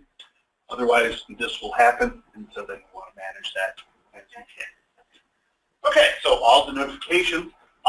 All the way at the bottom of this list here, there will be a done button, so you can return to the previous view. And then you set up maybe your agent summary, queue summary then as well. We can see that information. Okay, so yes, so you haven't set those up, but do you have any questions on how that's done? Or? No, I'm not going to be the one that's managing it every single day, so it's, yeah. Sure, no problem. Okay. All right. I need to understand the language. And Again, any questions on what we've covered so far in real time? All right. The last thing we're going to talk about then is our website. That's the information that's up atop, across the top of the screen here. You'll notice that any area we happen to be in, any function of task, this is always visible, telling us what's going on in our particular queues. And every 10 seconds or so, it may fade out and fade back in with different queues up there. Okay? If you have more queues on the sign than can fit on the screen, it will do that. It will just kind of cycle through those. What this does is it just keeps you informed of the condition of the queue, so you know what's happening as far as calls waiting and your agent states at any one moment. This can be customized to show you then more information. In order to do that, what we're going to choose is our preferences link here at the upper right. Over on the left-hand side, we'll choose the web sign link, and then we'll choose statistic under the web sign preferences. The 3 queues that we had selected at our main welcome screen are listed right here. Okay, and so all of your queues you selected at welcome are going to be in the list here. And then the default settings you have are going to be calls waiting, so how many calls are waiting in the queue right now, the longest wait time of the caller longest in queue right now, the number of agents currently on ACD calls, and the number of agents currently on direct inbound non-ACD calls. Now the first thing we can do is arrange or remove these statistics. We can click the button marked Arrange or Remove, and you can first of all arrange the entire queues by selecting a specific queue. So let's select, say, Tang Bites, and then using the move up or down arrow to put that in a specific place. Okay, so now it's just switched places there. We can select an individual statistic underneath a queue name, and we can rearrange that. In the same way, we can highlight a queue name and delete the entire settings of that queue, or select a statistic under that queue and delete it. Okay? So that's how we can customize our view. Now, in order to add additional statistics, we're going to choose the Save button, and we're going to click at the very bottom, Add Statistic. When you choose to add a statistic, it's going to show you a list of all of your queues. If you are have queue groups that you can monitor, you'll see that under the resource type. You can select it and see what queue groups you can view. Otherwise, the first thing you're going to do is under queue is select the queue you wish to add details to. All of the statistics then are listed in this drop-down menu. Now, if it's a queue that's already up there, that queue has calls waiting, longest wait time, agents on ACD, and agents on non-ACD. Now, highlighting that statistic and choosing Save and Add Another won't break anything. It just won't do anything new, okay, if it's already there. So let's review some of the other stats that we have. First of all, calls waiting, how many calls that are in the queue right now. Longest wait time of the caller that's been in queue the longest. Expected wait time is the average speed of answer of the most current recent answered calls, typically the last 15 minutes worth of answered calls. this is its average speed of answer, to kind of give you a good idea of how long the next call may wait in queue. It's only really accurate if your call center is constantly busy, because you might, go a half hour without calls, and so the time is not really going to be relevant anymore. Or it might just say 0 seconds because there's just no time that has been calculated, right? So, expected wait time, something you can add if you think it might be useful to give you an idea of how long the next call may wait. Idle agents. Idle agents is how many agents are sitting there right now ready to answer the next call that hits the queue. That's good information to have up in your assignment. So you can always make sure you have somebody available. Or if there's 0, then you know, hey, calls might start waiting. To add idle agents to our view, we're going to highlight it and choose Save and Add Another. Now you don't click Save right away, because if we click Save, it will instantly refresh everything and then go back to the previous screen. By clicking Save and Add Another, it keeps us where we are so we can continue. Okay. All right, agents on ACD is already there, so how many agents are currently on the phone? Agents logged in is how many are logged in. Agents logged out are how many that are logged off. Available are agents unavailable, first of all, is the number of agents that are in either the auxiliary work or the work time state. That's another statistic that's very useful to know. So let's go ahead, select it, Save and Add Another, and then continue. Now the next setting is available agents.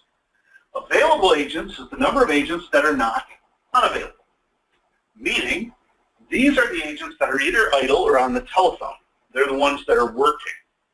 Now it's very different, as I just explained, from idle agents, because it includes those that are on the phone. So you don't want to get these two stats mixed up.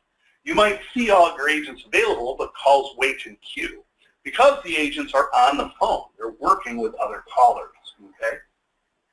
Most people kind of mix this up at first until I explain it at length, and then I just decide not to use that stat. Idle agents is what you want to know when you wish to know who or how many people can take the next call that hits the queue. Okay, non-ACD, agents that are on direct inbound calls, and then agents on outgoing is the last type of statistic you want to add. You're not using Do Not Disturb and knowing how many are unknown who are not logged in anywhere since the system's been running is not anything to display. All right, so once you're done then with all of your statistics, you can finally choose Save. And we can now see the changes in our sign here. Go ahead and move this window down a bit. Okay, so we can see now that there's more information here. Now what's going to happen here is probably, yes, every 10 seconds it's going to then shift over a bit so that it can fit, because we don't have everything fitting on the screen. Okay, I'll show you how you can change that time. All right, the last thing that we've got then to do with our web sign is add alarms to it. We can add color-coded alarms to 3 statistics: the calls waiting, longest wait time, and the idle agents. If we bring back up our preferences window, you'll see we have 2 columns for a warning and critical alarm, and then an edit link next to each statistic. If we start with our calls waiting under Tang Advice, clicking Edit on its right-hand side will allow us to first activate the alarm and then set a threshold that will turn it either yellow for a warning or red for a critical. So in your particular call center, you'll want to kind of understand what your call activity is and then make a choice that fits your needs. In your particular case, maybe this group here is pretty slow, so you want it to give a warning as soon as 1 call is in queue. If you're extremely busy, maybe your warning alarm wouldn't go off until 3 or 5.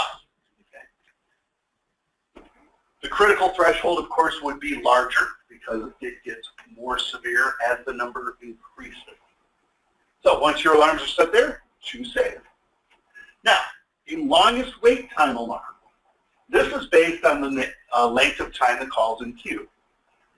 Even though it's displayed as hours, minutes, and seconds, we would program the alarm as strictly a number of seconds. So you might want the warning threshold to go off at 60, or maybe if your service level is 30 seconds, have it go off at 31.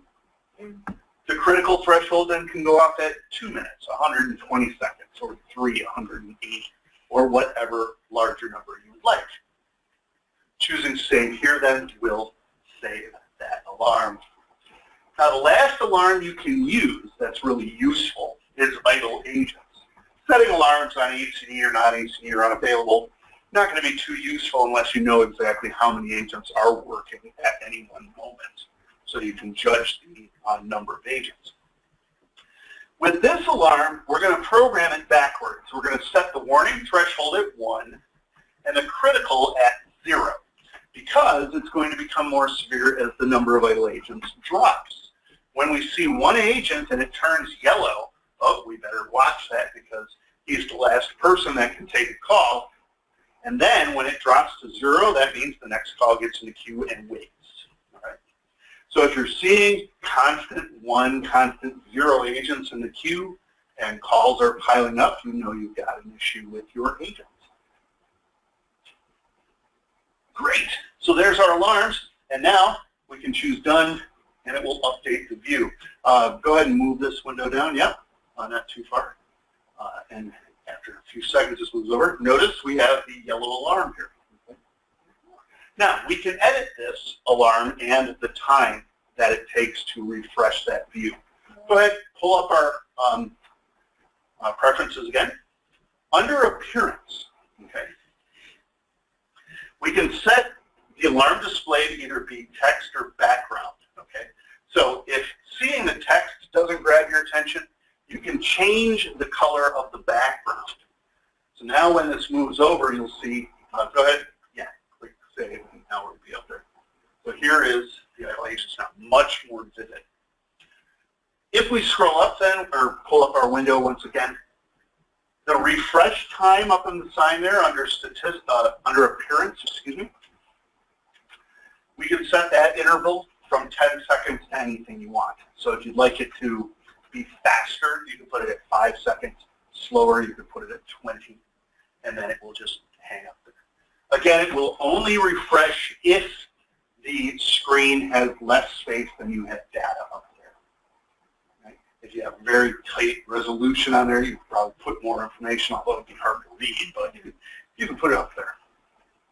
And now, any section you're in, especially when we're in, say, Reports and Visualizer, we can look up there and see if there's an alarm or anything going weird, and then if we have to, we can jump to manage that situation right there. We're seeing all the exceptions to your perfect day showing up, and you can then manage those as you need to. Any questions on the web sign on? Any questions on anything we've discussed today? I have a question about this individual showing up in as one of my agents. I didn't pick this department or pick this queue. Tang shipping? Yeah. Okay, well. So is that, or maybe I didn't realize it. I thought I left it unchecked. You may not have selected the Tang ship department to view in, say, your queue summary or on your home page, okay, but you have resource rights to report on. Anyway. Yes. Oh. So you can run reports on this particular queue because we've given you the rights. Okay. And so because of that, its requeues will show up in notifications. Oh, okay. Okay. So if we were to give you rights to everything, you would see every requeue no matter what you're monitoring. Mm. All right. Okay, so any questions, especially our friends here that are remote on our GoToMeeting, any questions at all?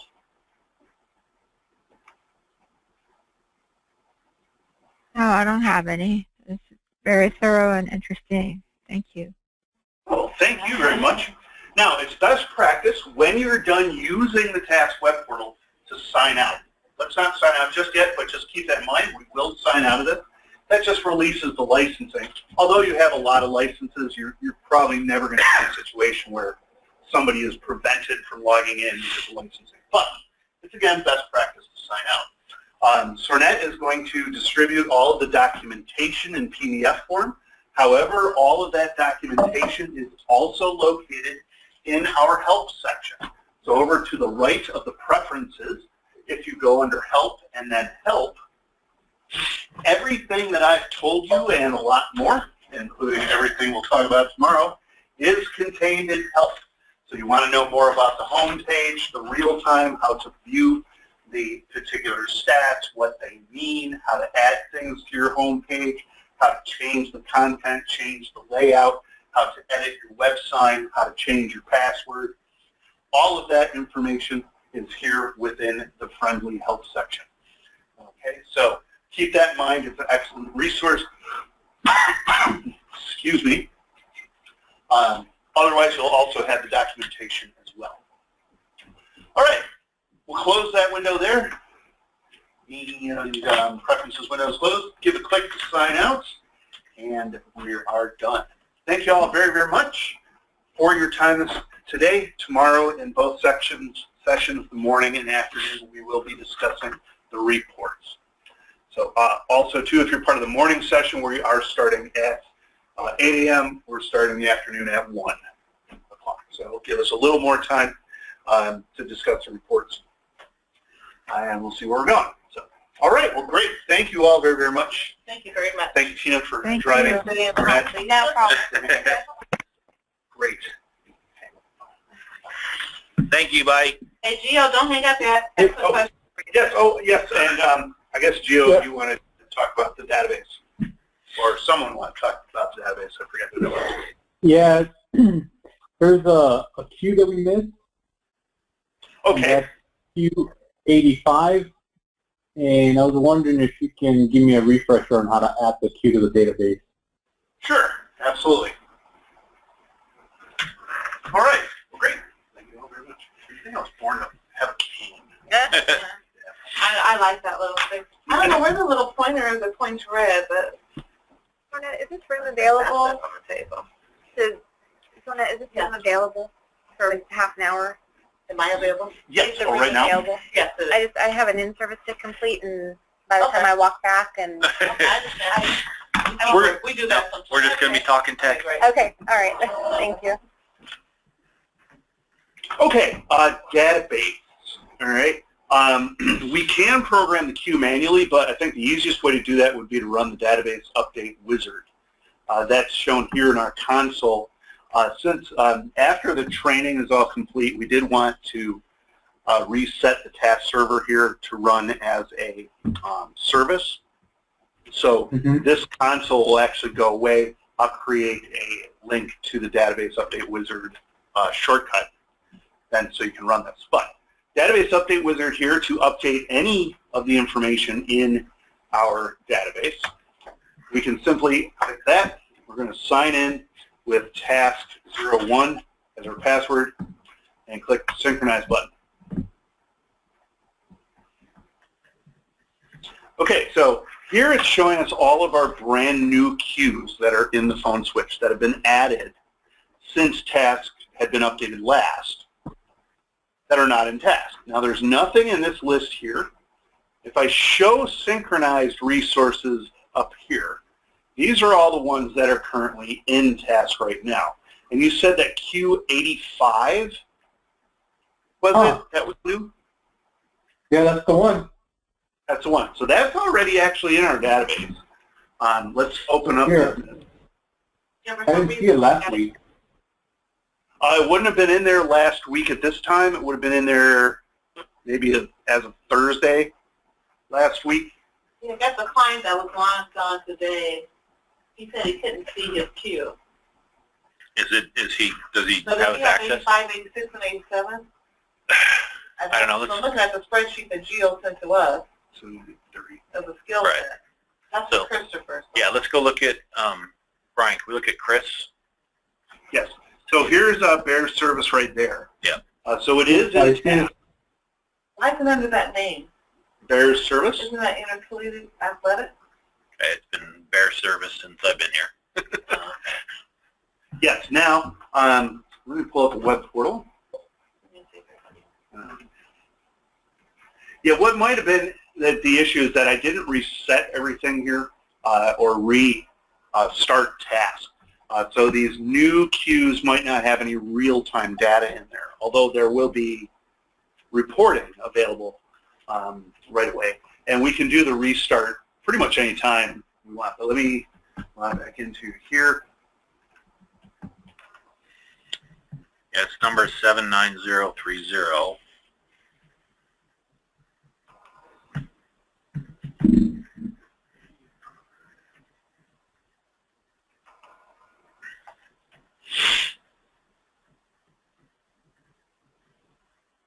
Let's go Bears, right?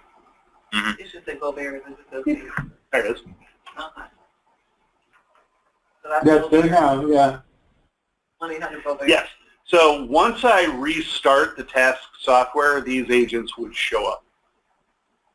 Okay, so we can do that right now. Are you going to change that name to Go Bears so when he sees it, he stands that, or will he see his when he logs up? It'll be on. He'll just see his stuff. Okay. So here, let's do this. Was that the only one that was in question that was missing? Yeah, he tried to log in this Yeah, morning. that was the only one. Oh, for me. That we know of. Let me cancel this. Okay, what I'm going to do is let's look at this here, a license. Okay, there's a couple people logged into the web portal, but Me. okay. And now, there. Now, we just restarted it. So, if I sign out and sign back in,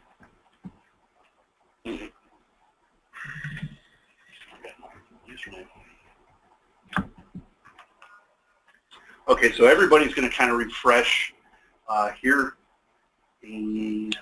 High center's all zeros. Yeah, it's going to take just a couple minutes as all the monitors start. There we go, and now we're getting all our logins for everybody that's active. And so now if we check out the Bears, Bears, go Packers. No.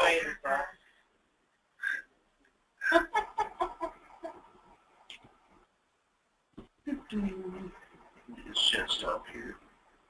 There we go. Now we're starting to see. I went too far. 7, Go on the Dallas Cowboys. 79030. Yeah, we're playing the Cowboys next week. Yeah. Probably crush us, but there we are. So here we are. The Bears are now live.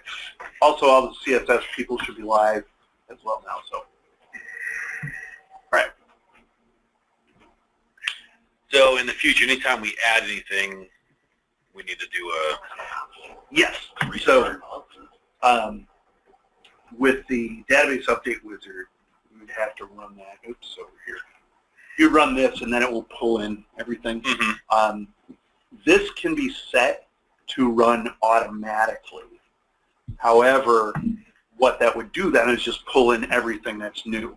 Okay, so you have a good amount of TSAPI licenses, but if you add a lot of brand new extensions that you didn't want in the AES, it would add them and then start using up your TSAPI. So it will be set up so that all you'd have to do is manually run this and then restart task, as it will automatically set up the AES. Okay. I've got some programming I can do in the Linux section there to make it automatically update the AES for you. So that'll be one last step there. But since there are a lot of exceptions to how many extensions we're putting in task queues and stuff, you'll want to do this manually here. Okay. And it just takes several minutes to just kind of go through and pick through. And I can help you out, if the next several times you need to do that, if you want to call me and I can walk you through it. That's no problem at all. All right, so there we are. Any other questions, or does that kind of fix that? I got one for Jim and Gio. So we're talking about post-deployment, and